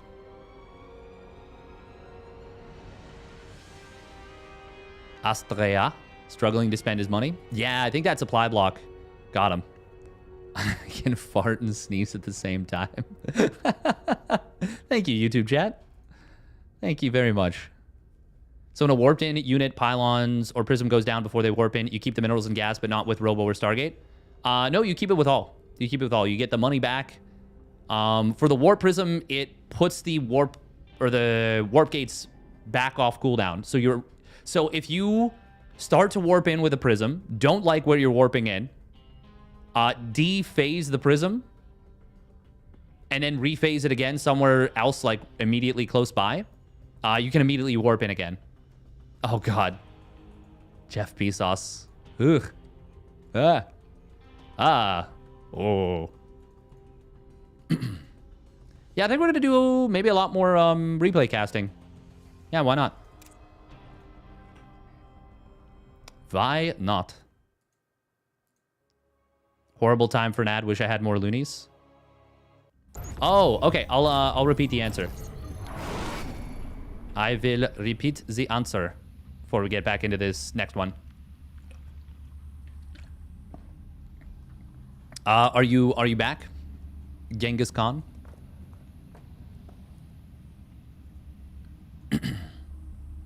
Circus material. I'm gonna run away to the circus. You're back? Okay. So when the When the War Prism, or I did answer, yeah. But when the War Prism or Pylon goes down, everything is refunded. So both the Stargate and the Robo is, well, unless the, actually, yeah, if it's just depowered, you don't get the money back. It stays on its cooldown.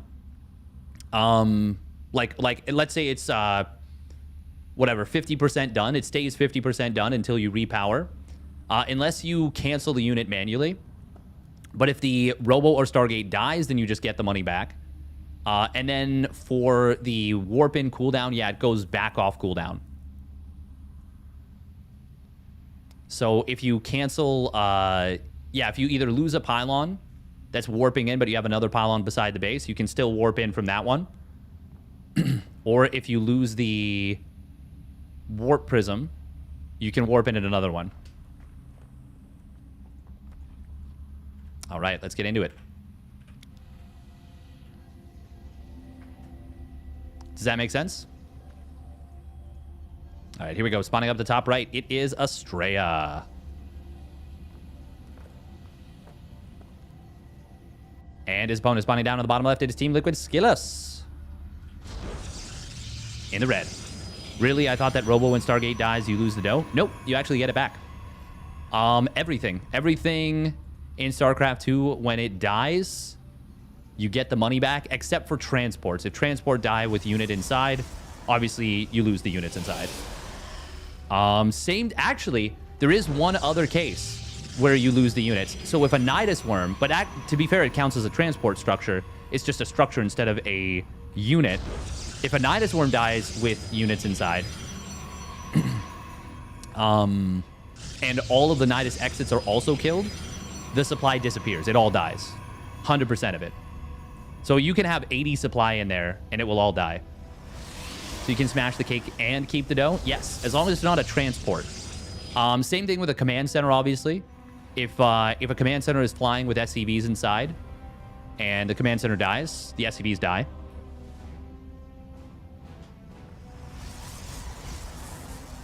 Yeah. If it's just depowered, it holds the position in production.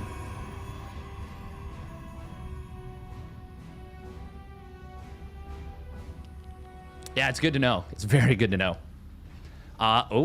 Estrella, what are we doing here? I think this is just a fake proxy, but he could come back here, drop a Robo or a Stargate or something.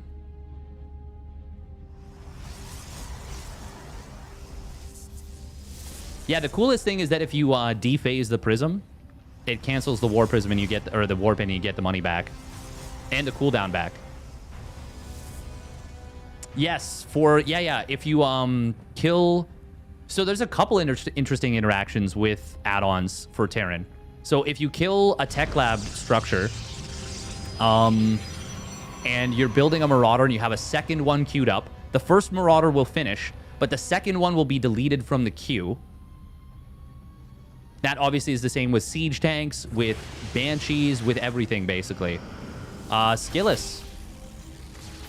Well, that makes no difference. I was gonna say it's a little bit weird what he's doing with the sentry here, but it's totally fine. It will end up being a Stalker sentry with that quick hallucination. Estrella. Oh, looking at intercept. Can he get the kill? No. I think it takes 7 shots to kill a hallucinated Phoenix. 7 shots with a Stalker.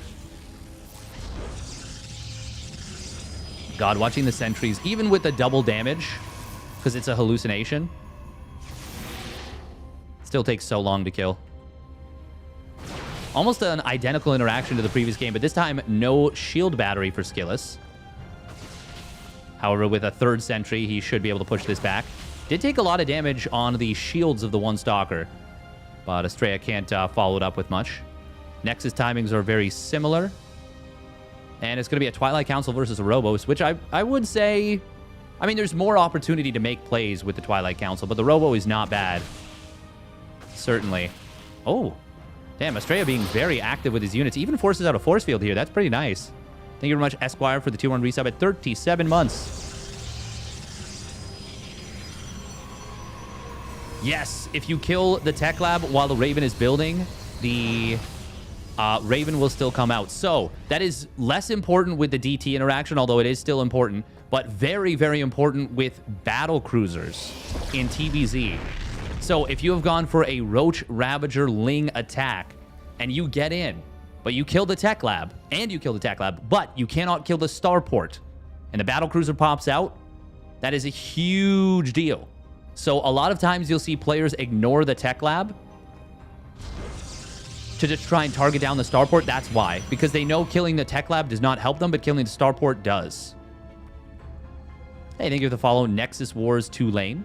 By the way, if you are watching on YouTube, make sure to subscribe if you haven't already done so. Or, yeah, subscribe. That's what following is on YouTube. Oh, double adept getting across the map. Skillus is not prepared for this at all. He's moving out with a huge sentry single immortal push. Astrea's obviously going to have to cancel the third Nexus, but he's going to get so much damage done on the other side of the map. Double adepts warped in defensively. But this is going to get very... Well, it's actually not that bad. 4 probes is a lot, but could be so much worse. No shield battery in the natural for Astrea. He does manage to finish Blink up. He's doing a good job with these adepts. He managed to actually slip to the natural.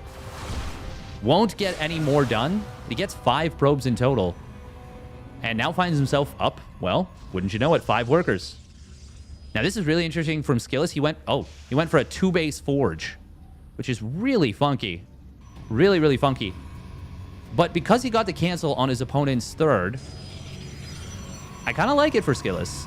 Obviously, losing the probes is uncomfortable. Oh, that's a great hallucination. Sees that the prism is there. Wonder if he noticed, actually. Surely he did, right? Astrea's forge is pretty quick himself now. He does have the third Nexus on the way. Skillus, his Twilight Council is so late. Astrea could have his charge started before Skillus, even though Astrea already got Blink. Now, what is Skillus' plan here? This is super duper weird. Blink forward into the main base. He wants that robo, but no, you're not getting that. Oh, the hallucination actually kind of blocking. Oh, oh my god. That poor Stalker. That Stalker experienced the most traumatic death possible. Oh my god, this Immortal, very bad rally right there from Skillus, and a huge find for Astrea. Do you shade forward with these 2 adepts? He wants those Stalkers clearly, but Astrea can blink back. Oh, but he didn't get away with the 1. That's a little unfortunate. He had the blink back off cooldown, could have saved it. Losing Stalkers to adepts like that feels bad, because you know you could have saved it. But Skillus, yeah, pushing out right now is a little bit dangerous. Your opponent has blink, you don't. Wait, oh my god, Skillus didn't get charge. Oh no. He did this versus Cristiano and he still won anyways, but this time I do not think he is going to win with a chargeless Charge Lot Archon all in. Oh no. Oh, and the Prism goes down too. Oh god, everything about this for Skillus right now. Oy, oy, oy. You have a 200-word essay due in 30 seconds? Oh no. That is really tough. I'm so sorry. 200 words is, whew, that's a lot. Astrea really playing with fire right here. Only gets 1 Stalker caught, and it's actually 3 force fields being used. And he's buying so much time. Like, Astrea's about to be on Disruptors. What am I saying about to be? He's on Disruptors. He's already got one.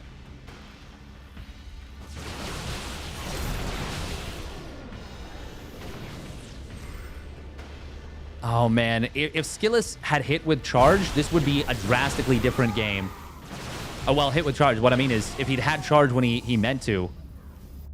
Oh, God, this is so tragic. In a qualifier, too. And Astrea's got 2 Disruptors out. He doesn't have the gas to start up a 3rd one yet. But realistically, 2 Disruptors is going to be big for this. Astrea's doing such a good job of, like, delaying with this.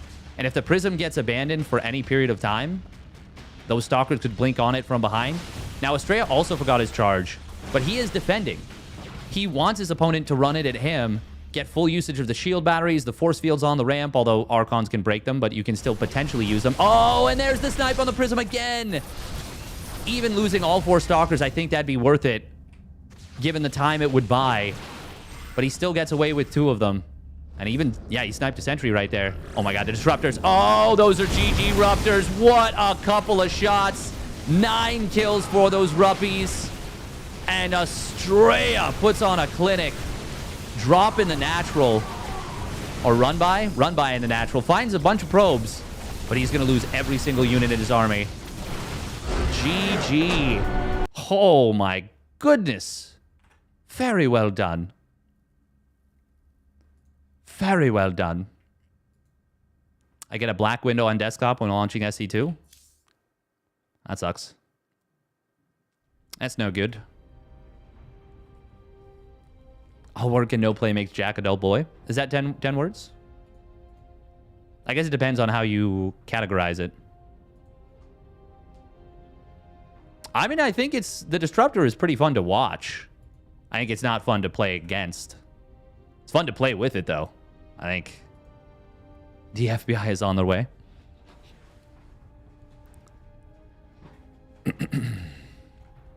Wee.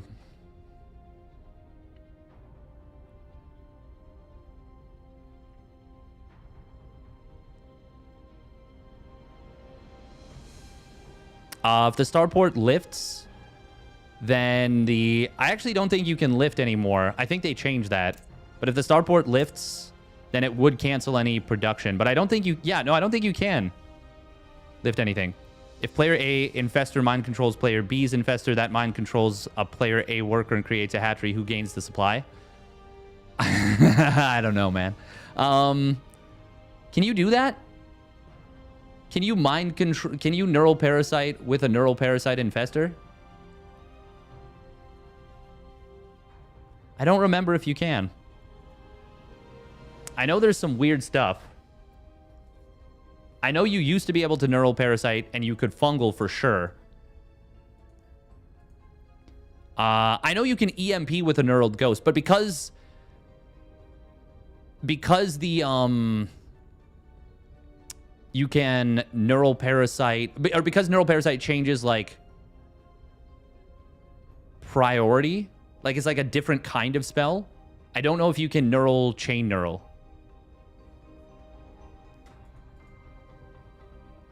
But that's a funny question. But when you neural parasite and build a drone, or use a drone to build, I'm pretty sure it goes to the player that used it.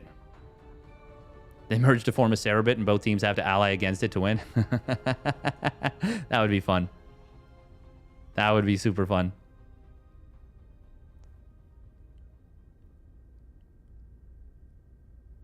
The last unit parasited will remain yours to control even after the original infestor loses control. Oh, that is pretty cool.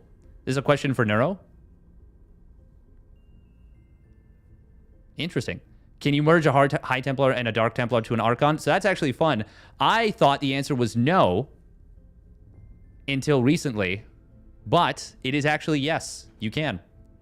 It used to be that was going to be its own unit in StarCraft 2. That was going to be something called the Twilight Archon.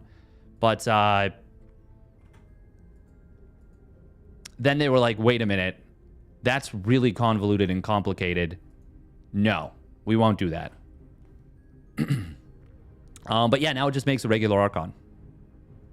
That's the way that it be. All right, we'll do Mana versus Estrella now. Estrella versus Mana. This was qualifying match.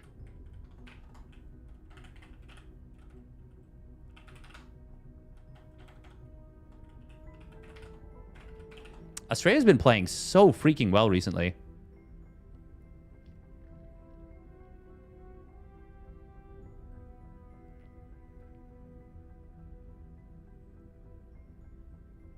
And the first infestor dies at the same time?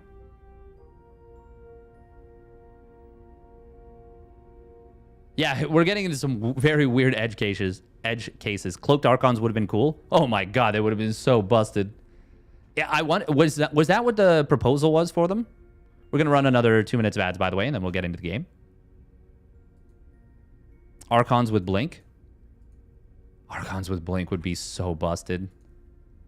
They would be so busted. Okay, ley lines, amygdala, and then abyssal reef. Okay.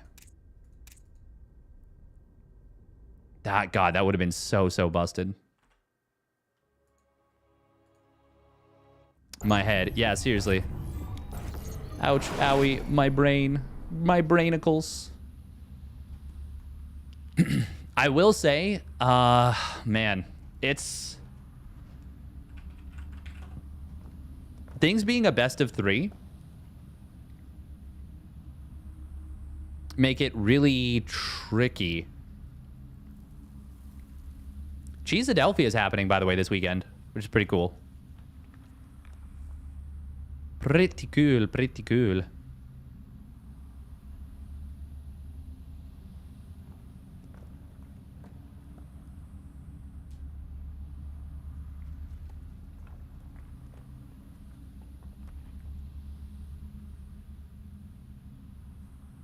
Cheeseadelphia Grand Finals. Oh, wow. Not that many people signed up so far. I wonder if a bunch more people will show up. But honestly, pretty good players.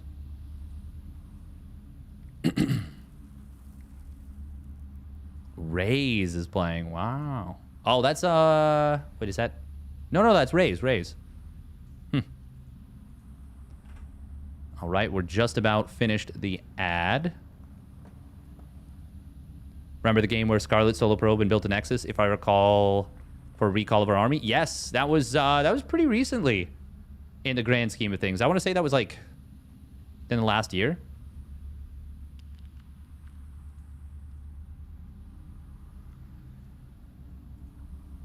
Blarcons. Yeah, this year. Yeah. It's weird to think that this year is almost done. This year is almost over. All right, here we go.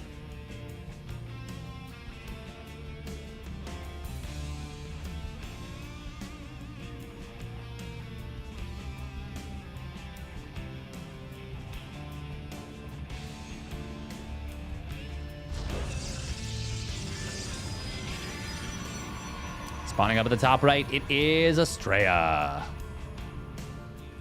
In the blue.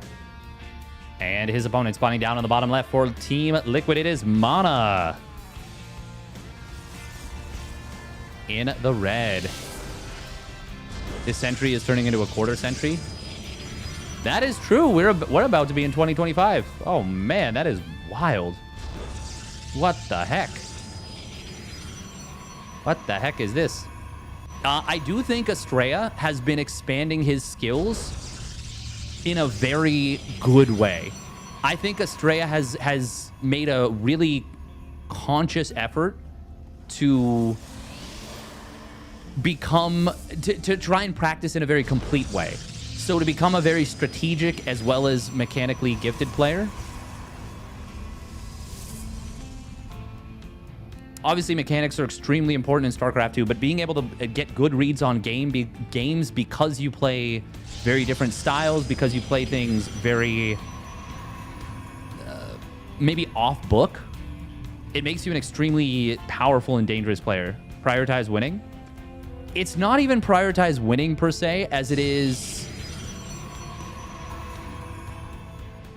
Oh, wow. Double proxy. Create win conditions for yourself. This is funny. Mana used this spot against Showtime, and he checks for it. I wonder if Estrella used this against Mana a little bit here. It's going to be Proxy Stargate versus Proxy Robo. Well, I know who that favors on paper, and it is most definitely the Proxy Stargate player, but that does not mean by any means that this is easy. I guess playing the player is a little bit of it too.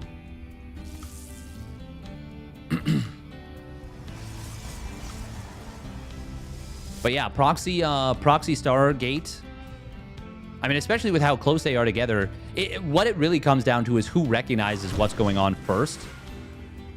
Now, Mana did get the scout into Estrella's base. I mean, he didn't get a full scout, so he doesn't know that there's no pylon over here. And he doesn't know that there's a pylon missing. Oh, who gets the jump here? It's actually Estrella with a slightly better setup. Yeah, he fires first, which means he will kill the Adept, and he switches target fire on his second Adept. Very nicely done from Estrella, so he comes out with a one-shot lead, and that is enough to win the skirmish.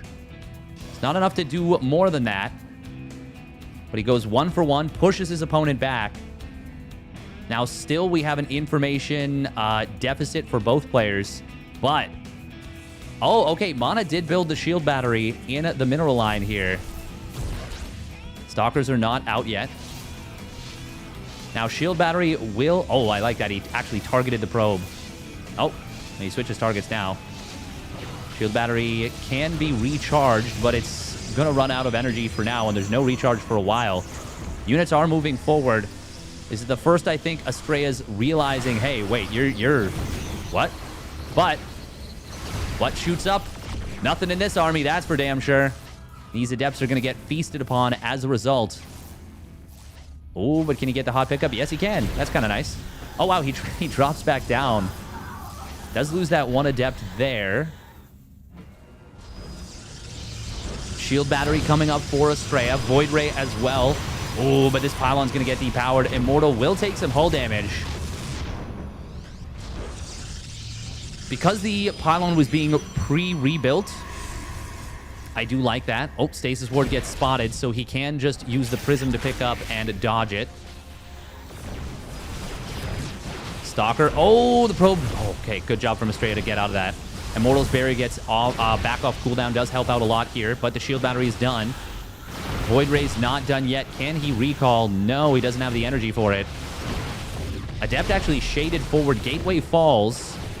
This is looking very tough for Estrella right now, even as he's up in supply. We do have double Oracle on the other side of the map, though. That is going to be able to find some big damage once the beams turn on. He pulls probes into this, went after the Immortal, wasn't able to get it. Also got the shield or the Prism low, which means his opponent will lose high ground vision, and he, almost loses the Immortal, but he barely saves it. But on the other side of the map, 8 probes go down. That equalizes the damage, but does not equalize the economy. It puts Estrella way ahead. 21 probes to 13. Was 20 to 12 for a little while, and that is a massive lead for the North American Protoss. Second Oracle. Oh, Stasis Ward, Stasis Ward! Oh, how many does it get? Just 2. Oh, Mana got out of there just in the nick of time. Ooh, Void Ray on a bad rally. Well, not even a bad rally. It was more like a good interception from Mana. Oh, this is awkward for Estrella. I was going to say he needs something to compete with his opponent's growing Immortal count. Well, actually, it's not growing at the moment. But it was. Okay, this is weird. We're going to see a base trade, potentially. Estrella is saving Nexus energy. He's got energy for energy overcharge and also for recall if he's so inclined. They both have energy for recall. Actually, they'll both have energy for both abilities. Shield battery. Oh. Do not want to lose this Void Ray here as Estrella. He's got to pull that back. Flick off Prismatic Alignment, I think. We do see the Gateway getting depowered. It will be a recall. So that's a win for Estrella, I would say. He's now bought himself a ton of time for this Robo. And he can force field the ramp. Which means he grabs a sentry kill. Force field from Mana didn't really achieve anything. And that's actually a supply block for Mana, losing that pylon. Oh, nice job from Estrella. Spots the Observer. Gets it with the Revelation. Yeah, this is super good for Estrella. Every moment that he buys is really, really good. Oh, Prism Snipe. Stasis Ward. I think Mana sees it. But even as it's under a force field. The thing is, now recall's on cooldown. Estrella just says, okay, I'm going. Oh, this is so good for Estrella. He still doesn't use recall. He can recall whenever he wants. Or he can just commit. I don't think there's a probe on the map for Mana. If Estrella just gets all the probes... Stasis Ward gets triggered. That actually triggers high ground vision, but there's the energy overcharge for more force fields. Estrella just needs a force field. Force fields. He could have, but... Oh my god, is he actually going to catch it with the stasis? No. Still, it doesn't matter. I think this is over. I think this is checkmate. Oh my god, what a beautifully played game out of Estrella. Force field. There we go. Prism does show up. Mana trying to breach high ground. A little bit unfortunate that Estrella didn't just kill the probes or force field them in, because then he could have gotten every single structure and just won. But now it's a little bit uncomfortable for him. He might need... Actually, no, he doesn't have energy for recall. Still, Estrella's controlling pretty well. Both players are displaying excellent control, but Estrella's doing a really good job of making sure the Immortals don't get swamped. Now we're going to see an attempt to do so, but the probes are pulled. One Immortal goes down for Estrella, but Mana's down to just one Immortal as well. The army supply is not even close, and Estrella taking game number 1. Man, that was some really impressive and decisive play from Estrella. Oh, lordy. Very impressive.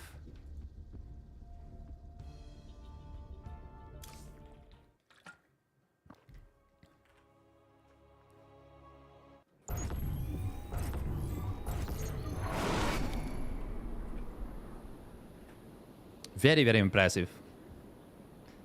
Hey, thank you, Bouncing Cow. Yeah, I would have really liked to have gone to Krefeld. Would have been really fun. But, twasn't in the cards, unfortunately. Not this time, which is too bad because Sal went, Zombie Grub went, Chicken Man went. Obviously, all the pro players were there. Cyril was there. Raynor was Raynor there last time? Actually, was Raynor at Homestory Cup 25? I gotta look that up.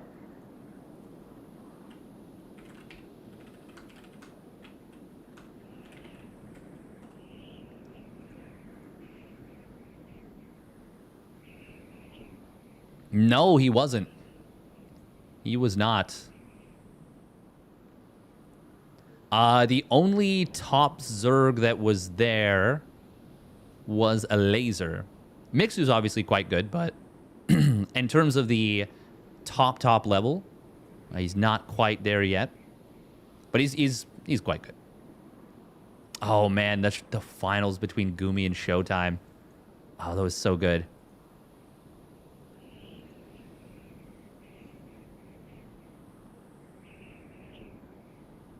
Hey, welcome, Fractal. By the way, if peeps are enjoying the stream, would be very much appreciated if you subscribe on Twitch. Whether you would use the tier 1 or the Prime sub, or if you want to go real fancy, tier 2 or even tier 3. Oh. All right, we're going to get into it. Game number 2 of Estrella Mana. All right, here we go. Spawning down on the bottom left. It is Estrella. In the blue. And his opponent spawning up at the top right for Team Liquid. It's Mana. In the red. Yeah, that was super decisive out of Estrella. So decisive. Multiple times just making the correct move, making it fast. So making the correct move in StarCraft 2 is difficult.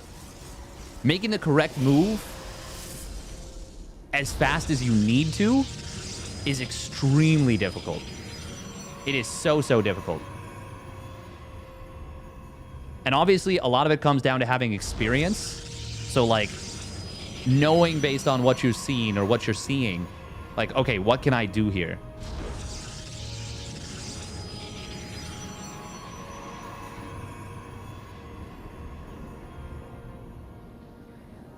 Well, I mean, I don't think it's as simple as that, Bouncing Cow. I think Clem's Protoss is legit just extremely strong. It is definitely a myth that the skill ceiling for Protoss is low. The skill ceiling for Protoss is actually extremely high. It's just that the skill ceiling, like what you need to do to utilize the skill ceiling of Protoss can feel a little ridiculous. But stuff like putting High Templar all over the map, stuff like splitting the High Templar in fights, properly army splitting against Terran drops, microing Zealot run-bys, doing multiple Zealot run-bys. Like, there is actually a lot that Protoss can do. And we've seen a lot of Protoss players do it very well. Like, it is definitely... it is definitely a very high skill ceiling race. It's just that throughout StarCraft 2's history, it hasn't always been a high skill requirement race. And I don't just mean Legacy of the Void. I'm talking like Wings of Liberty, Heart of the Swarm. But there have been times where the skill requirement for Protoss has just been lower to still compete at a very high level. But now that is no longer the case. And in fact, in order to compete at the close to the top level, you have to be extremely good. Just to get even pretty close to the top level. And I don't think we've seen yet a Protoss player that has utilized the full... to be fair, I've said this many times. We haven't seen anyone, not Cyril, not Clem, not Maru, truly play StarCraft to its full potential, because you can't. There are too many things you can do. Too many things you can do. Obviously, there are players that have gotten close. Oh. Mana. Actually, I was going to say, I think this is just kind of okay for Estrella, but... Oh. Interesting little movement here. Mana with the third Stalker showing up. Estrella did get caught a little bit, and it turns into a lot of damage on that one Stalker. That was very interesting for Mana. Building the third Stalker here, just the third, yields some pretty nice results in terms of damage on his opponent's Stalker.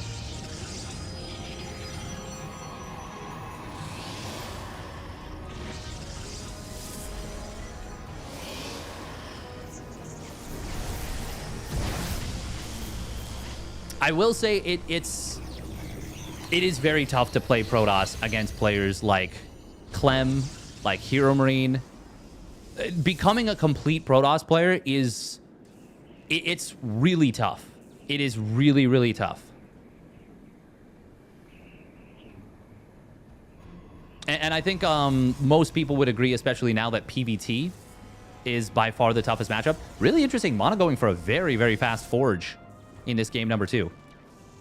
I do think PvZ is just straight up good for Protoss now. I think it's just a straight up very good matchup for Protoss.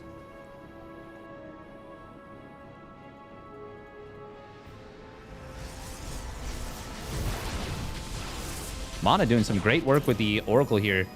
Manages to, on 2 separate occasions, snipe just an individual probe kind of in the face of his opponent's units. And he actually decides to build a second Oracle. This is very weird from Mana. Quick Robo, quick Immortal, quick +1, and delayed second Oracle.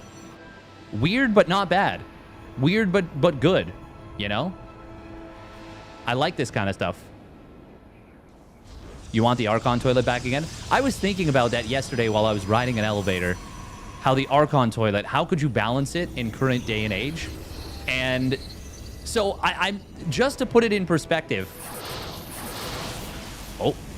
We are going to see the force fields right there from Estrella finding a Stalker of Mana. That's very nice.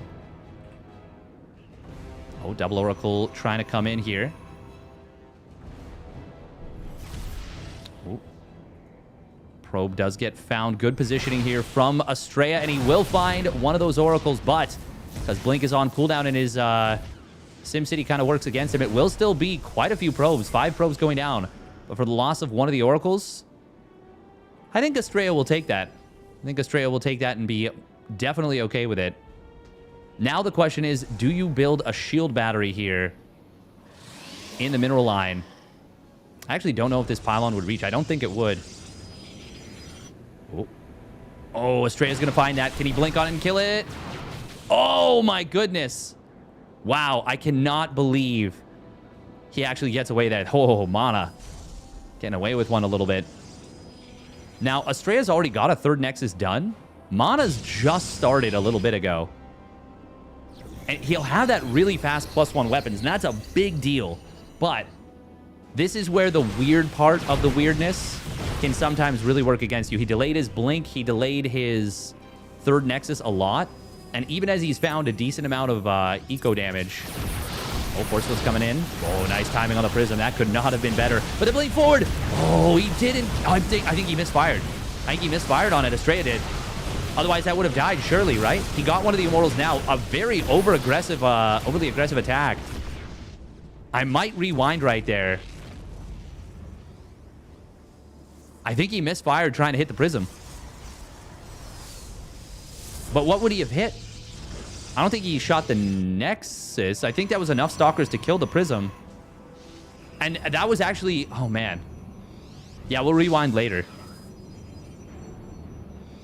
What happened to burrowed units that couldn't move back in the Archon Toilet? I'm actually not sure about that. But yeah, Archon Toilet. So, just to put it in perspective, granted, Wings of Liberty was very easy to play for Zerg. Super, super easy. But Archon Toilet initially, if you put Banelings in, they would just blow up the whole army. But you were the one as the Protoss that got to pick where the Archon Toilet was placed. Why were you not being punished for putting your units inside of a murder blender? Now, granted, if we're talking about balance, like, Wings of Liberty is not a good example. It was garbage in terms of balance. But why was that not something that would be punished? Mana very out of position, by the way. He's going to try and move through the middle. Blink into the main base. Estrella. Oh, if he can depower Blink, that'd be amazing. But he's just about 4 seconds, 5 seconds too late to do so. And Mana with the Warp In will be able to force this back home. Estrella actually, or not even force it back home, but force it to the third. Estrella was trying to take a fourth Nexus with this. That is greedy. Stasis Ward in the natural. Oh, he gets it, but loses the Oracle for it. Estrella's up in army supply and probes. That recall, though, I don't know about this one. I don't know if he can fight this. He's going to blink forward, take down an Immortal, gets the Prism as well. Going to find his opponent's second Immortal as well. Okay, never mind. This is very good for Estrella. Very, very good. Mana's in some huge trouble right now. +2 weapons not done for Mana. This was a perfect time for Estrella to fight. Blinks forward, grabs the additional Immortal. His charge lots show up as well. Mana reinforcing into this nicely with the Stalkers. Despite the fact that the Prism wasn't there. He's able to hold the line behind this. And Estrella was not able to kill the third Nexus. So, considering how much army Mana just lost, it was not as bad for him as it could have gone. And now he's up in upgrades. Okay. Still, I am very impressed with Estrella's hold right there. Thank you very much, Zurich to kill for the tier 1 resub at 17 months. Thank you, thank you, thank you. Now, Estrella is way oversaturated in probes because he was gearing up to take his fourth. So a little bit unfortunate. Just nobody really thought of the AoE coming out of it from Archons. The thing is, just the Vortex alone to set up a surround on your opponent's army, a full surround, already made the spell insanely good. Insanely good. Oh, Zealot's going to wrap around on this army. Link back will get the will allow the force fields to be very good here. Estrella blinked over this. Mana controlling that fight beautifully. What a turnaround from Mana. Oh my goodness, the force fields. Wow, wow, wow, wow, wow. That was so sick. That looked so good on paper for Estrella, but those force fields were perfect. And Mana might have just snatched this game back out of Estrella's hands. What a brilliant set of force fields from the Polish Protoss player. Ooh, big warp in of Stalkers coming in. This time, no cancel. And the warp in goes through. Estrella pulling probes into this, but Zealots are still there in decent numbers. And they murder the probes. Immortal not quite one-shotted, but it doesn't matter. Mana snowballed at this point, I think. Well, I mean, these Zealots, are they enough? They do get some good surface area. No, Estrella's lost way too many probes. The fact that he even makes the fight close after how well Mana did right there in the middle fight is already impressive, but Mana is going to be able to do this. Okay, let's take a look at that one attack. So I swear... I swear that Prism should have died.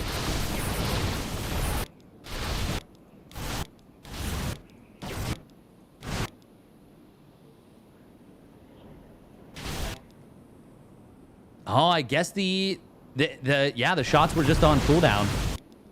Oh, that's too bad for Estrella. Mana, I did not think... Wait a minute. Was he able to drop? Was he over top of the Nexus? Huh.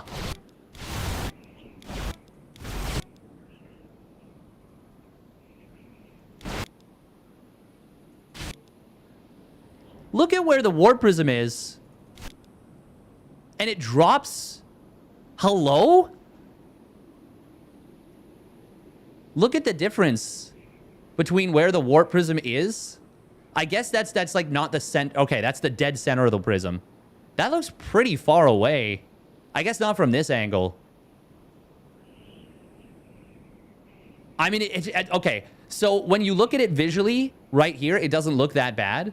But the wireframes make everything look really impossible what just happened there. I do not blame Estrella for blinking on top of that.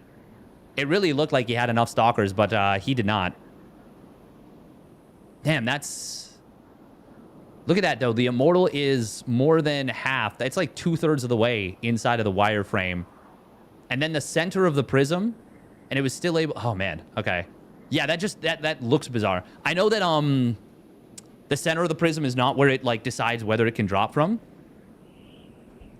But yeah, that just... The Nexus pushed it away.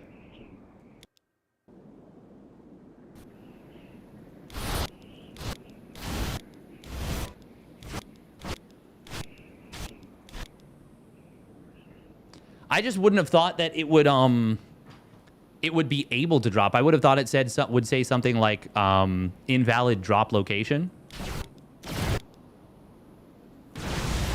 Damn. Well done for Mana, but I would really not have thought that would... Yeah, I'm pretty sure. I don't know that Medivacs can do that. I wonder if the Nexus being finished would have allowed you to drop in the same position. Probably, right? I'm not actually 100% sure if the size profile changes. Wonder if your center of Nexus can drop a unit. I don't think so. I don't think so. That would be a little bit ridiculous. That'd be a little bit ridiculous. So it goes to game 3. Abyssal Reef. All right, we're going to run 3 minutes of ads. I'm going to stretch my legs, and I will be right back. If it was finished, I think it would be different. The thing is, like, that looked like the prism was pretty close to the center, you know? Like, the thing is, even 1 pixel can make a difference, but, yeah. Let's test that after we cast this game. Let's test that a little bit. It doesn't have to drop directly below the prism, saying on YouTube. Correct. But I know that it has to be, like, I know that it has, like, a little bit of range, but I don't know how far it is. I wouldn't have thought it would be able to drop that far away. But at the same time, once I zoomed back out and actually looked at it, it didn't look that far away. It's weird sometimes a tank blocks in a simulator, but you can put it in the exact same position after it's done. Yeah. It's super, super weird. Yeah. And that's why I want to test it, is because I know that this is one of those weird edge cases where you're like, you're not 100% sure what's going on. And I always want to figure that out. I'm always very curious. But yeah, last map is going to be Abyssal Reef. I'm just going to get ready and stretch my legs. Have a swig of water, and we'll be back. Because Nexus is pyramid shape. You can drop on top and a world slides down. That makes sense. That makes sense. Yep. Like a sled. And it is winter time, which means there's more likely to be snow on the Nexus, making it easier to toboggan or sled down. Okay, yeah, so if this was July, that wouldn't have worked as well.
Was that Frostline? No. But how fun would it be to make a map with slide mechanics?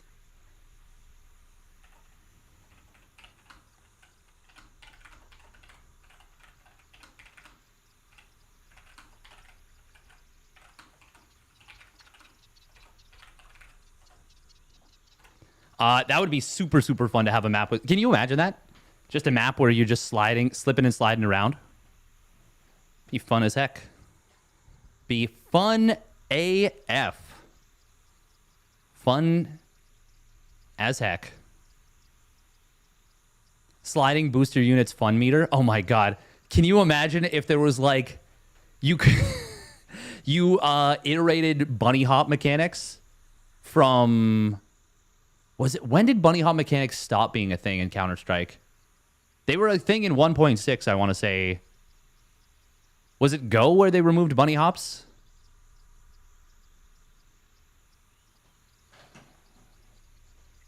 But yeah, basically, like, if you, like, dance your unit back and forth, isn't there a slide mechanic in some arcade maps? Yeah, Ice Baneling is great. It's a game that only utilizes... It's basically utilizing the slide mechanic. Oh, yeah, Ice Banelings is part of Rainer Party, which is a great game. You want a map with a catapulting ramp so you can catapult immortals into opponent's base? That would actually be really fun to have a tournament with, like, Easter eggs on maps. And you don't tell any of the players, but there's a bunch of, like, triggers that activate for certain units. If you put a certain unit in a certain spot, it, like, triples its DPS for 30 seconds or something. Or, you know, like, whatever. Basically, you release the maps to the players an hour before the tournament and give them a chance to figure things out. Oh, God, I have such good ideas. I wish I had followed through. Oh. That's such a cool idea. I wonder if players would play in that. Where's Bruno?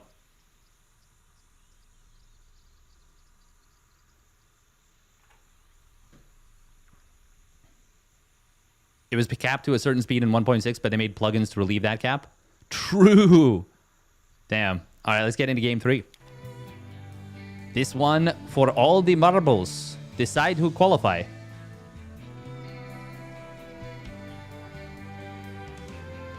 Would they bother? But they don't seem to for PTR tourneys. Yeah, but that's so fun. That's such a fun thing. I feel like players having fun. I don't know. It depends on the player. All right, here we go. Spawning down on the bottom right. It is Estrella. I know he would do it. This man loves fun.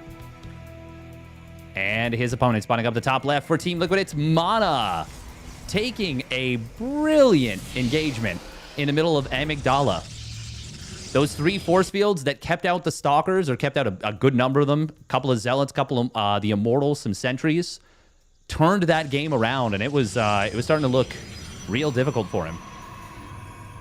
You don't like fun? Easter is around ESL Spring, right? We hope it's around ESL Spring. We hope. Hope. I don't know. It'd be interesting to see if the players would play it. BC's damage boost zone located behind natural expansions. I wonder if you could even code that. Like,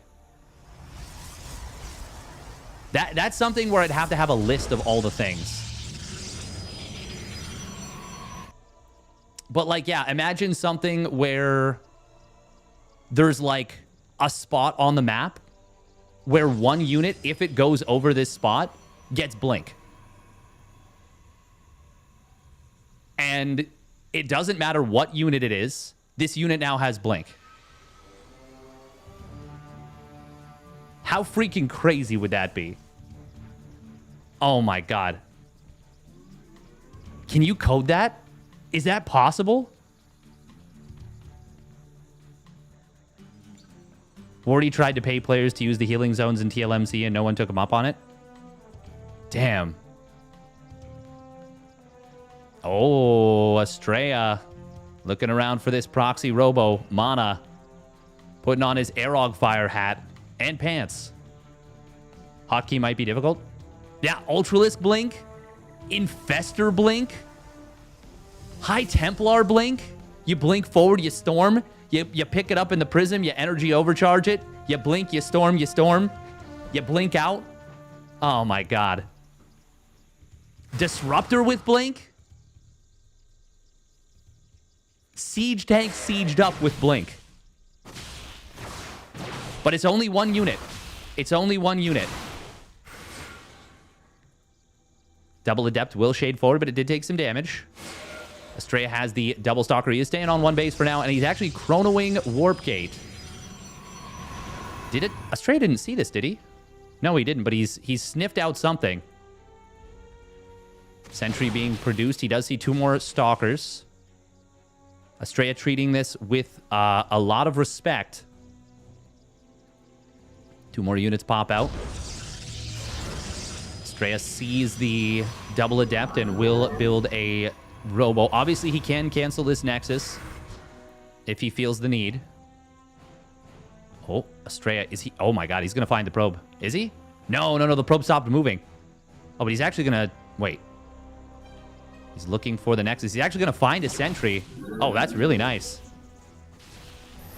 Oh, cute move from Mana. Does he get the wall? Yeah, okay, that was a good enough force field. I don't think the stalkers can fit through.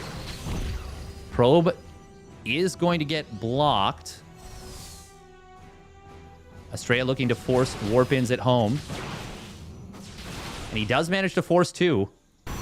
Meanwhile, other side of the map, we've got an aggressive move into the main base. Probe's going to be pulled. A good number of probes, too, like a proper number.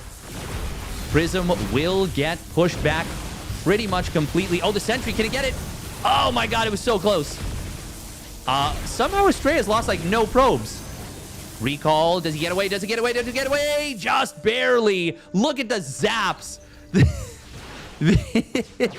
The visual. Okay, we got to go back and look at how long those zaps went. We're going to pause it on that. Obviously, the damage didn't go through. Estrella didn't lose his Nexus, but he lost a lot of units. Mana did a really good job of keeping that Prism at range. Oh, this is very awkward for Estrella. An instant recall. We do have an Immortal being produced. I think Mana should have maybe gone for the pylon, but he can't go too deep. The sentry gets the kill. You play with fire, you're going to get burned. He hallucinates an Archon. That's adorable. And recalls on cooldown. Immortal's going to pop out at the perfect time. Immediately target fired onto his opponent's Immortal. Mana is going to lose these units. And somehow, Estrella's lost like 1 worker. How? Estrella's probes are absolutely freaking jacked. 26 probes to 19. Estrella. Balls of steel. Iron. God, I love that he hallucinated the Archon before it died. That's so cute. Oh, that's a very nice force field. Traps the Immortal, kills it. Extremely well done by Estrella. He's finally going to find this proxy robo. And he knows he just needs to hold. He's got his own Prism on the way. He's actually... Okay, I was going to say, he might kill that pylon. Ooh, Sentry. Dropping the force field on the ramp. Going to be able to kill a Stalker. Mana is running out of time, running out of options. I like that Estrella is just mining from the bottom side of the mineral patch, making it even less vulnerable. The Sentry's Tickle Beam, the buff to versus shields, actually made this so much more powerful. And now with an Immortal popping out, 2 Stalkers warping into the main base, that's enough to defend this position. Mana's got to be very careful right here. Playing with fire, but he is moving into this. Oh, Estrella saved the 1 Immortal, but it does go down now. Probe's pulling into this again. Mana trying to get some DPS out of this Immortal, but he knows he can't. He knows he has to just run away. But if he runs away, Estrella stays on 2 bases. Somehow, only 4 probes have died, despite Estrella's probes being the greatest battle probes of all time. Mana. Oh, who drops out first? Oh, can he get the Prism? Immortal is picked up. The barrier is on cooldown now. Prism micro battle, but there's the Prism going down. There's the Immortal going down. That's going to be too much. Surely. And Estrella, even with the hot pickup micro to chase He says, Mana, you're a micro specialist. Well, I'm from NA, baby.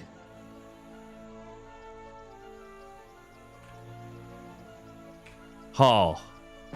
Oh, no. Not this time. Okay, he does get away. Oh, and he even dodges the shot there. Wow. Estrella says one NA player in the bracket, no problemo. That means one NA player qualifies to the main event. Mana still on one base, and he is going to start to mine out of mineral patches in that main base. He is all but deado at this point.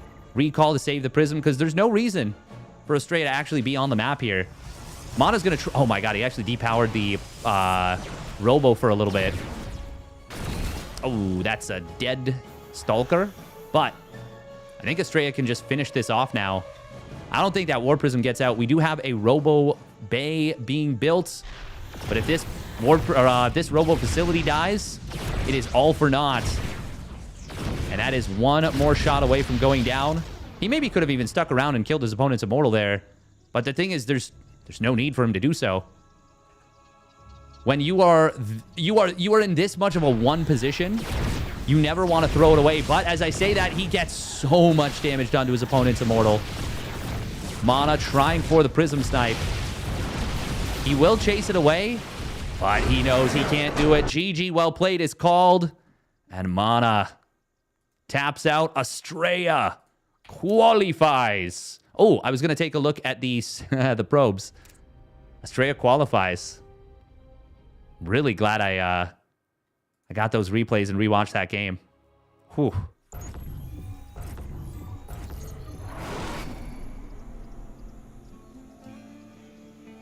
There was a map where you slid down some tubes and it took longer to go up. Yes, there was. Yeah. All right, we'll take a look at this one once again. Goodbye.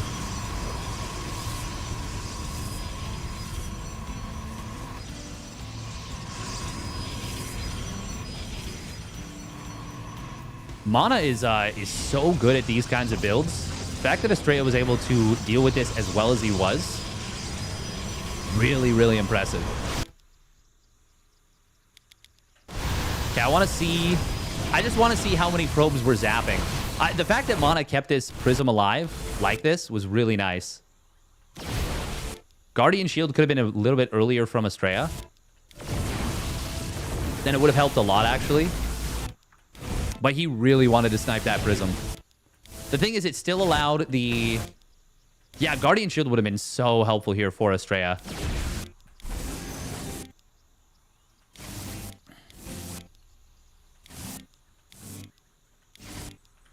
I don't think he was ever going to kill that Immortal.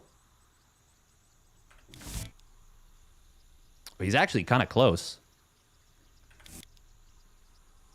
Look at that. Where does the visual break? So look at this.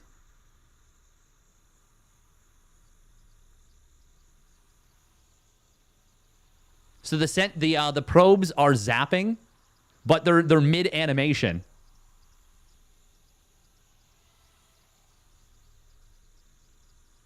And then they just randomly break. What happens when I jump directly to it?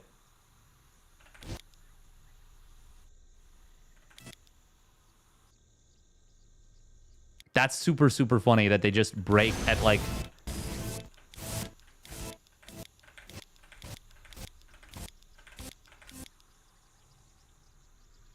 Yeah, I got basically the same frame right there. That's so funny.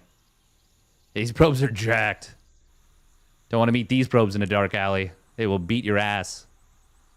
That Immortal was actually way closer to going down than I expected it to be. I wonder... Would there have been a way for him to, like, mineral walk in a super magical way that he could have gotten more of the probes on top of it? I don't think it would have made any difference anyways. But maybe. Goodbye. That was neat. That was very cool.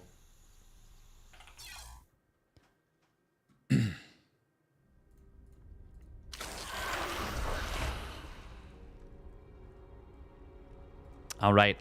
Do I want to play like one game? There will be the KSL tonight, by the way, at 10 p.m. EST. That's going to be a lot of fun. Probes public enemy number 1. True, true.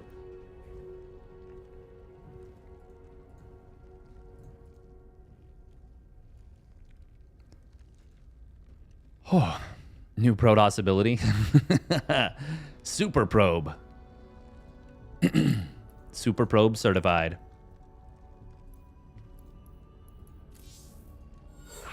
Oh, this is NA. Yeah, we'll try it. We'll try a game on EU.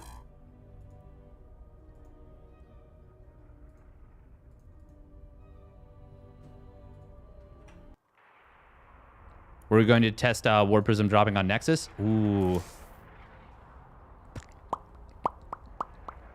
We could. Yeah, we can. Yeah. What's the best way to test that?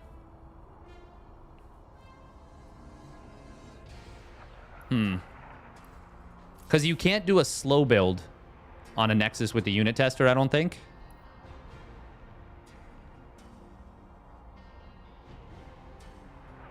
Oh, okay. Yeah, I can get into a custom and test that. Yeah. Yeah, so we just, we see how...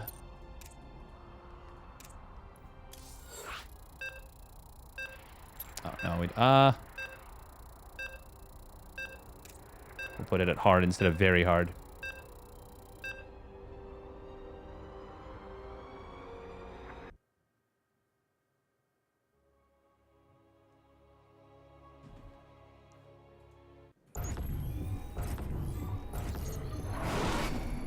Picosaurus will start at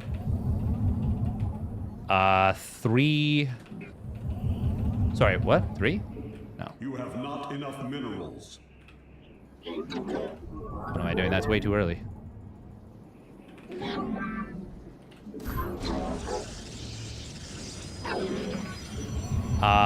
8 p.m. EDT.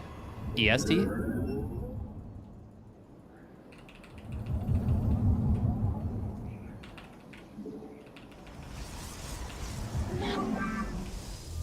You have not enough minerals.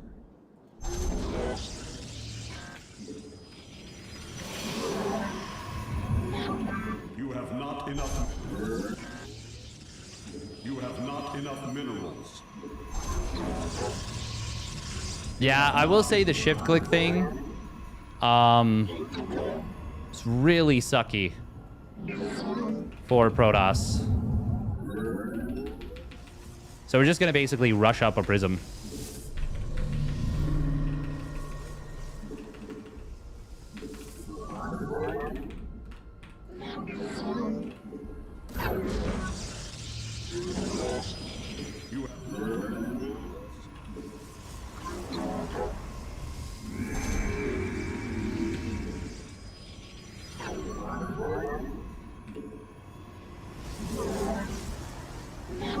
Prism and an Immortal, I guess. Although, I don't know if it matters if it's an Immortal. So we want to not, specifically not build our Nexus until...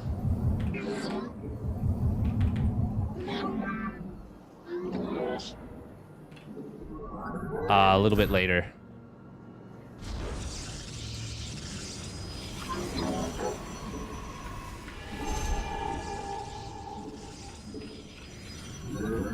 I don't even need to actually build a unit, I don't think, here.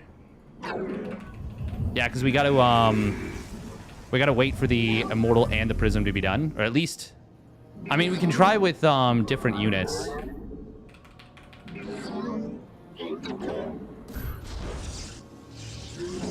Such bad macro. You should build more gateways. Oh, that's a good point. Good point.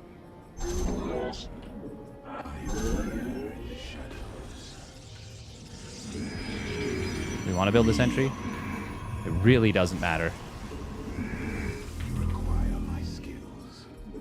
Gotta put it on patrol so people don't think I have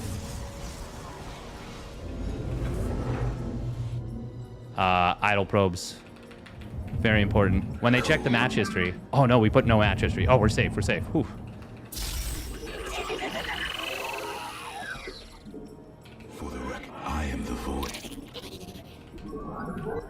not enough energy. I think that's enough time now. You have not enough minerals. You have not enough minerals. You have not enough.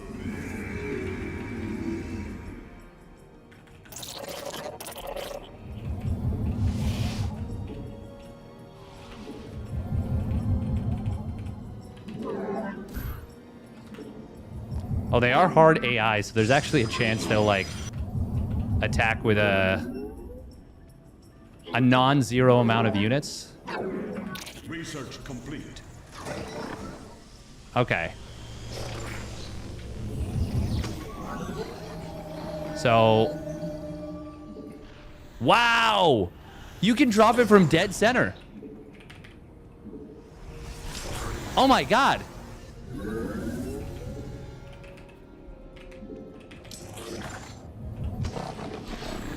Look at that.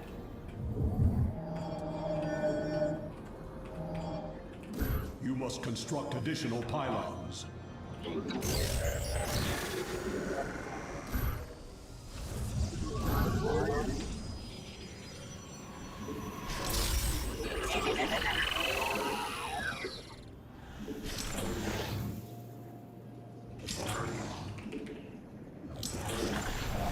Look at that.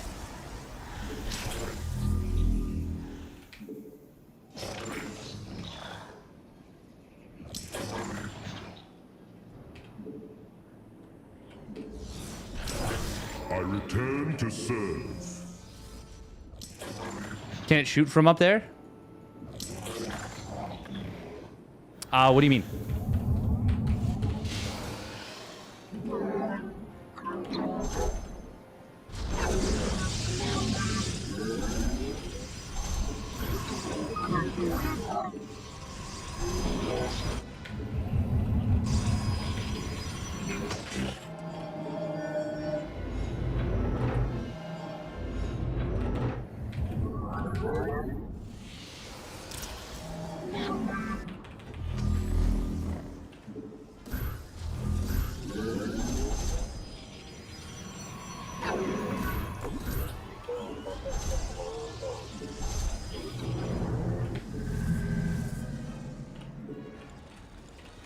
Not enough energy. You have not enough minerals.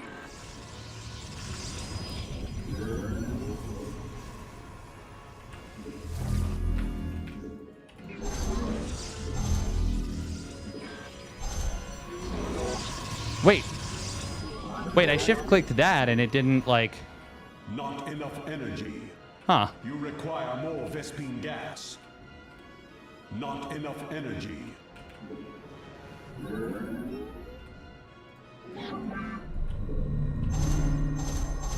You have not enough minerals.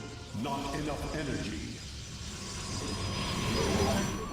Wait, why can Protoss... The enemy closes.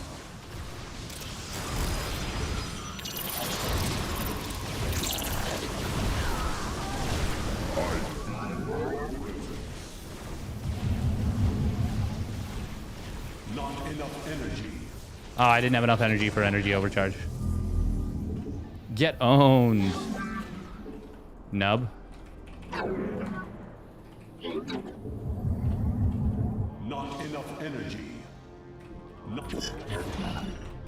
Not enough energy.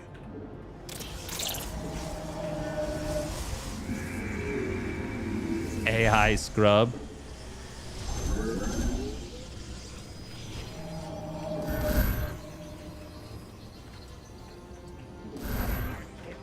Research complete. Upgrade.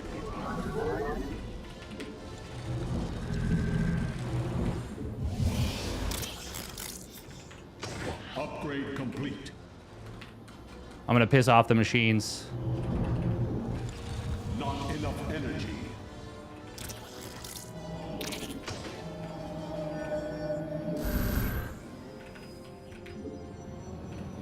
Highlight for iron. So, wait, why is it that some... Wait, what? That is so bizarre. So shift-click behavior is inconsistent now. That's a problem. Not enough. Mineral field depleted. What are the conditions for it? Mineral field depleted.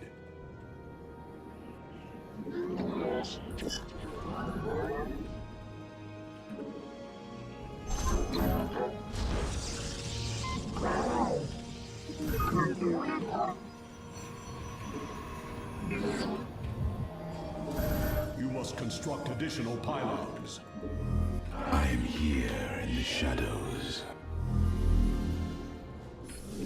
Oh, Warriors have engaged oops. the enemy. Oopsie poopsie. Stalkers in a PvP?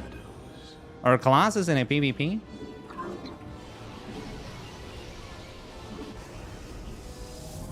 Chat just watching me.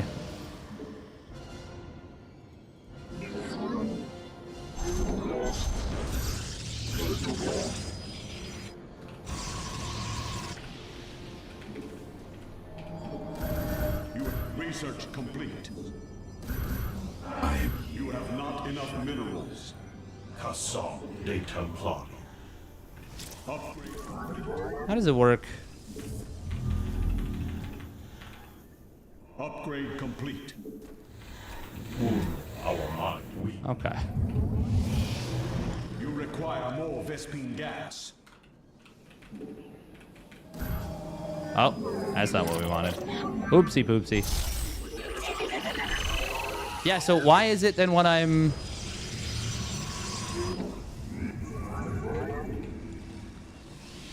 You require more Vespine gas.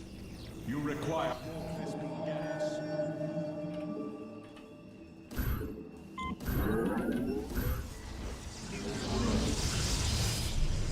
Research complete.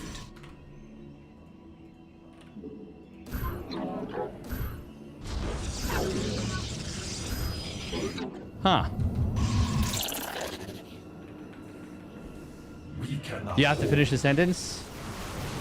Yeah, I probably should. Sentence finish challenge impossible. Alright, let's get these Colossus forward. Let's break those force fields. That's clearly what the Colossus are meant to do, right?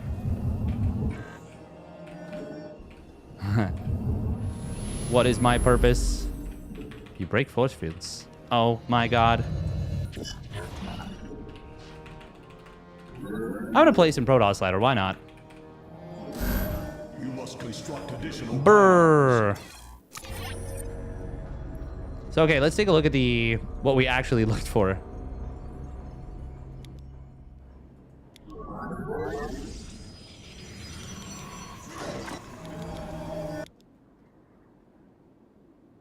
That's about as dead center to the Nexus as you can be.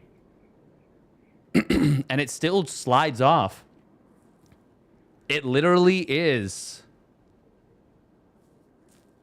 just like a pyramid. Above my skill grade, do streamers talk out loud when no one's watching? No. No, it is very tiring actually to maintain a stream of consciousness.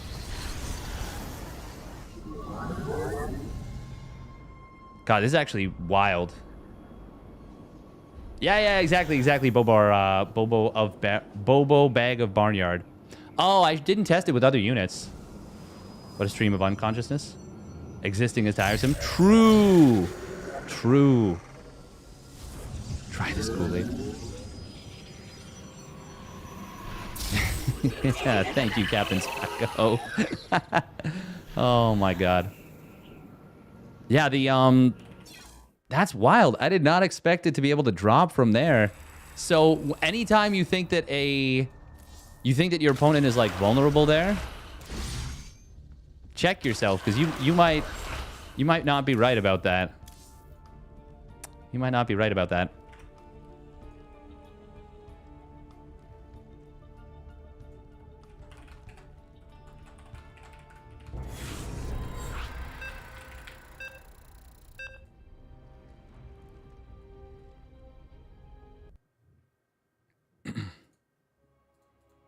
Hot. All right. Whispers of Gold. We require more minerals. This is neo hard lead, i.e. We require more minerals. it's basically just hard lead. We require more minerals.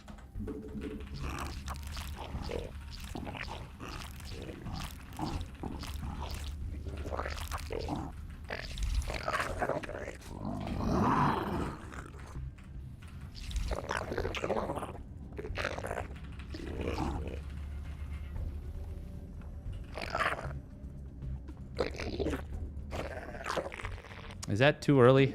We require more minerals. The 275 mineral cost has really messed with me. More minerals. We require more minerals. I did this wrong. So we fix it.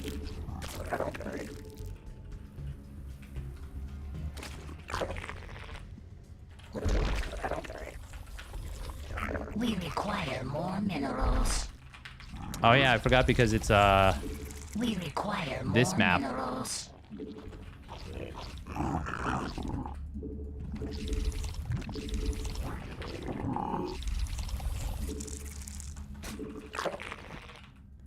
So Abyssal Reef is, I think, the only map I've vetoed in quite a while.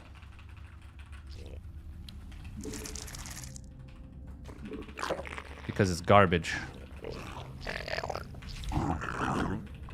It's a garbage map. Oh. Wait a minute. Oh my god.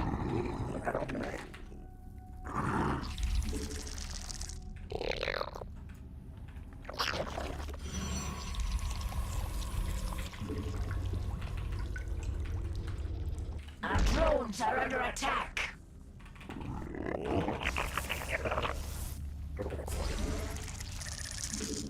We require more Vespine gas.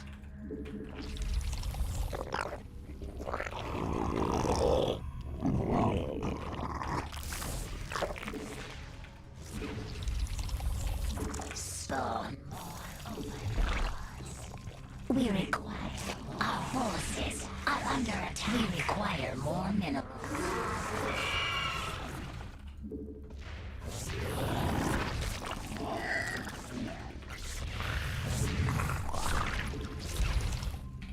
We require more minerals. We require more minerals. Okay, what's the best way to go about this? Oh my god, that's actually going to cancel the egg.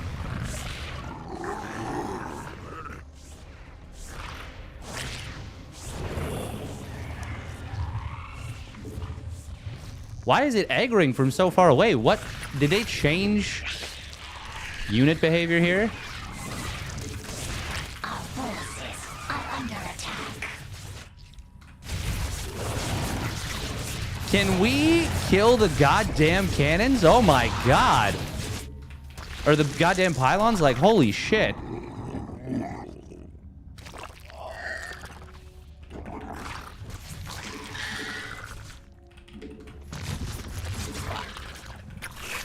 Metamorphosis complete.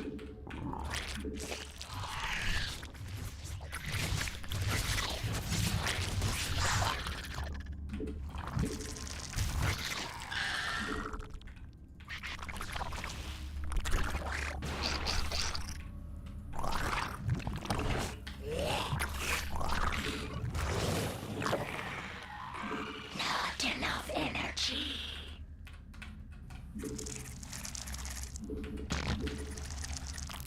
This is obviously not great for us, but... God, we're floating so much gas. I'm gonna take off for a little bit.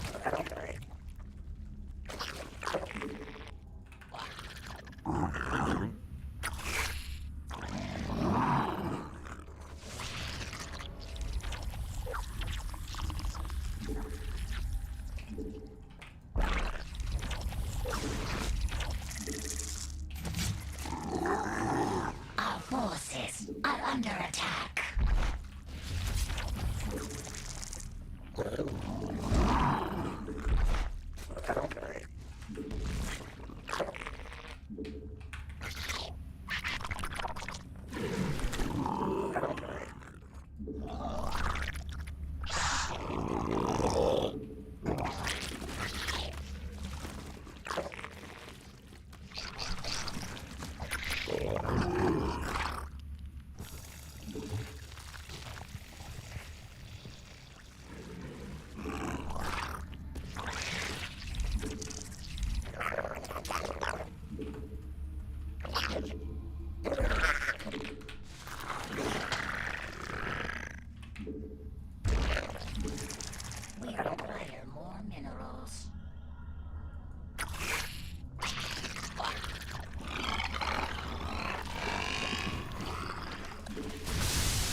That was executed about as poorly as you can.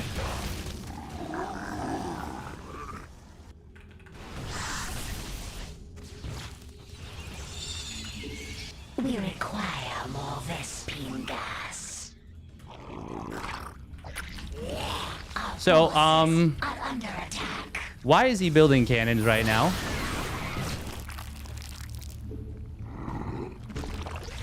Did he scout this? More Vespine gas. Our forces are under attack. We must place that upgrade.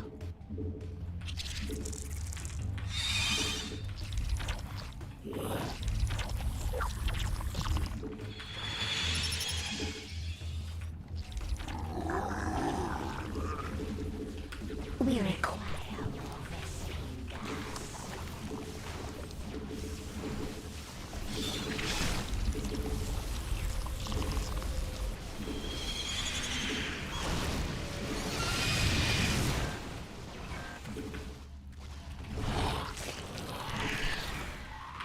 Mineral field. We require more Vespine. So the answer is obviously not.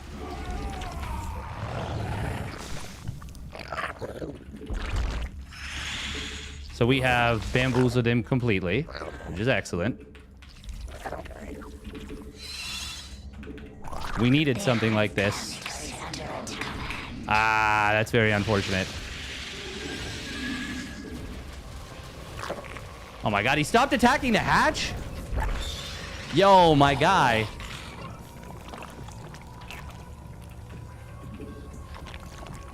Thank you for giving the game back to me.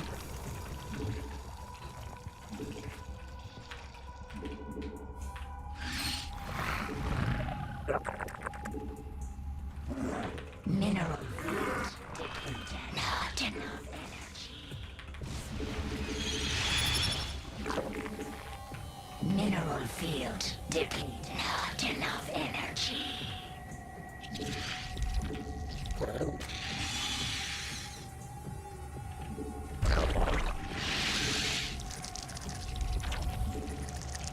We require more minerals.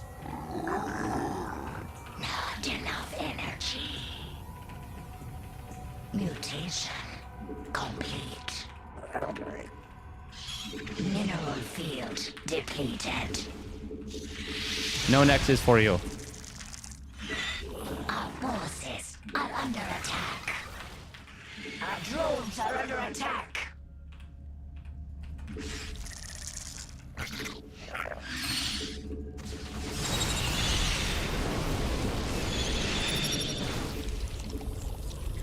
Oh, he's on 1-1?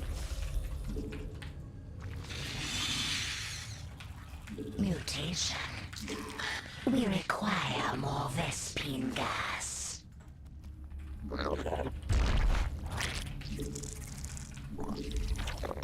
How did that even happen? Not enough energy.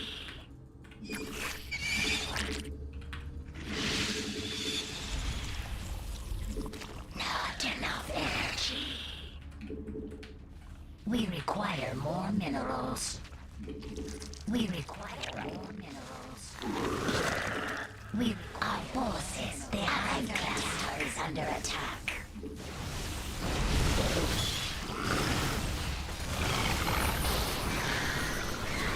I think he let too much through.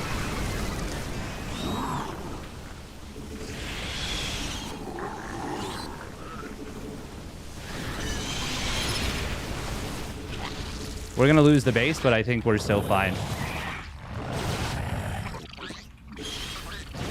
We require more. Although he can recall.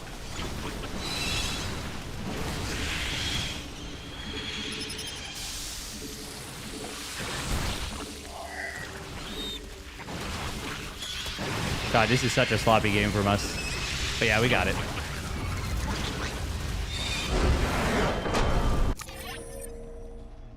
No GG.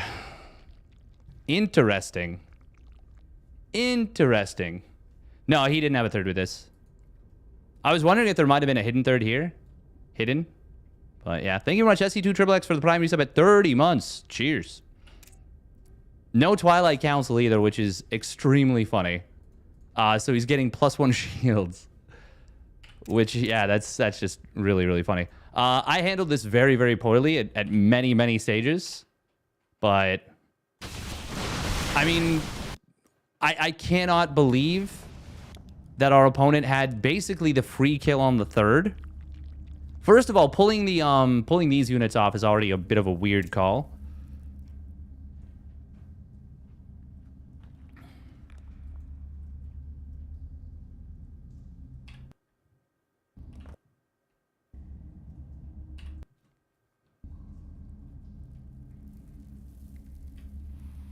So what did our opponent see that made them build a cannon here? God, this was so bad for me. God, I didn't even split the banelings, didn't add them to a hotkey. I should have, so what I should have done, A-move the lings, or even like click on the cannon it's building. Banelings from multiple sides, just make sure they don't go off badly. I did split the banes. I guess I did eventually, but then I just A-moved. Wait, what the? Oh, they attacked probes that were sitting on the gas. Yeah. I just A-moved them, but I shouldn't have. Should have been clicking them, manually detonating. Yeah, because, like, right here, I think I A-move everything. Oh, man. Yeah, not having the banelings off the hotkey was really bad. This could have very easily been 20 probes. 15? 15 probes, maybe. Could have been a lot more than it was. Yeah, I just needed to have them on a separate hotkey. Like fully separate. And then, yeah, like bad target fire on the probes here. Yeah, just generally not great. I didn't realize this was basically the only 4 stalkers he made. Or she, I have no idea. But yeah, the double robo. So we baited them so hard with the Hydras. Probably still a game-winning play. The game-winning play was actually canceling the Hydra Den and building a Spire. Was he literally one shot away from raising your third? Yes. Yep. Just literally needed to not stop attacking. Yeah, this was... this was a Forge Nexus Cannon Rush, which is BS completely, but not actually even the best way of doing this. It's the best way of doing it is Nexus Forge. Hey, welcome, Eba.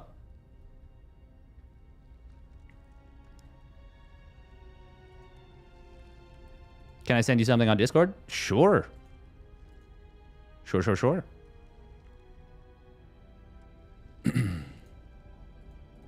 It's just get good. Get good, scrub.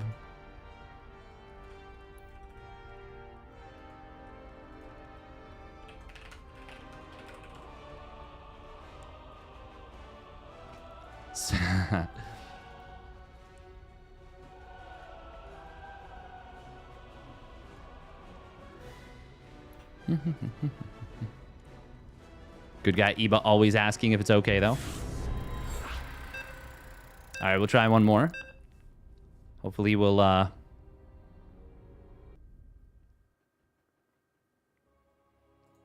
appreciate it, Genghis Khan, but yeah, if you're able to, of course. Yeah, I wanted to control group steal. Yeah, yep, you're 100% right. We require. That is exactly what I wanted to do there. Oh, I forgot to veto this map too. This also flaming pile of garbage. Oh, same guy. We require more minerals. Now this is a worse map for dealing with Cannon Rush. Minerals. I can't believe that they had like multiple win conditions there.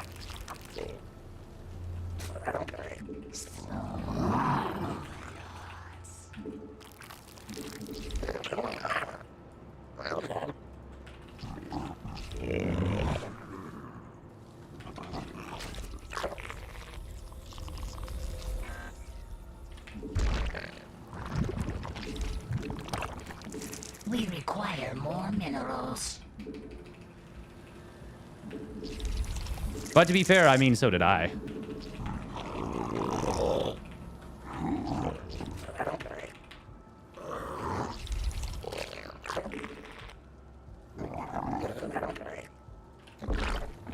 We require more minerals. We require Where did more your probe go, my minerals. friend?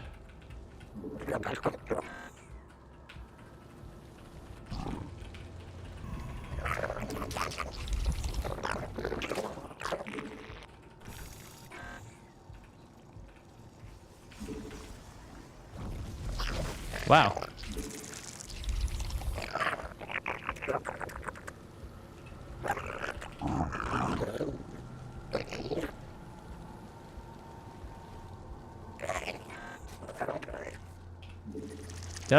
Where did it go?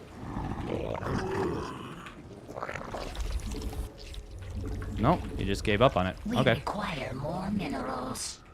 We require more minerals. Ah, yeah, you send it home. Okay.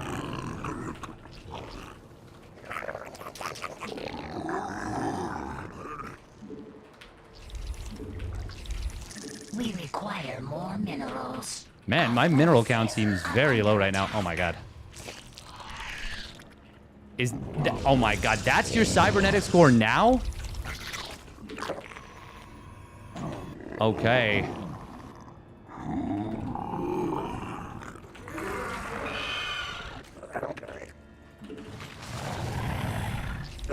That is late as hell.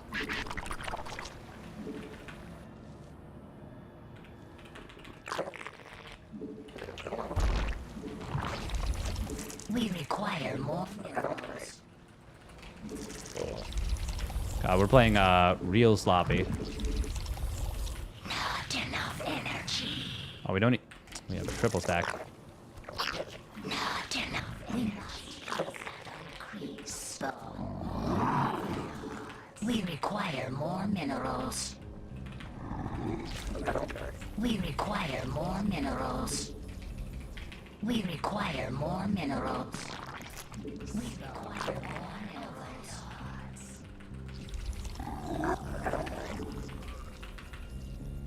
Metamorphosis complete. Not enough energy.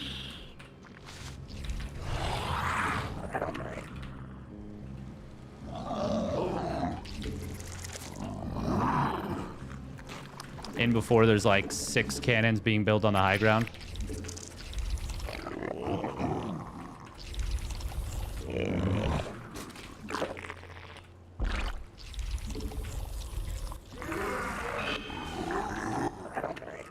Oh, Void Ray. I mean, of course. What else would you be building here? Can I? I can't defend that, can I? Minerals.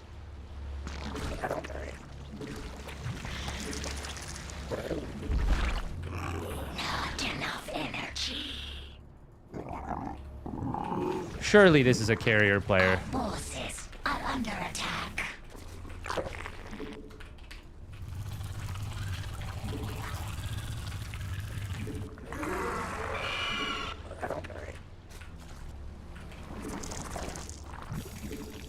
Spawn more overlords. We require more minerals.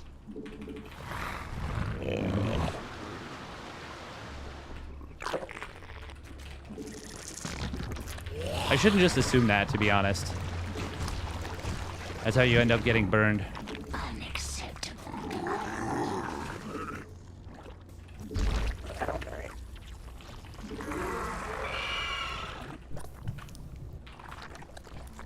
Our forces are under attack.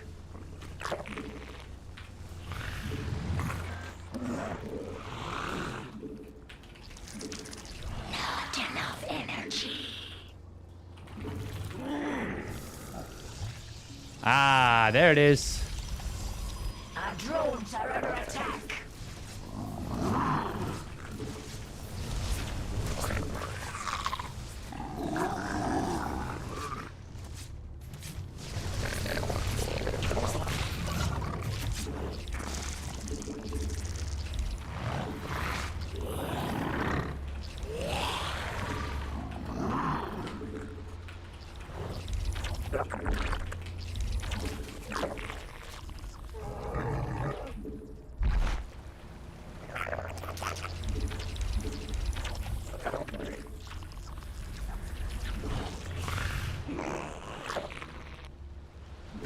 Now, is it Tempests or Carriers is the question. It's Carriers.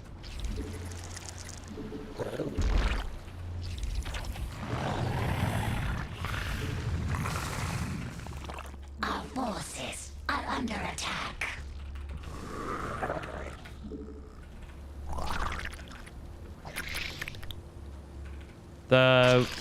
Wow. Metamorphosis complete.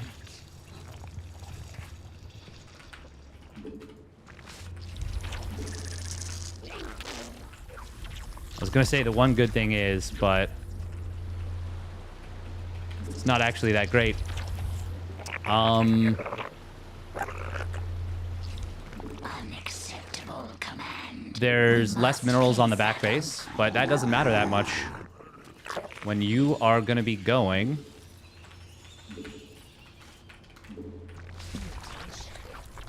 for carriers and archons.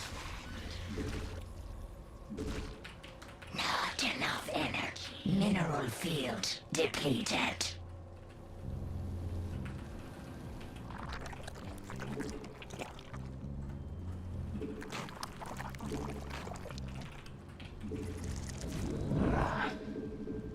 Our forces are under attack.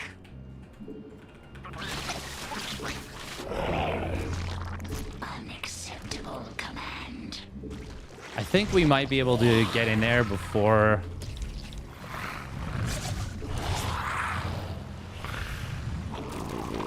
he's got a critical mass. Oh, I really thought I built more overlords. Oopsie.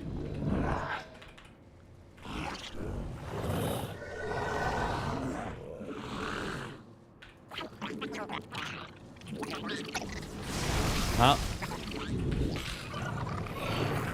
we might just...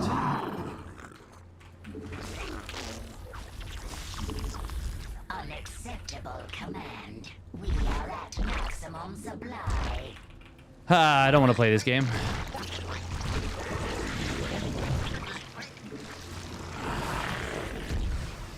Wow, somehow we shot our own overseer. Very nice. Mineral field depleted. Really glad Neon Violet Square is in the map pool.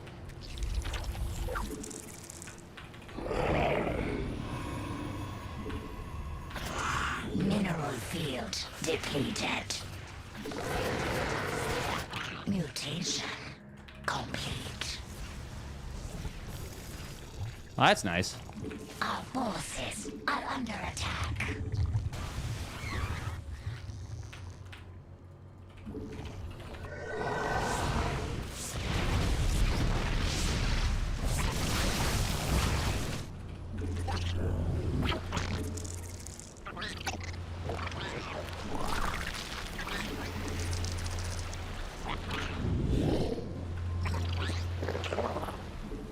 The hive cluster is under attack.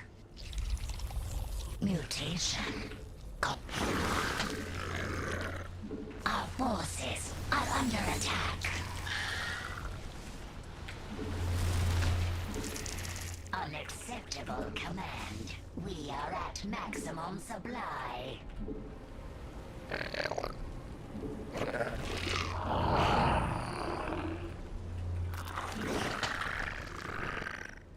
Mineral field depleted. Unacceptable command. Our forces are under attack. Our forces are under attack. Metamorphosis complete. Not enough energy. Our forces are under attack. Well, he's using Cloaking Field at least, I guess. Mineral field depleted. So this is Unacceptable command. this is why we didn't want anything to do with this.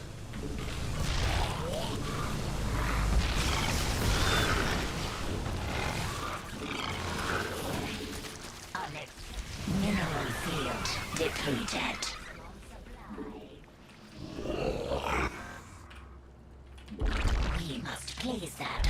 Bop, bop, bop, bop, bop. Can you feel the nerves tonight? Cyril's ruined it for the Zergs. He's made this game so hard. If you're not him, he's ruined my fun. Because he's too damn good.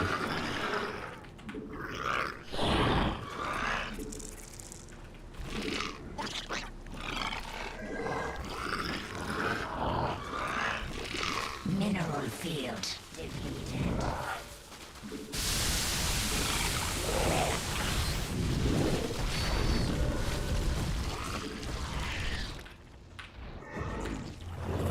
Not enough energy.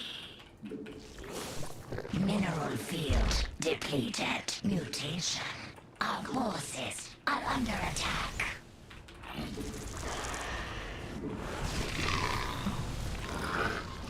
Just don't let them get there. I should build an overseer. Our forces are under attack. Yeah, they need to remove cloaking field. Mineral field At minimum. depleted.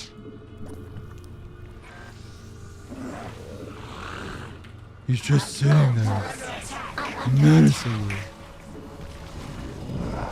metamorphosis complete. I mean, what can you say? He's just outplaying us. Look. Look the way he recalled everything into the main base.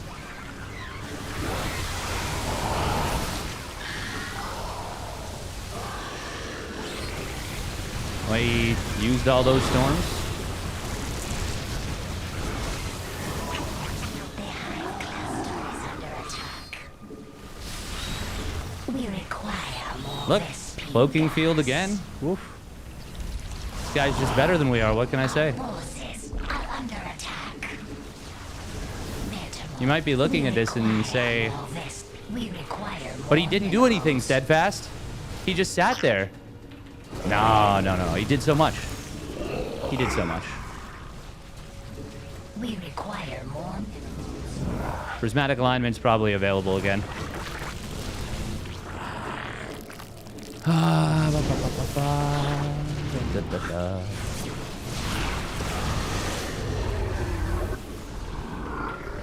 Look at how quickly he casted that Time Warp Storm combo. It barely took him more than a couple minutes. Metamorphosis complete. Yeah, this game is Our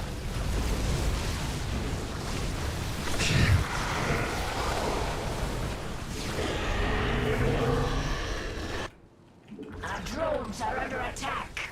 No. Our forces are under attack. This game is not okay right now. Forces are under attack. This game is not okay.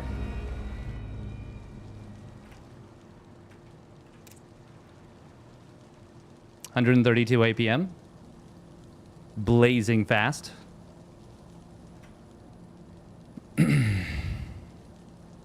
Getting another ship may be at least as good as shield battery overcharge. Oh, it's way better. We learned something? Oh, yeah, yeah. Veto Neon Violet Square, 100%.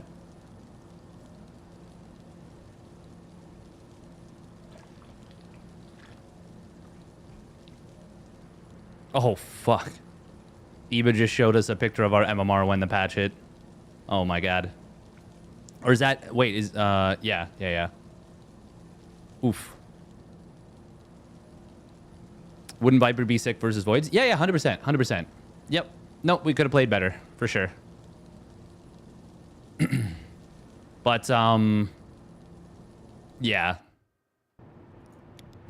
Anyone who's defending unabductable mothership, like, come on, man. Get out of here.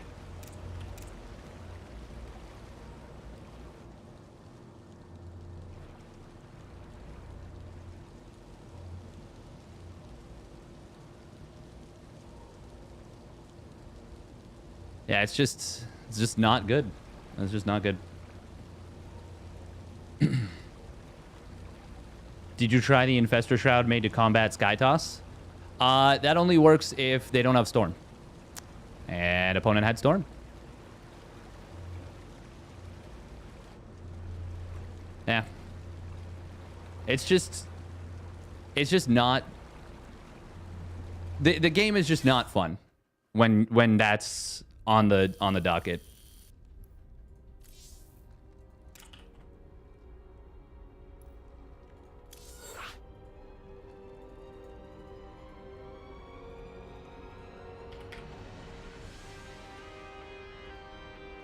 I was asking because that got buffed for Z. Stytos is still pretty strong, I guess. Oh, it is so much stronger. It is so much stronger. So much stronger. Like, I really... Oh my god, I forgot to veto Neon Violet Square. Somebody remind me, please, after this game. I do not want to play that garbage map again. For one, it's just a free 3 bases. No, Skytoss got buffed massively versus Zerg. We require more minerals. We require Anyone more who thinks that the minerals. mothership change wasn't one of the most inappropriate changes in StarCraft 2 is out of their skull.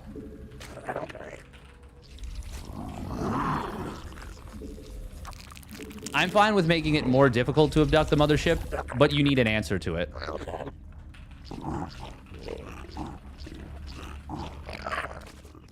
There's no other way to beat... yeah. I like it, Bonan. I like where your head's at. Require more minerals. Yeah, and once again, obviously, like, making Vipers versus the Voids would have just been good. Minerals. Would have just been generally a good thing to do. Oh my god. When two sides sit back and one of them... like, yeah, no, it's... No one should be happy with We require more minerals. that. Now, granted, I probably should have sacked the roaches earlier and gotten ultras out quicker. And I did get caught off guard by the recall into the main. And that was my mistake, obviously. It's so annoying to go from facing like 100 APM cannon rush sky toss player who does basically nothing to you to a real player right afterwards. It's very, very jarring.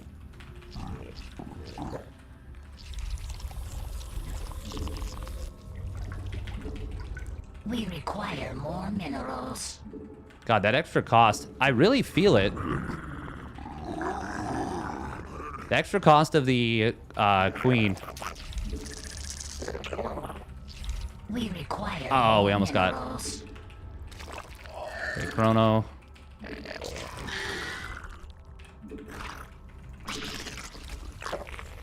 Oh my god, we didn't start link speed.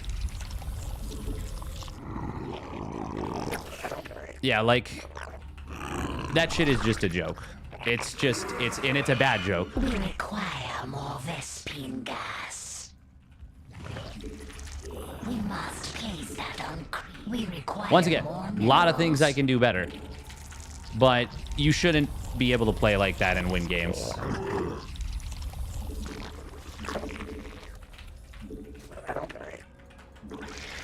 But I do have to say a lot of it is the map. Oh my god, what are we doing? Overlords. A lot of it is definitely the map.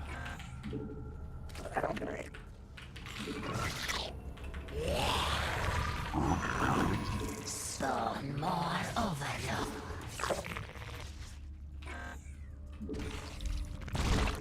Spawn more overlords. Oh my god, we're so bad. Sheesh.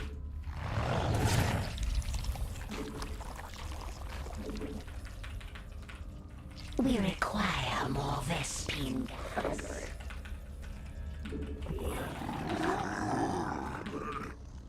Metamorphosis complete.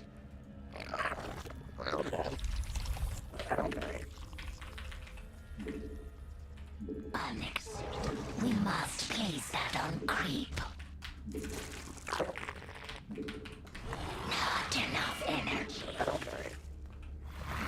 We need to resaturate our gas.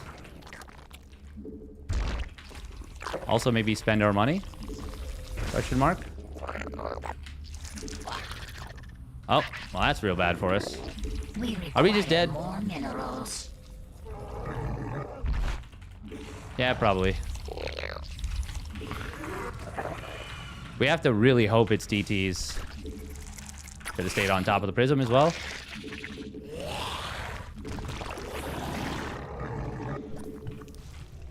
Ah, it's Claves. We're dead.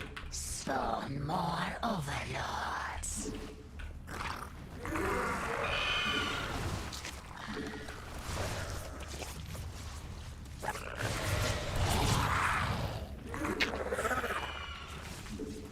Our forces are under attack. Our drones are under attack.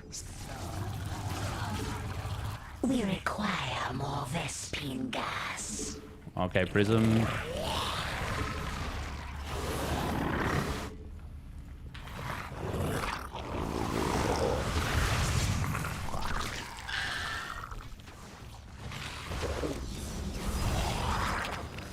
Our forces are under attack.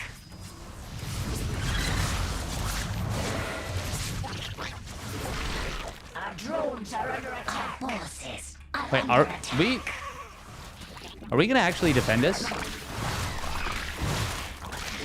hive cluster is under attack. Nope.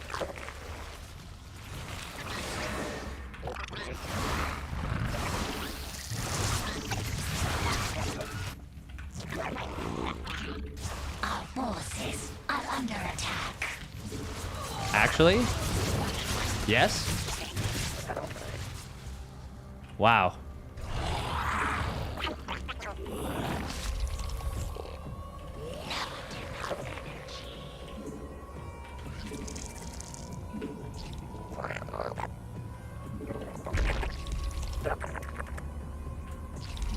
I mean,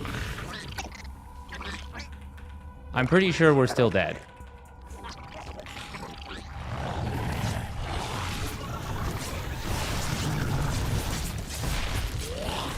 God damn it. Our forces are under attack.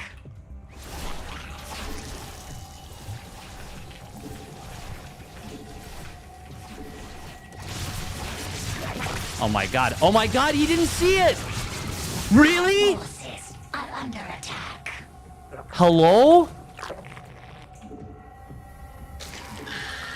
All he needed to do was put it on the other side of the hatchery.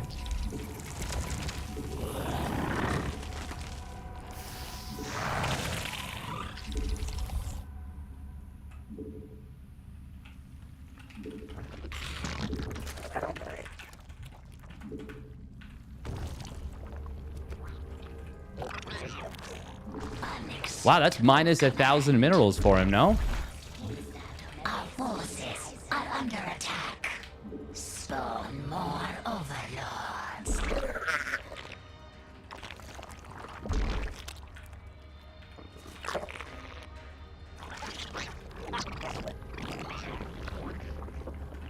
Spawn more overlords.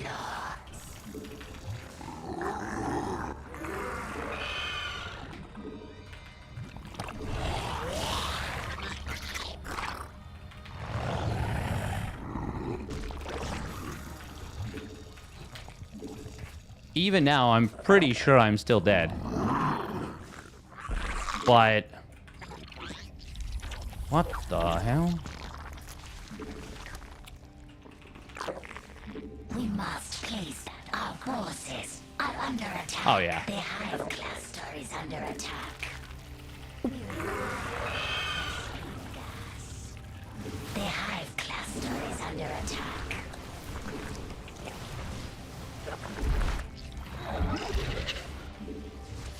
A creep tumor is under He's thinking I attack. must have more. No.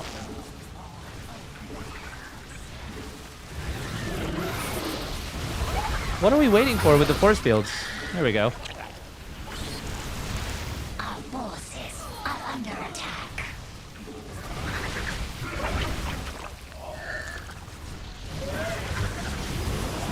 I feel like he did this the worst way he could have, but it doesn't matter. He was so far ahead. I wonder if I'd hold drones. Could I have made a hold there? I don't think so. God. Why do I play this race?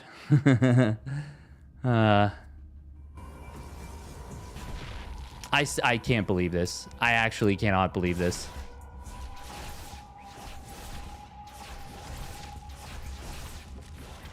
See what I did here with the body block? Even now, oh my god. Incredible.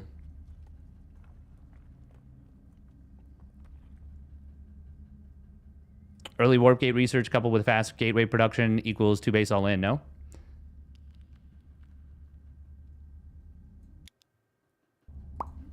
Bop, bop, bop, bop, bop.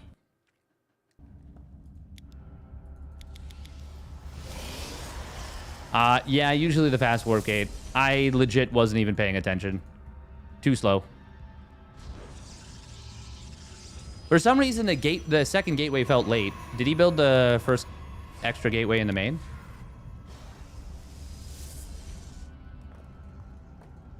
Felt like a Stargate timing to me.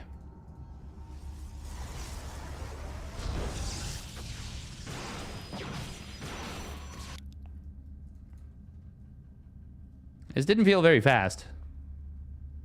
Well, early warp gate is... No. Early warp gate usually does denote Twilight.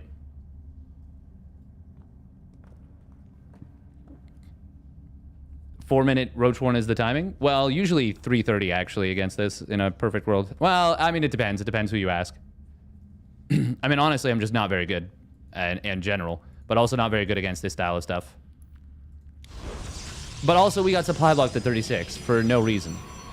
So anything that happened from this point on is kind of null and void.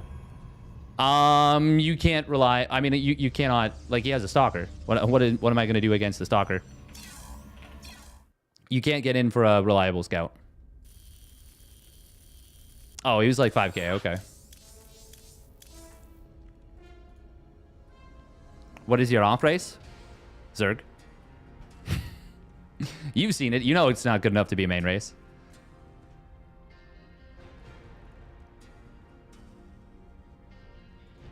No, it's, I don't know. Probably Protoss. But I don't like play very much. But I will probably play.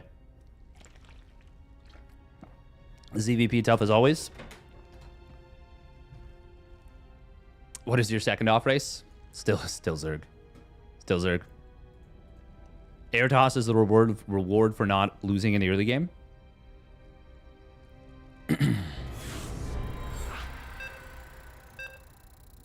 5.8k proxy robo spammer off stream. Shh, don't tell them.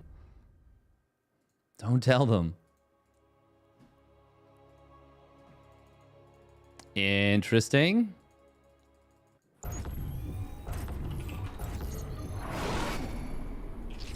We require more minerals. Now, is this a new account? Is this some shenanigans? What is going on here? We require more minerals.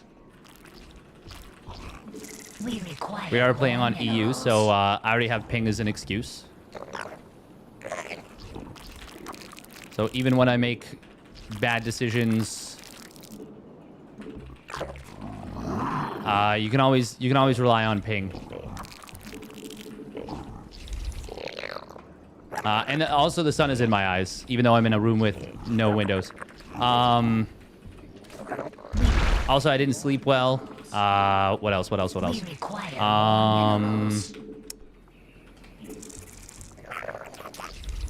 Thank you, Ayaz Burrito, for the tier 1 resub at 38 months. The sun's in my eyes. I didn't sleep well.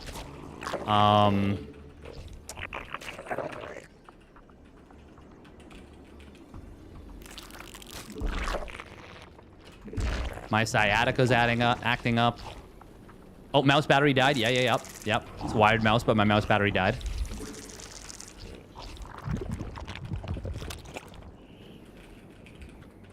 I woke up on the wrong side of the bed. Oh, what else? Oh, yeah, the mouse pad. There's debris on the mouse pad. Yeah. Doritos crumbs under the spacebar. Yeah, sure. Yeah, that sounds right too.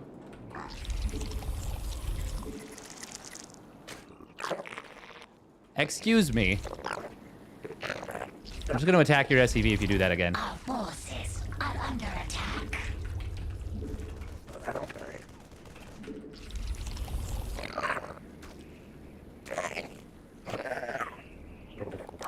Hey, thank you, Potato, for the prime subby. More overlords.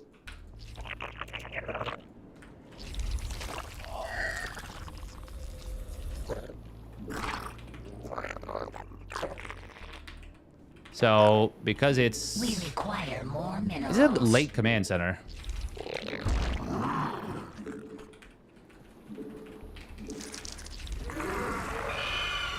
Hey, thank you, Lithanos MD. Because he didn't make... Forces are Oh, under okay. attack. Okay, we're gonna be... We require more minerals. Well, We require more minerals. We require more minerals. Spawn more overlords. there's gonna be some mech, most likely, if I had to guess. Not enough Probably a energy. BC rush. We require more minerals. We require Okay, we'll still more start link minerals. speed, or finish link speed quickly. Oh, it was the previous game that I had late link speed. We must place that on creep. Spawn more of metamorphosis complete. Not enough energy. Spawn more overlords. Oh.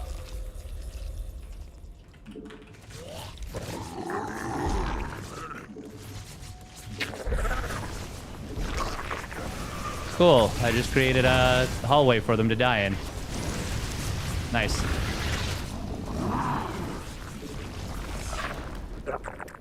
Well, some of them got away. Not enough energy. Not enough energy.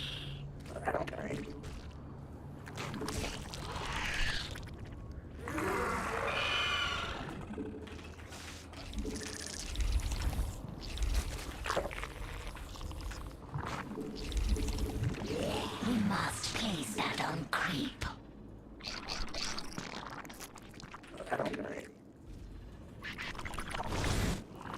Okay, more things. We require more minerals. We God, queens are so require expensive more now. Minerals. We must place that on unacceptable command. This time I'll try and have some lings ready.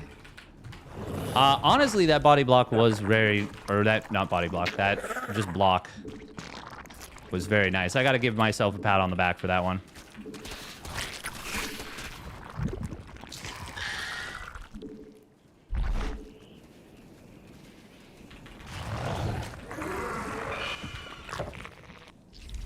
Unacceptable. We must place that on creep.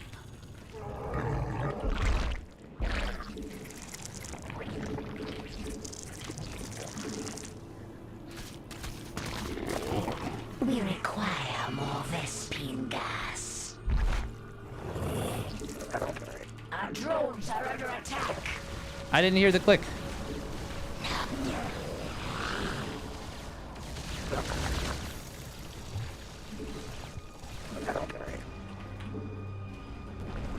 The hive cluster is under attack. Our forces are under attack. Look at how good he is. He parked those Hellions right in the pocket. Our forces are under attack.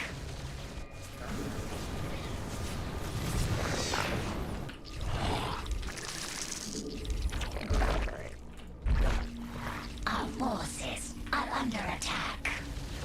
Oh my god, we're really going after that? We must place that on creep. I was so greedy of opponent. If my queens were on the way, that's dead.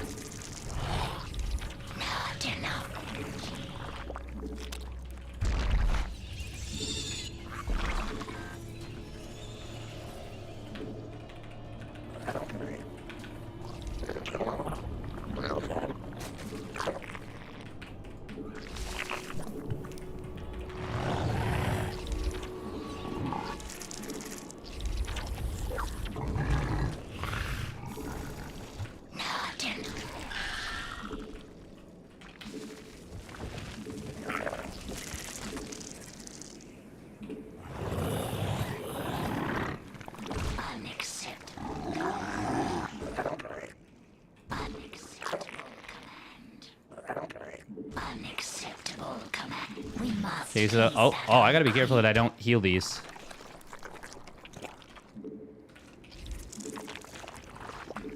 We require more Vespine gas.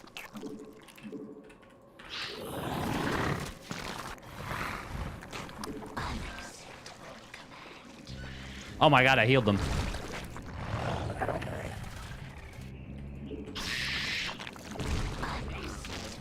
Mineral field dip metamorphosis complete. A creep tumor is under attack. Huh?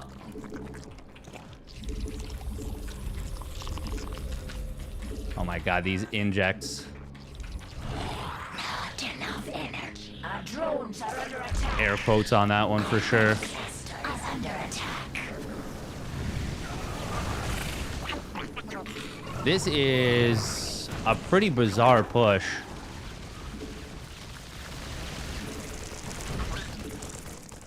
A creep tumor is under attack. A creep tumor is under attack.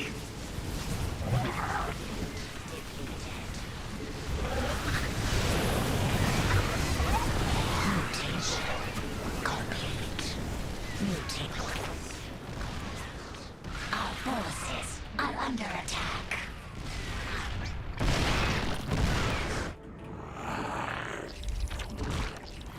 Unacceptable command.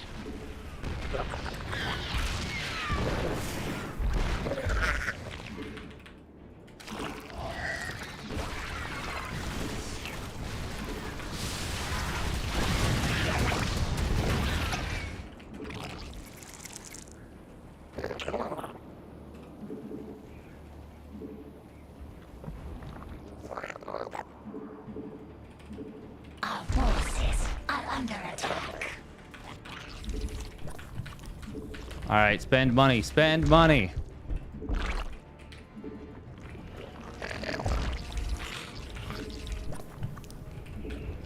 Huh?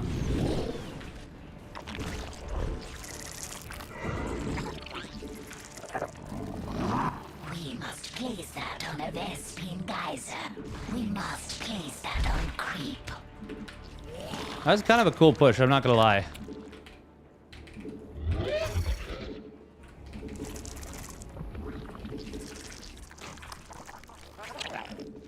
We must place that on creep.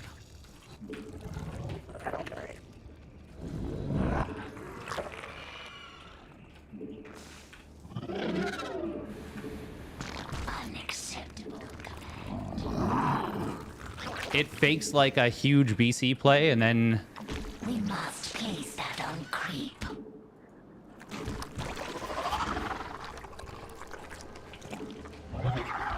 Our drones are under attack.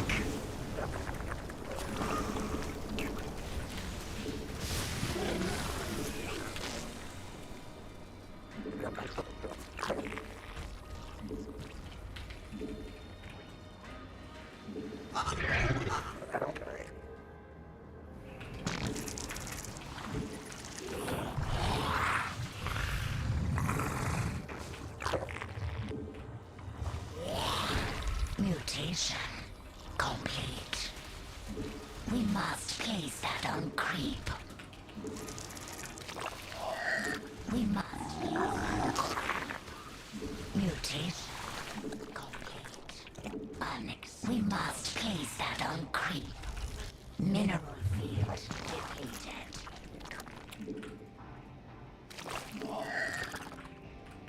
Mutation. oh,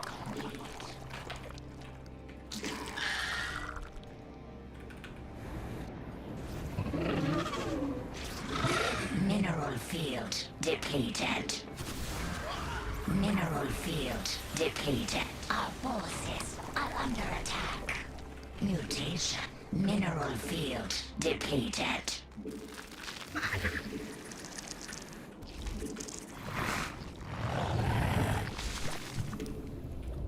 A creep tumor is under attack. Metamorphosis complete. We must. A creep tumor is under attack. Our forces are under attack.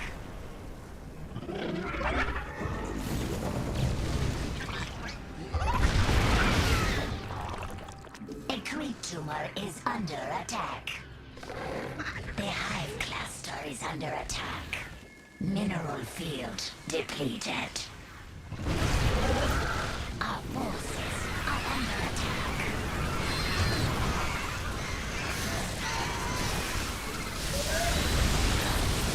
Metamorphosis complete.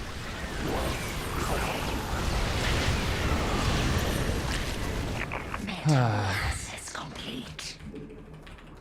Our forces are under attack. The hive I wonder who this is. is under attack.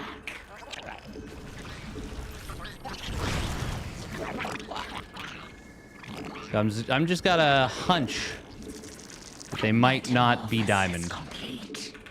Just a hunch. A creep tumor is under attack. Metamorphosis complete.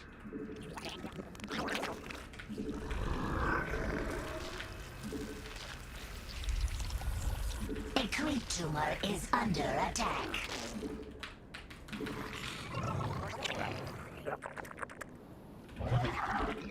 Mineral field depleted.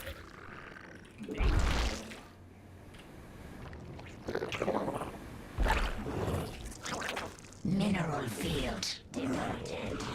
Unacceptable. A creep tumor is under attack. Our forces are under attack. A creep tumor is under attack.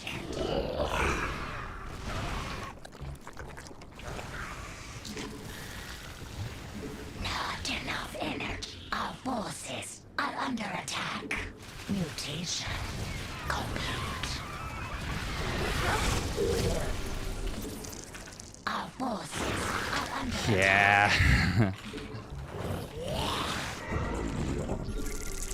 Our forces are under attack. Mineral field deplete. Mutation. Our forces are under Okay, was that the engage? Okay, it definitely was.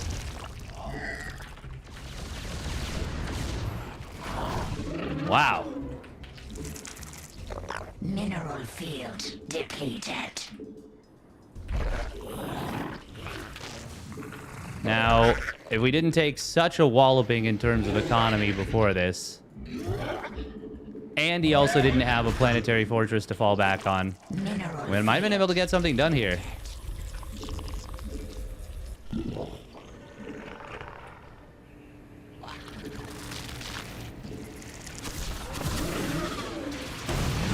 Oh, nice.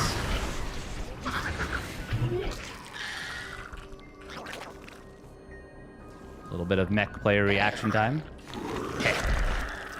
Just kidding.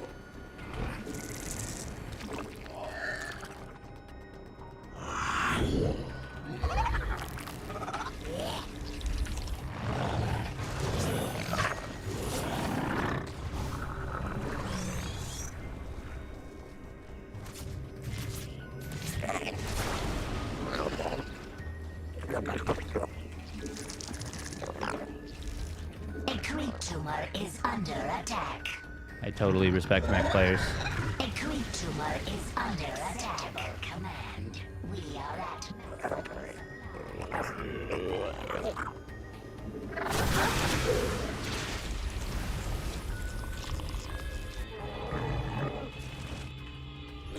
A creep tumor is under attack. A creep tumor is under attack.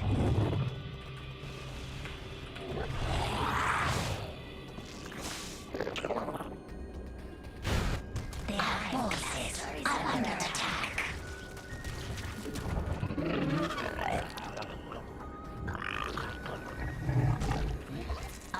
A creep tumor is under attack.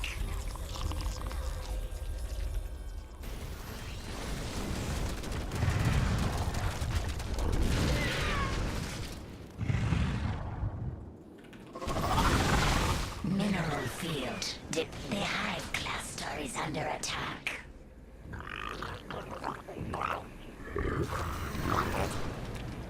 Alright, here's the plan, chat. His Thors become our anti-air. Our forces are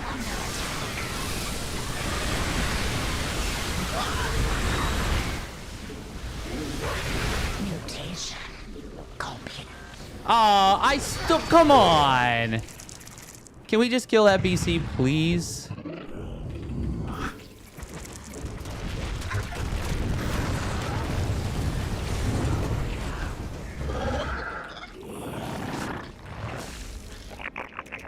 Our forces are under attack.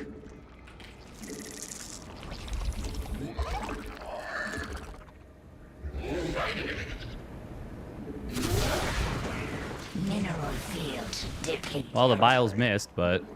Oh, we lost the broods. Oopsie. Oopsie, all broods gone.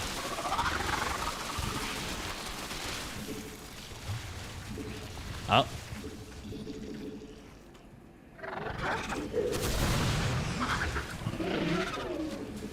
Mineral field depleted.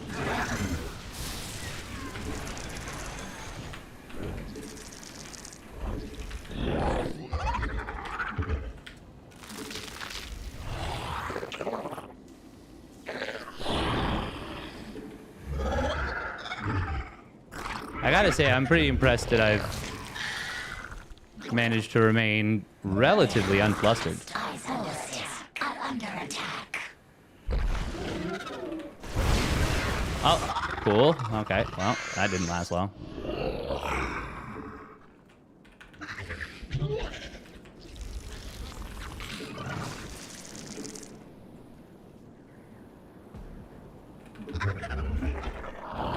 Vespingas, our forces are under attack. The hive cluster is under attack.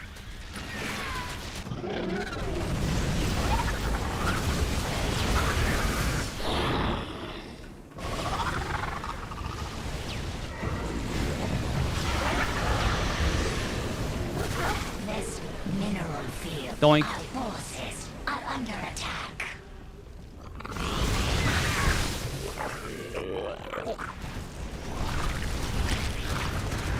Our force, the hive cluster is under attack.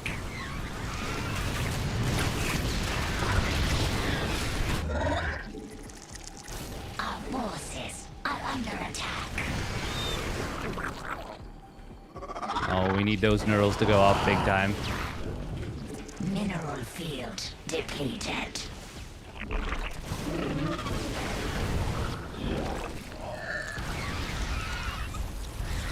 Or... Vespin, our forces are under attack. God, I love Karen. Tumor is under attack.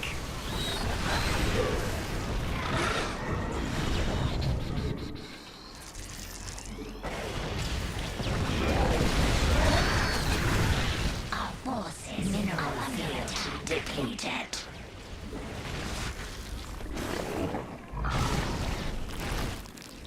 The hive cluster, our forces are under attack. Our forces are under attack. Tequila.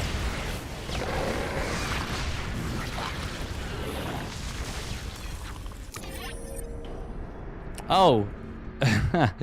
He was only on this number of bases. Okay.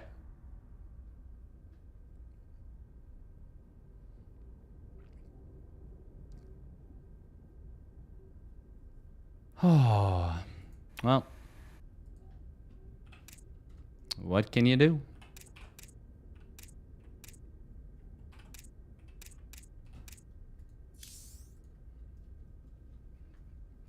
Doot doot doot doot doot doot doot. Mech.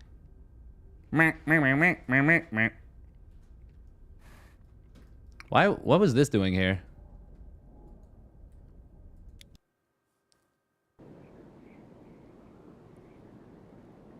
If you take one of those, he falls apart. Easier said than done. Easier said than done.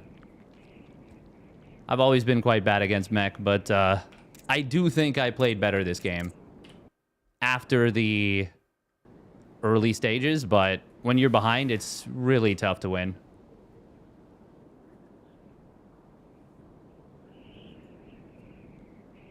I mean, this is... So the couple games I've played are a really great example of why There's like no Zergs on the ladder. You're just kind of like the punching bag for a long time. If you can get everything working and do everything well, it can be really good. And I actually am pretty happy with how we kind of clawed that game back, because we were super, super dead.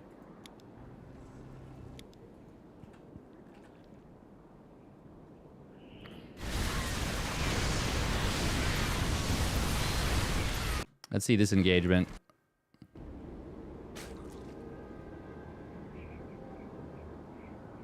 I feel like every Zerg thinks they're bad against mech. No. Being aggressive against mech is not the key.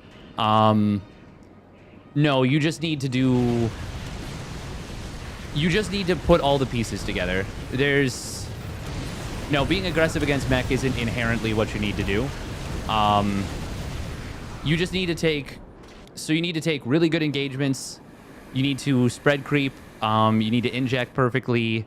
You need to read their tech and tech yourself. And you need to know if it's a game where swarm hosts are the play.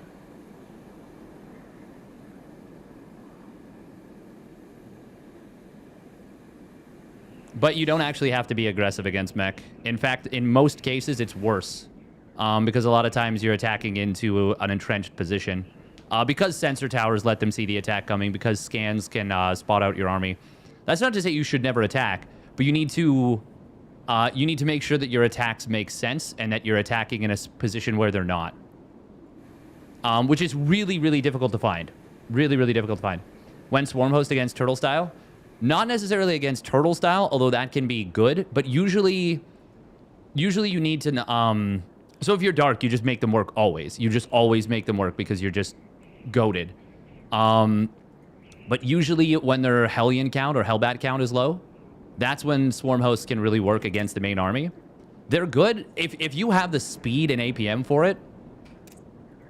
Oh, there's unbuildable plates back here. That's like a 5th base. What? That's so funny. Wait, why? For what reason? Is it just so it's more difficult to build a spore or a cannon or a missile turret back here? Surely it can't be so you can proxy something. Why the fuck are these here? Like, what? That's super bizarre. Also, I wasn't planning to get Carapace. I just added it on. They're worried about the cannon rushes. Yeah, no bunker allowed. Prevent proxy marauder? I mean, but then you can just put it like here and here?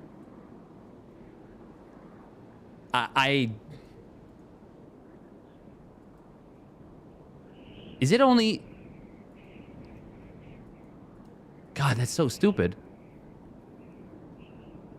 And am I, like, I'm not missing something, am I?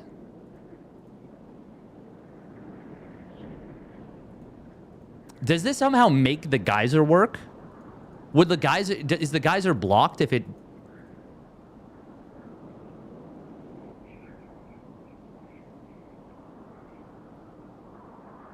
It's got to be... But this isn't the natural. Oh, wait. Is it in case you're forced to... No, but if you're forced off the natural... Maybe it's so that this is a viable 3rd base location... in case the natural gets blocked. Maybe.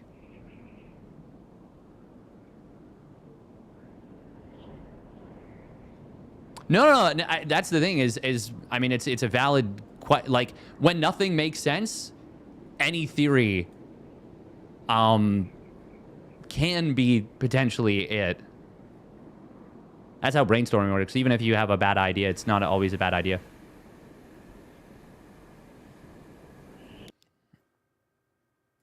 I mean, we were just in a rough position off the start. But this was a super interesting push. I've never seen someone do this before. Where they make 1 BC and then do a tank Hellbat push. It's honestly a pretty cool play.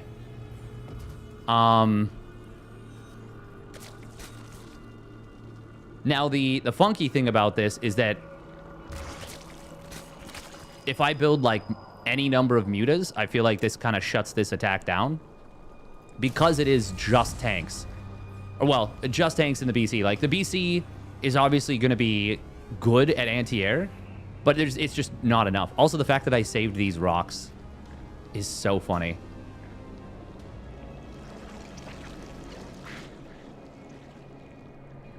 It's actually so funny. I wonder if he was, did he kill them? Because I don't remember killing these. Maybe I did, but...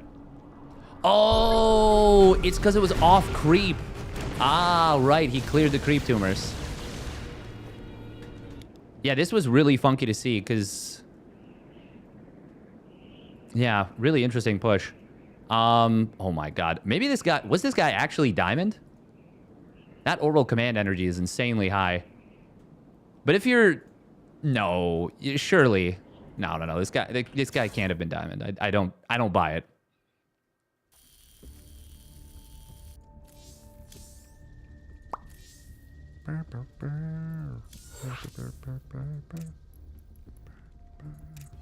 No, it's a new account.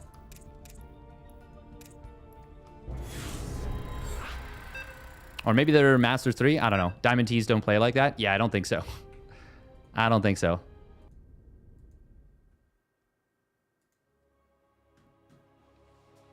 All right, hell goes on. Oh my god, we got Abyssal Reef. Don't I have this? No, I didn't. Oh my god, I forgot to veto both maps. No, it's not. No. No. You always mule. Even as a mech player, because that means you can get your gases faster. No. That's no. Very incorrect. It's one thing to save a couple scans. That was like 7 scans. 7 mules. No, I think the main thing is I just took way too much damage early. Yeah, Neural Parasite is... it's so hard to set up.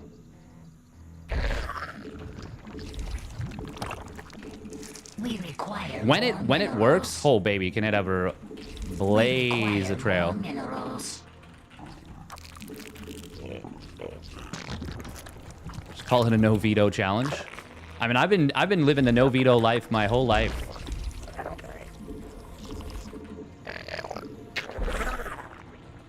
We require more minerals.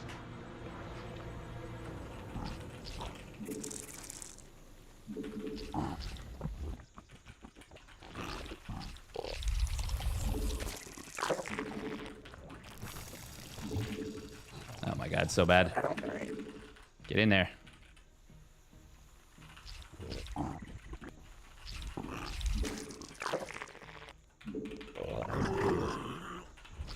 But yeah, I am a little bit worried that... Well, I mean, I'm not so worried for mech, but I am... No, I'm... Oh my god, I actually borked that so hard. I built an extra overlord. Well, actually, no, it's not an extra overlord. I do need it. Oh, we getting proxied? Wait, what the heck?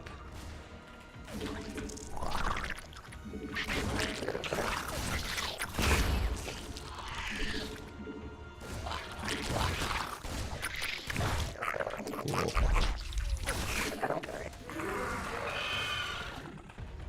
Excellent. Roaring start for us.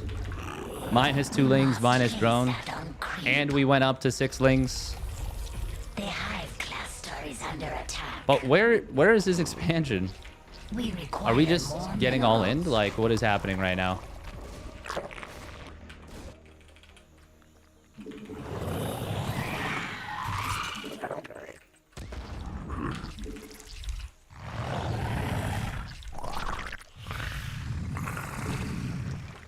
So my god, did we forget the OV? Oh. 36 is 36. I kind of want to just tap out. Spawn more overlords. Oh, not enough and under attack.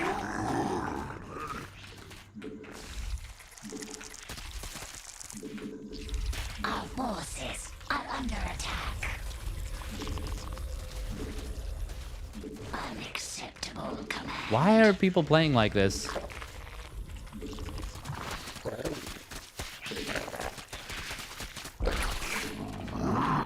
Metamorphosis complete. We require more minerals. We require more minerals.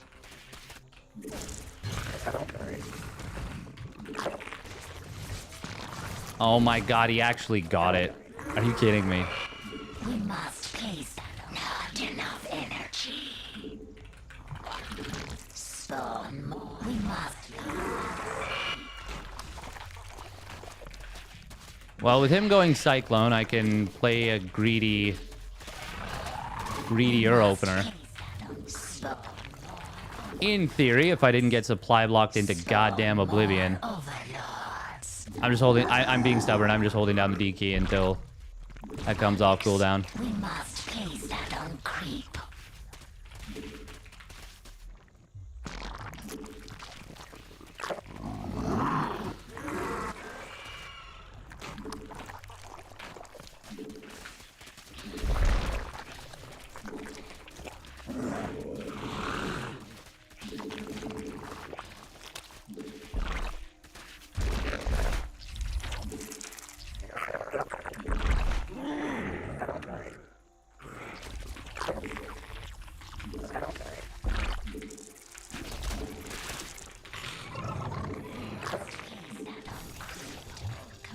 We must place that on creep.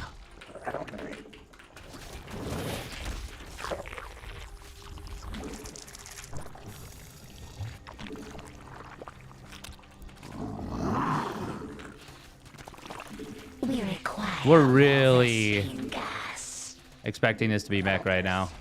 Command.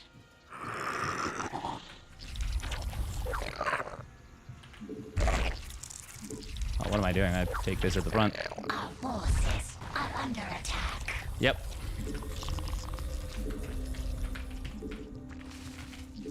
Metamorphosis. Spawn more overlords. Yeah, we should probably...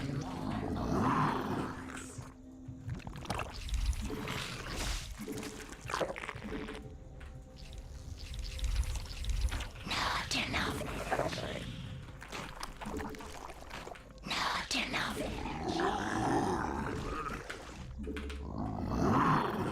Unacceptable command. A creature is under attack.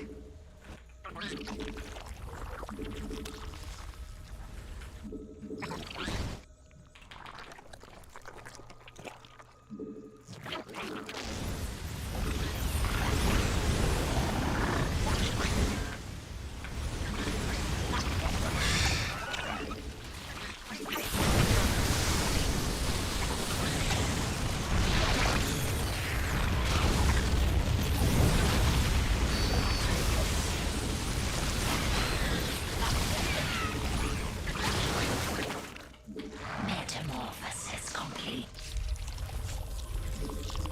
So, obviously that's annoying. And I'm not super fond of how that turned out, but... it's not the worst thing in the world. Mutation complete.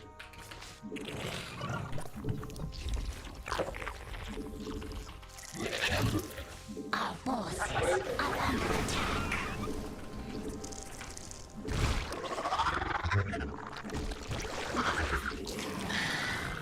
Depleted.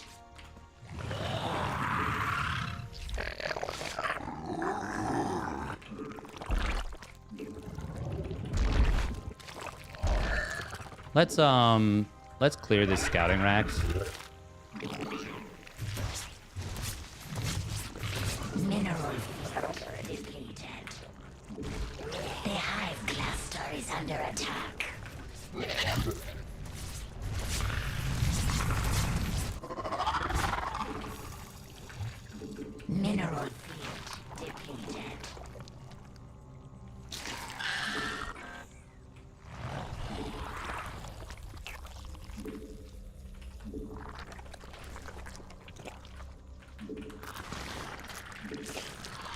Our forces are under attack.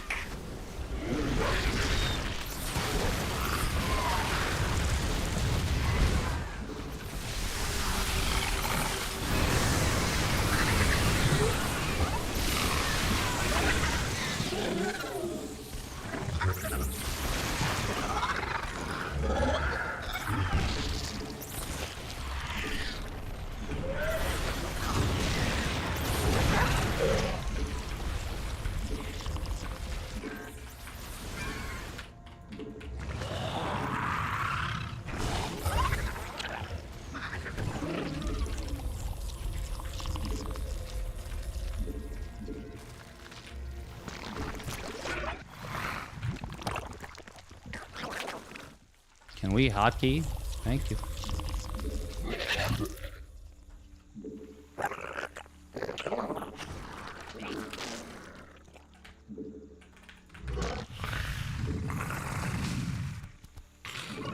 Mutation.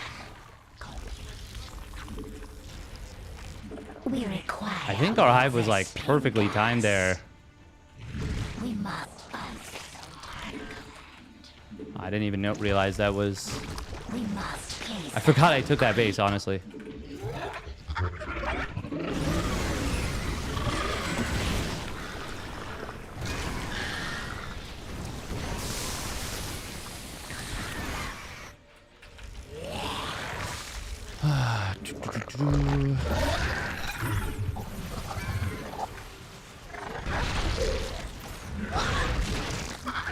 Wow, we just lost so much.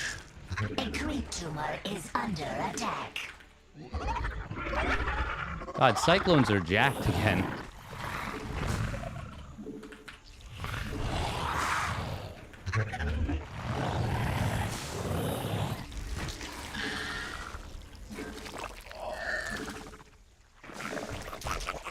Unacceptable command.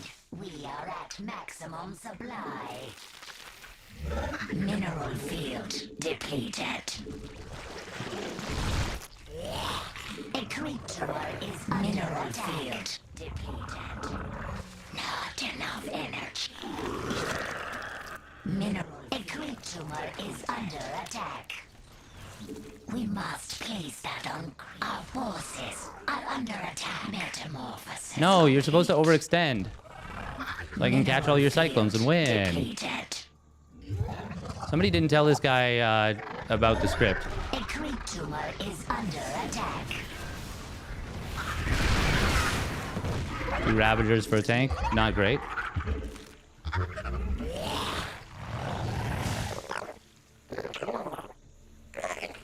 A creep tumor is under attack.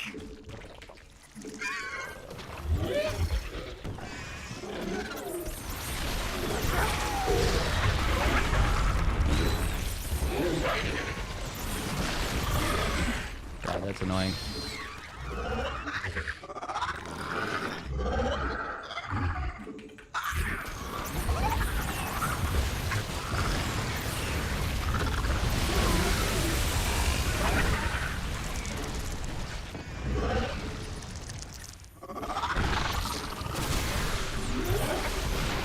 Mutation. Metamorphosis complete.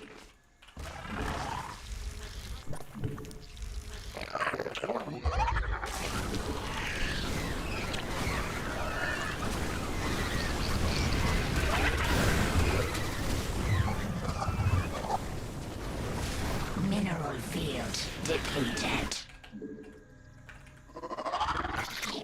A creep tumor is under attack.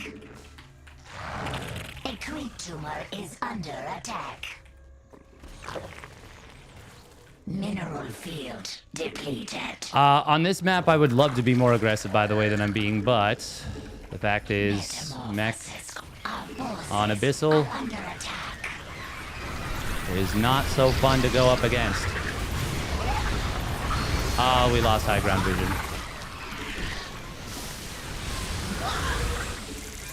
And there's what happens when you attack. Our forces are under attack. All these lose everything now.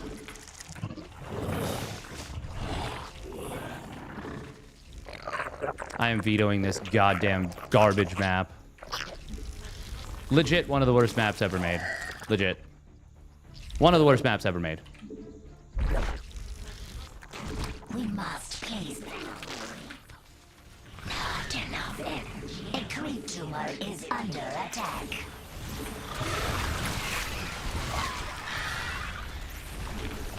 I don't know what he was thinking here. Field depleted. Other than let me donate all my cyclones. Unacceptable command.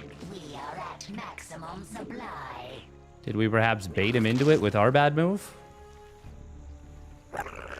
Mutation complete. Unacceptable command. We are at maximum supply. We must place that on creep. A creature is under attack.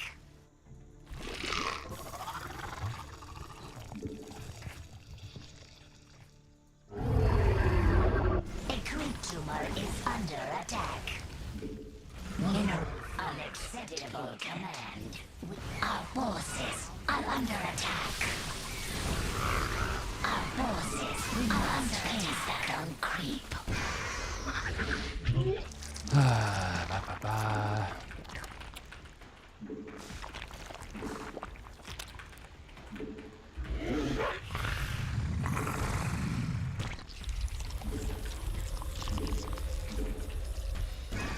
Our forces are under attack. We must place that on creep.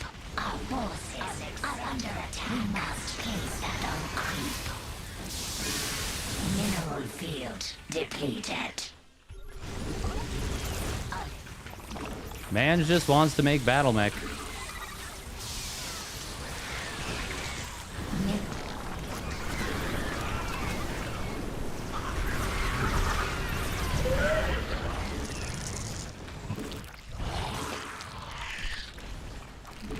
Don't worry, we got something cooking. Mineral Vespine geyser exhausted.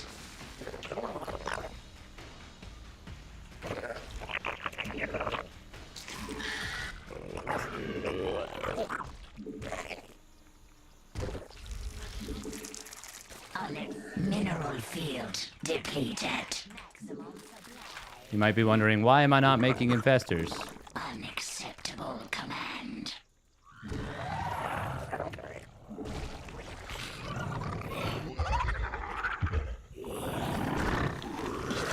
Unacceptable command.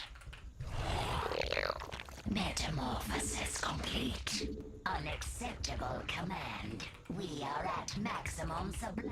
Our mineral field depleted.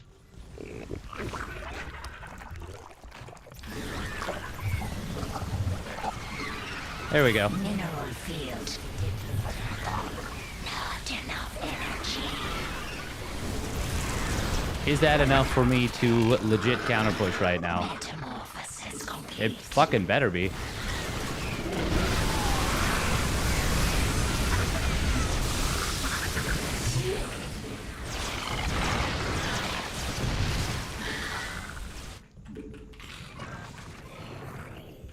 Our mutation are under attack.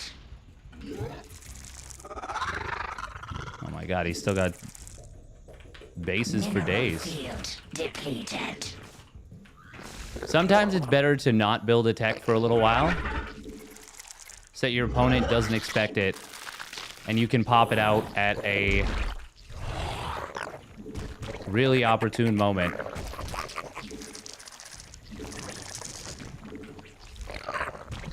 And we're gonna pretend like that's what we did.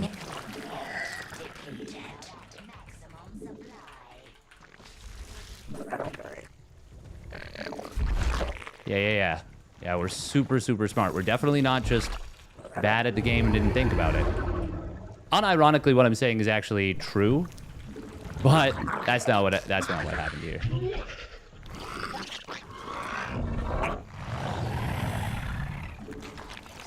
Okay, I have 2 transfuses. God, these ultras are so big now.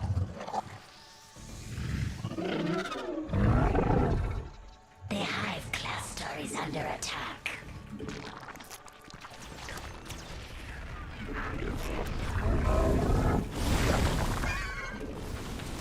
Our forces are depleted. We must place that on their spin guys are exhausted. Okay, I think that was really good for us. Mineral field depleted. I think. Their spin guys But I'm gonna be honest with y'all, I did not see enough of it to know for sure. Look at that. Look at that. Optimized. Optimized.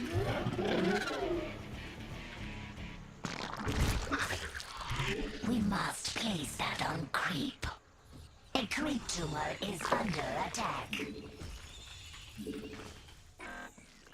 Our forces are under attack. Mineral Oh my field God. depleted. This motherfucker. Metamorphosis complete. Our forces are under attack. Our forces are under attack.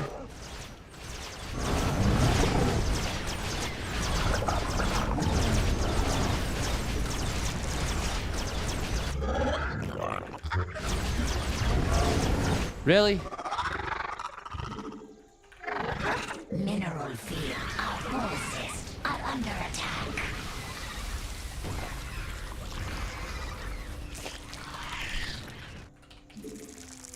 That is a lot of big boys.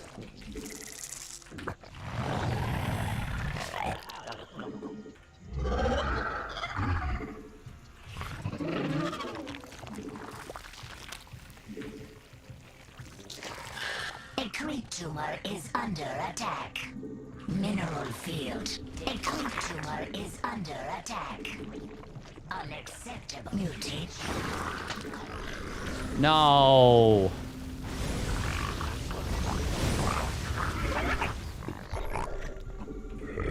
A creep tumor is under attack.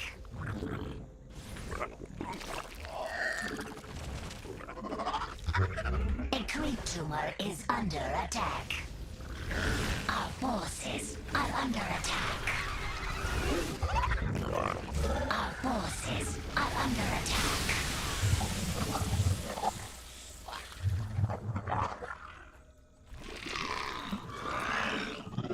Mutation complete.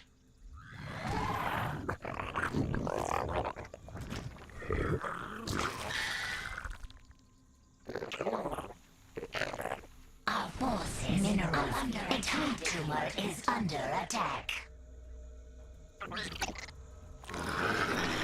The hive cluster is under attack. Our forces mineral field depleted.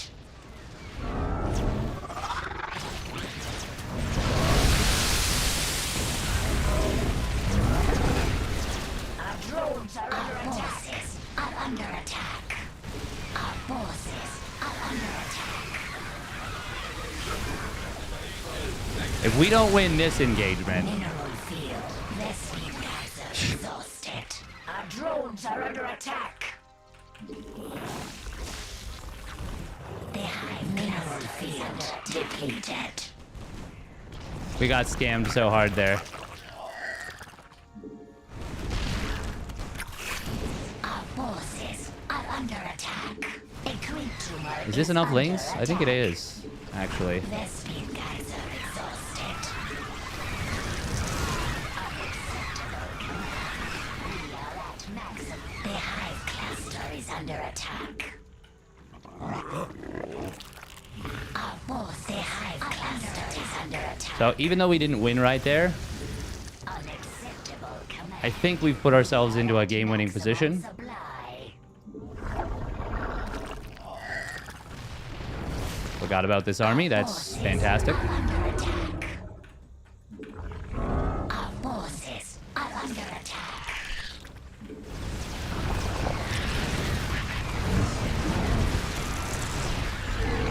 Mineral field depleted.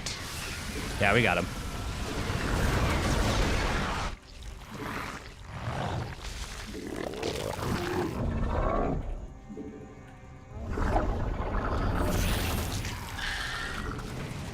Opponent in shambles.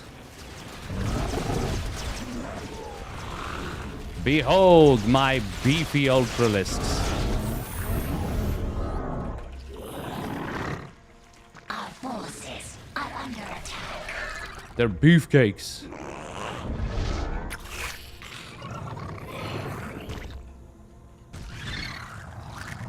Unacceptable command.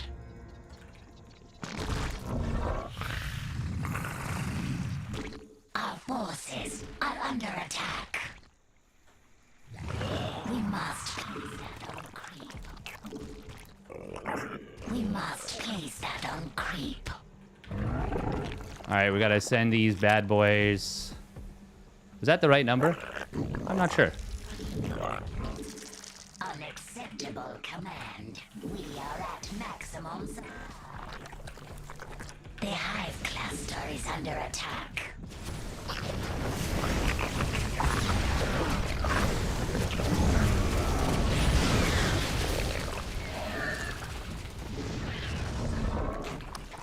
Unacceptable command.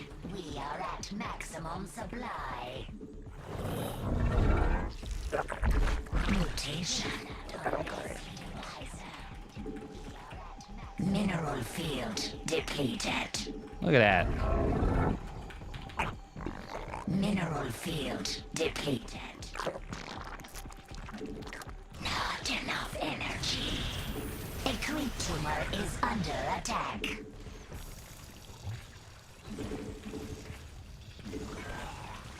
Not enough energy. I don't know what I was thinking there. This is a disaster, isn't it? I don't think I should disengage, though. Forces are under attack. Mineral field depleted. Ahem. Field depleted. Unironically, the problem right now is larva. Unacceptable command. So we're actually just gonna make Unacceptable command. so many infestors, because he is just continuing to make Thors.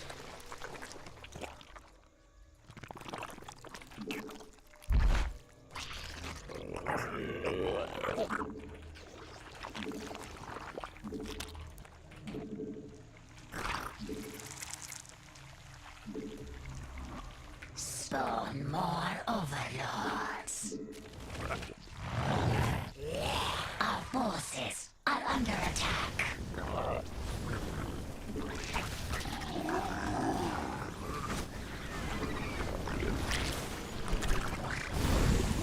Field depleted.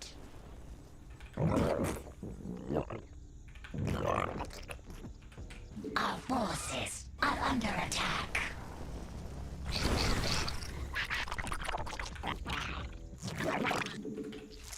We want to catch the mule hammer when it comes down. Ah, we were too early. Forces are under attack.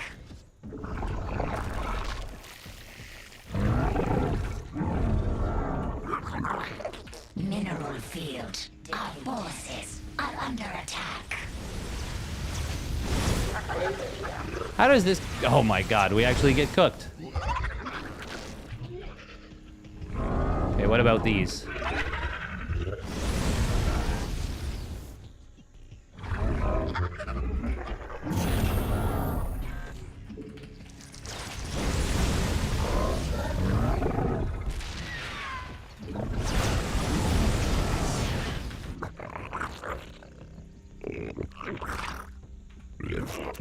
A creep tumor is under attack. Alright, now we run through here. Mineral field depleted.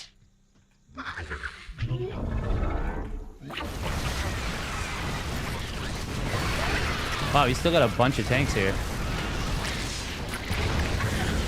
Oh my god, what happened? Our forces are under attack. Mineral field depleted.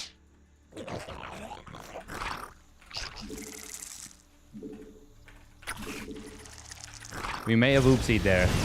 Mutation complete. Oh.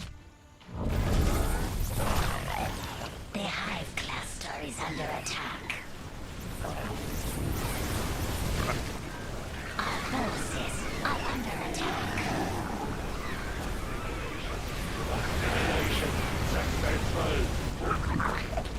Okay. Cluster is under attack.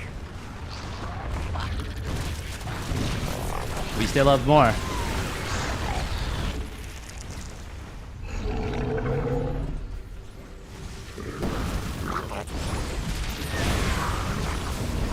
Mineral.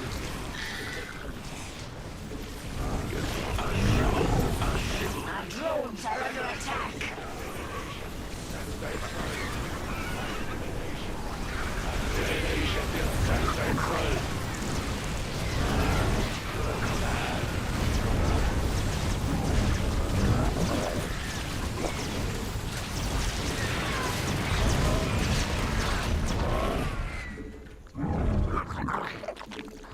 Mineral feed depleted. Okay, if he has that base, we're actually in huge trouble.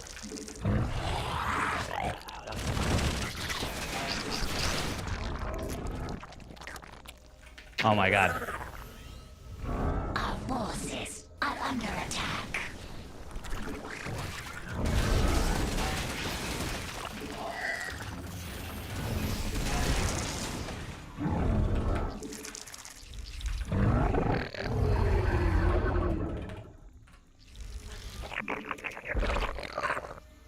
Mineral field depleted. Our forces are under attack.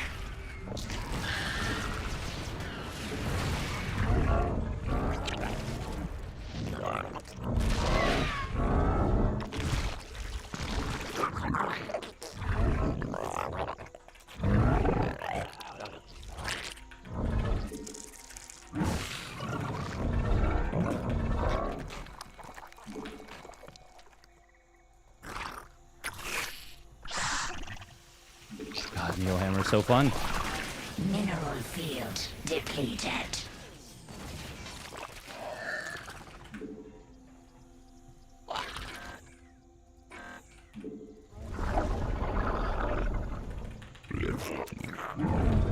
How is this game still going? Our forces are under attack.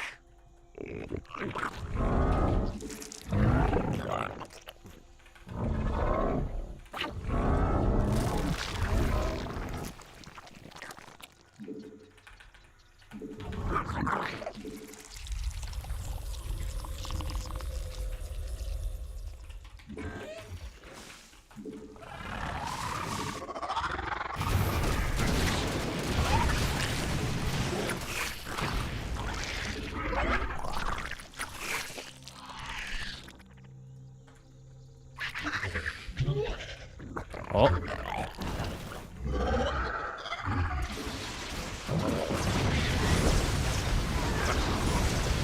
Jesus, what is happening right there?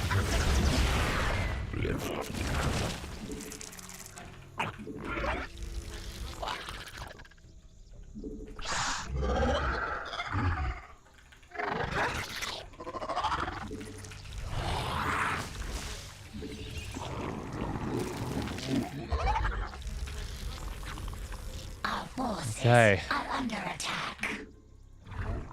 Unacceptable command.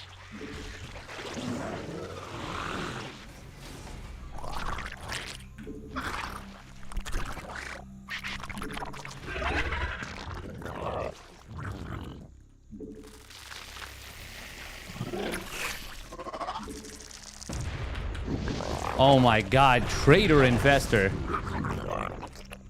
Okay, we gotta transfuse these bad boys up. Our forces are under attack. Who just got baited in? How is this game still going? Actually, A creep tumor is under attack. what the fuck is up with Terran? Seriously.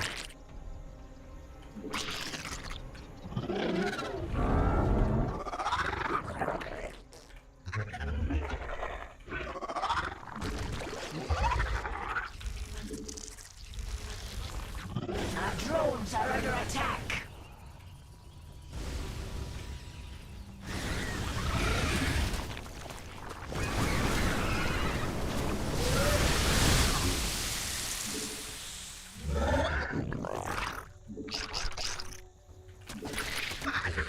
map is so garbage. I have to take the left side base now.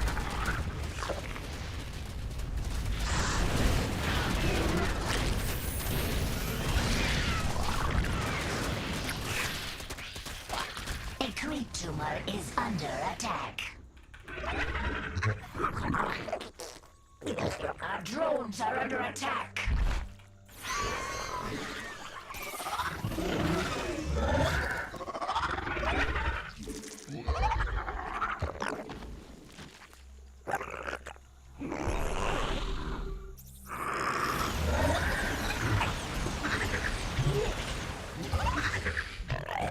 He did not just come that close to get... Oh, my God. The hive cluster is under attack. Our forces are under attack. Not enough energy.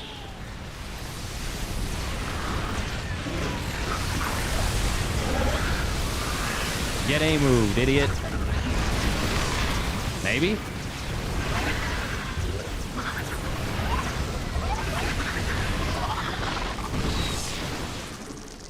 I was the idiot. Oh my God, I wasn't the idiot. Oh, I thought I was the idiot, but it turns out I just barely wasn't. Jesus Christ. Oh my God. Wow, Abyssal Reef sure is a great map, huh, guys? Really engaging gameplay.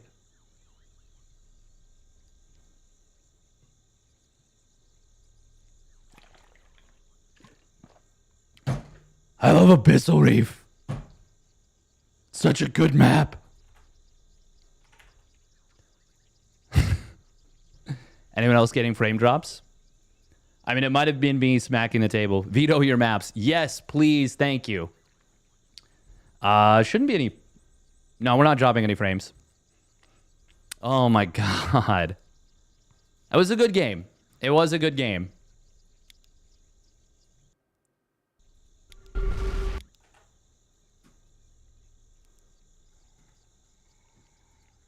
He's still got money on his original 5 bases. Look at how close this is to his natural. And he still has money here almost 30 minutes into the game. Gah. It's just you from playing this game.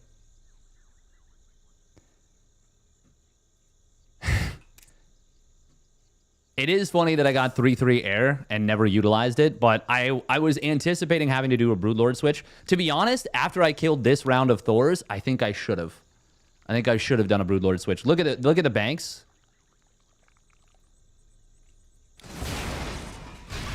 Yeah, after this fight.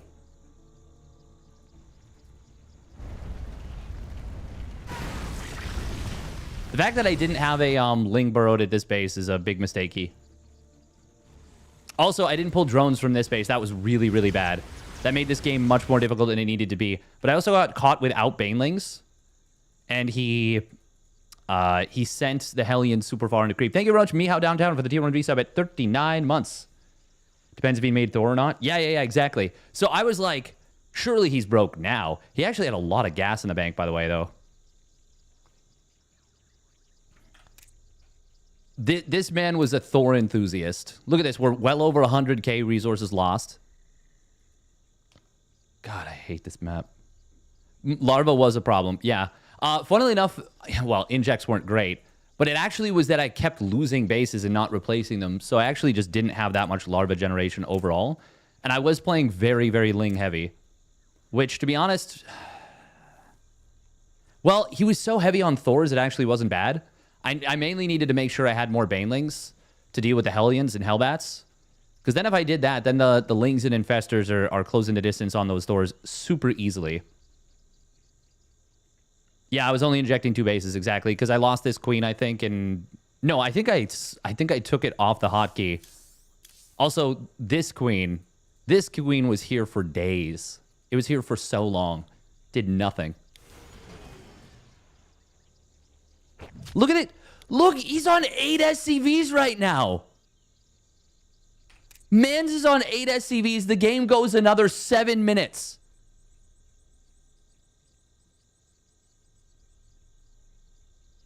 He's on 8 SCVs.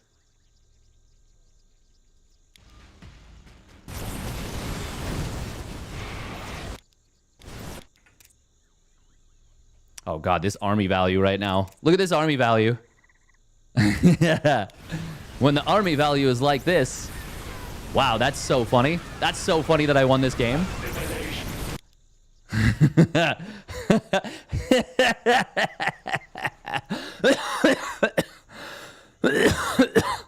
Oh, my God. Oh. When the army value is like this, simply subtract the army value from theirs and add it to yours. This is like a Yu-Gi-Oh move. Also, I'm really lucky he didn't realize this Thor was unknurled and that it could have just killed like every infestor.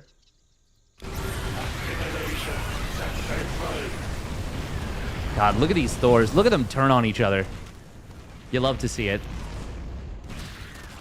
Yeah, this was a really bad engagement for me initially, but obviously killing all of those Thors was huge.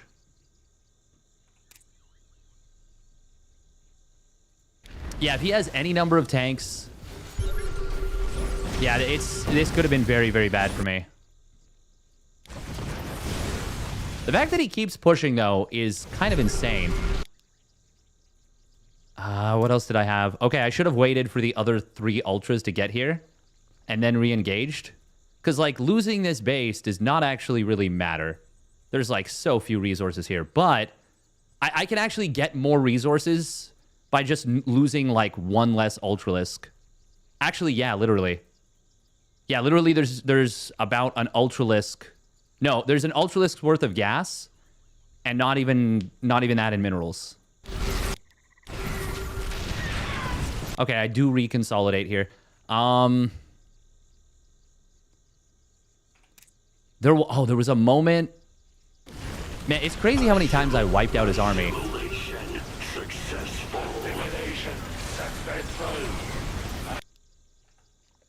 I think this is where we like basically clean up the game.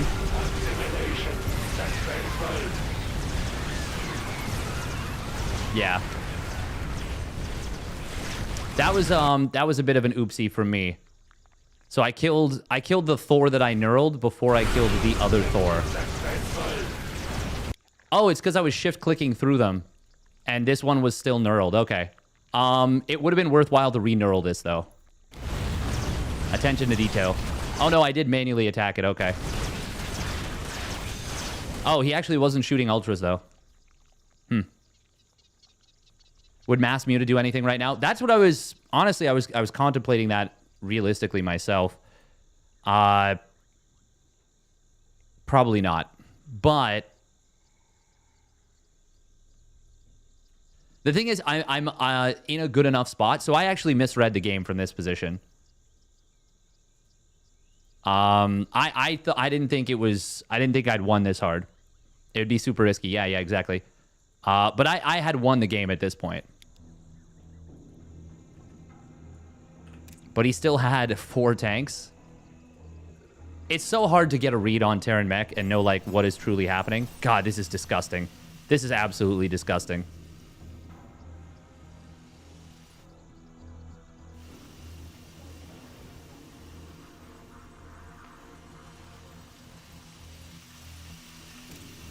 Look at this. 8 SCVs.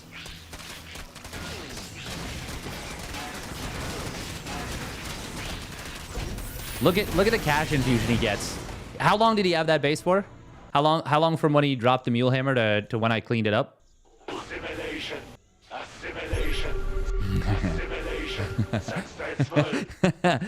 Yes, the assimilation successful. Like, spammed ad nauseum. I didn't even hesitate.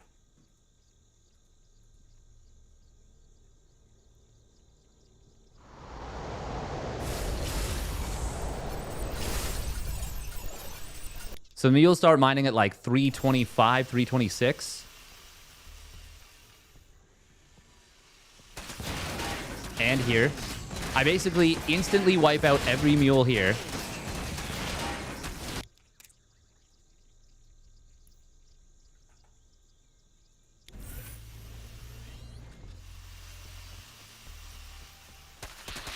And here.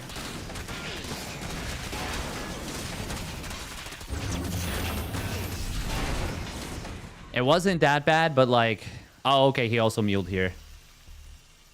Oh, man.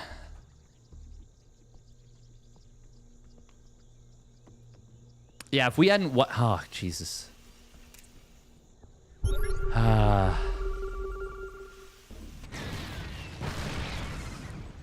Yeah, I didn't realize I could have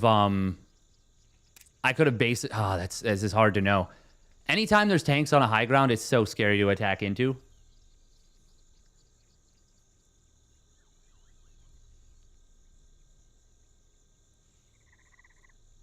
Is it a crime to make workers pass the 8-minute mark? Going 1 Viper? Yes. Going 1 Viper would have been very good. Or 2 Vipers even. But like particularly, yeah, this spot is so abductable. It's the most abductable spot in the game. Or honestly, Ravager Bios will also be very good here. Yeah, just anything to provide high ground vision. Even rangeless, speedless Hydras would have done the trick.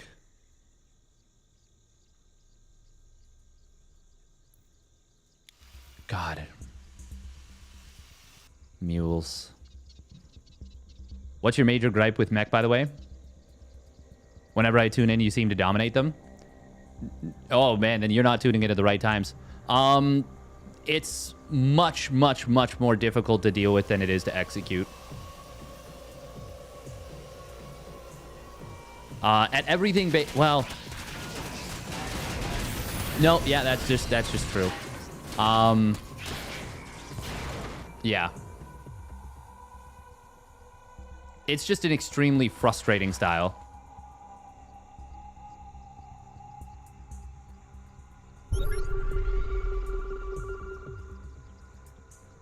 You must be upset versus every toss you face then. I mean, it's annoying to face off against, like, Cannon Rush Sky Toss, yeah. But, no, Standard Toss, no, not at all. Well, I mean, everyone gets frustrated about games sometimes.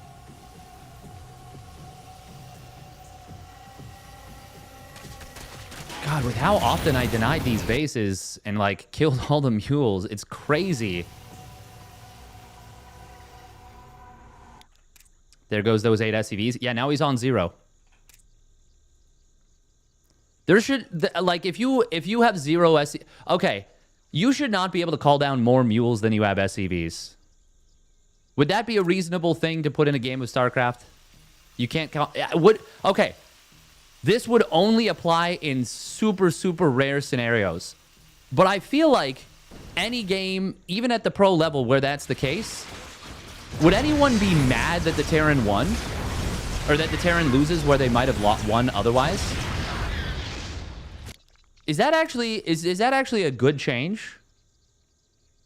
I think that's a good change. You can't have more mules on the field at any point than the number of SCVs you have. Yeah. I think that should go through.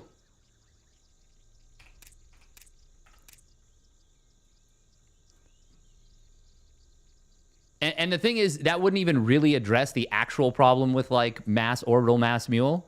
But it would just make it so that, like, this situation can't happen.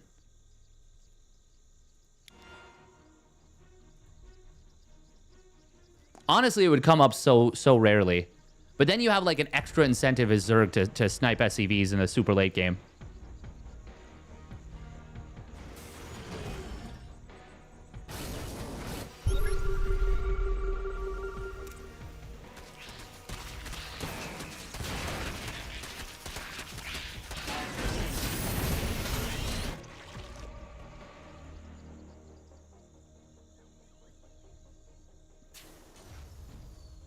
Drop mules on SCVs like depots.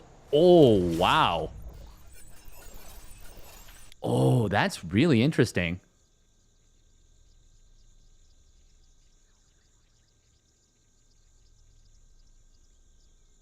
It's a buff that turns the SCV into a super miner.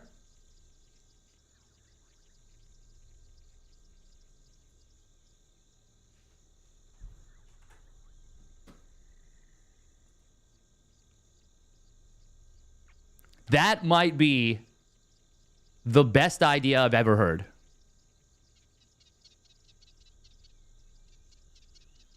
That is such a good idea. Oh my God, that is such a good idea.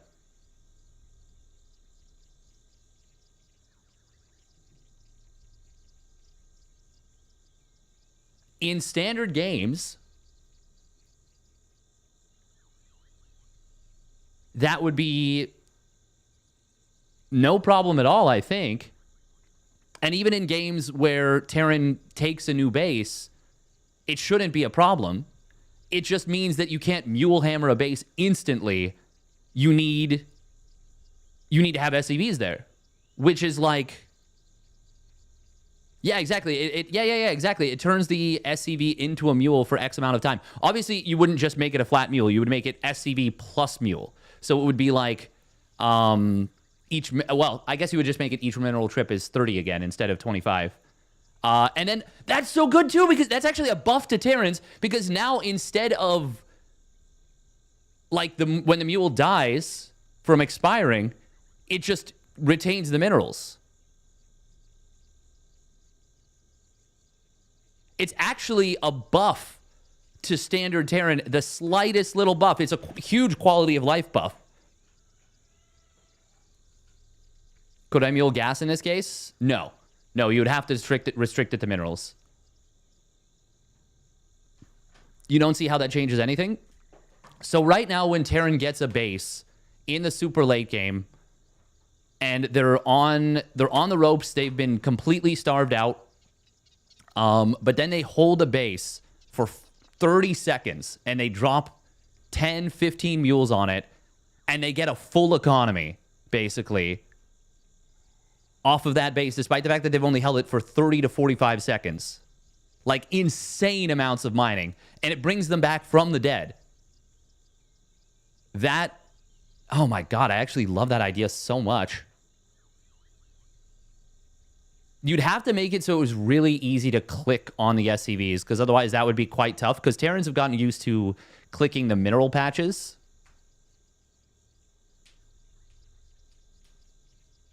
Mule is supposed to make up for building time, but it doesn't work for a late game? Yeah, exactly.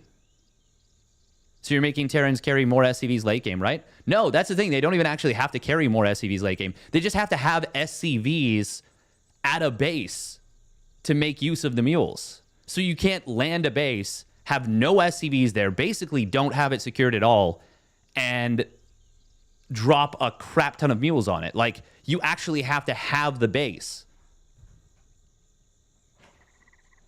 Like, you need to secure the base.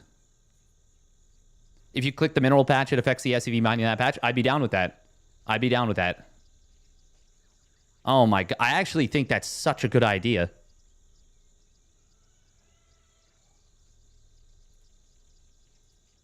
Is there anyone, are there any pro players? Any pro players in the chat with opinion on that?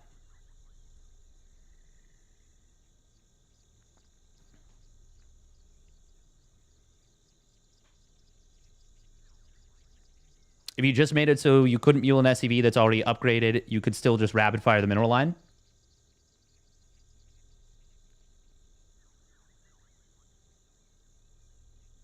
Are they ever going to announce what's going on to happen with SC2 in 2025? We have no idea. We have no idea. I'm GM chatter and I approve. The thing is, I doubt it would even ever get implemented is the thing that sucks. How do you counter Terran scan?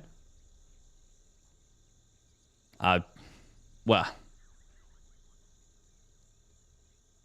I mean, yeah, don't be there. Yeah, no, you just need to have enough units all over the place that you deplete their scans, basically. No. Z does not have scan with creep. That's not true. Z has effectively sensor towers. That's what creep does. Zerg does not have scan with creep.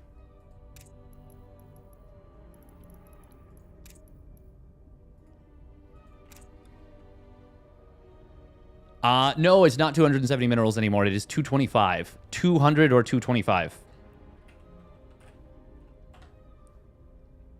Because the mule is no longer 30 minerals. 30 minerals per trip? Yeah. Give scan movement speed buff to friendly units in it. Heh. All right, but only if you have to spread it basically like creep. So you can only scan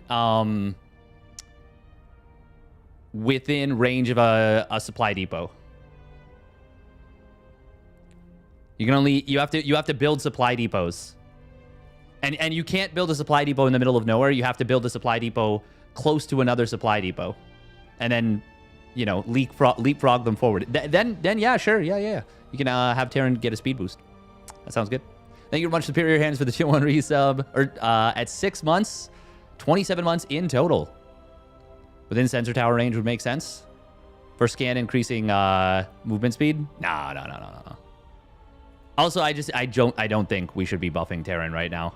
Like, yeah, I really don't think we should be buffing Terran right now. Terran already got such a good patch. Relative to, like, what they could have gotten. Like, yeah. It could have been such a disastrous patch for Terran, but it actually is not bad at all. Okay, that's going to bring things to a close for the day. We're going to raid... Let's raid Lambo. Lambo's doing a little bit of streaming. The Lambo King. All right, bye-bye. I will be back later tonight with the KSL. That's going to be at 10 p.m. EST. Tata. No, I want... Let me make sure. 10 p.m. EST? Yes, 10 p.m. EST. And I'll probably be streaming again in the morning. So it's going to be a lot of... well, not a lot of sleep. Not a lot of sleep. All right, enjoy Lambo.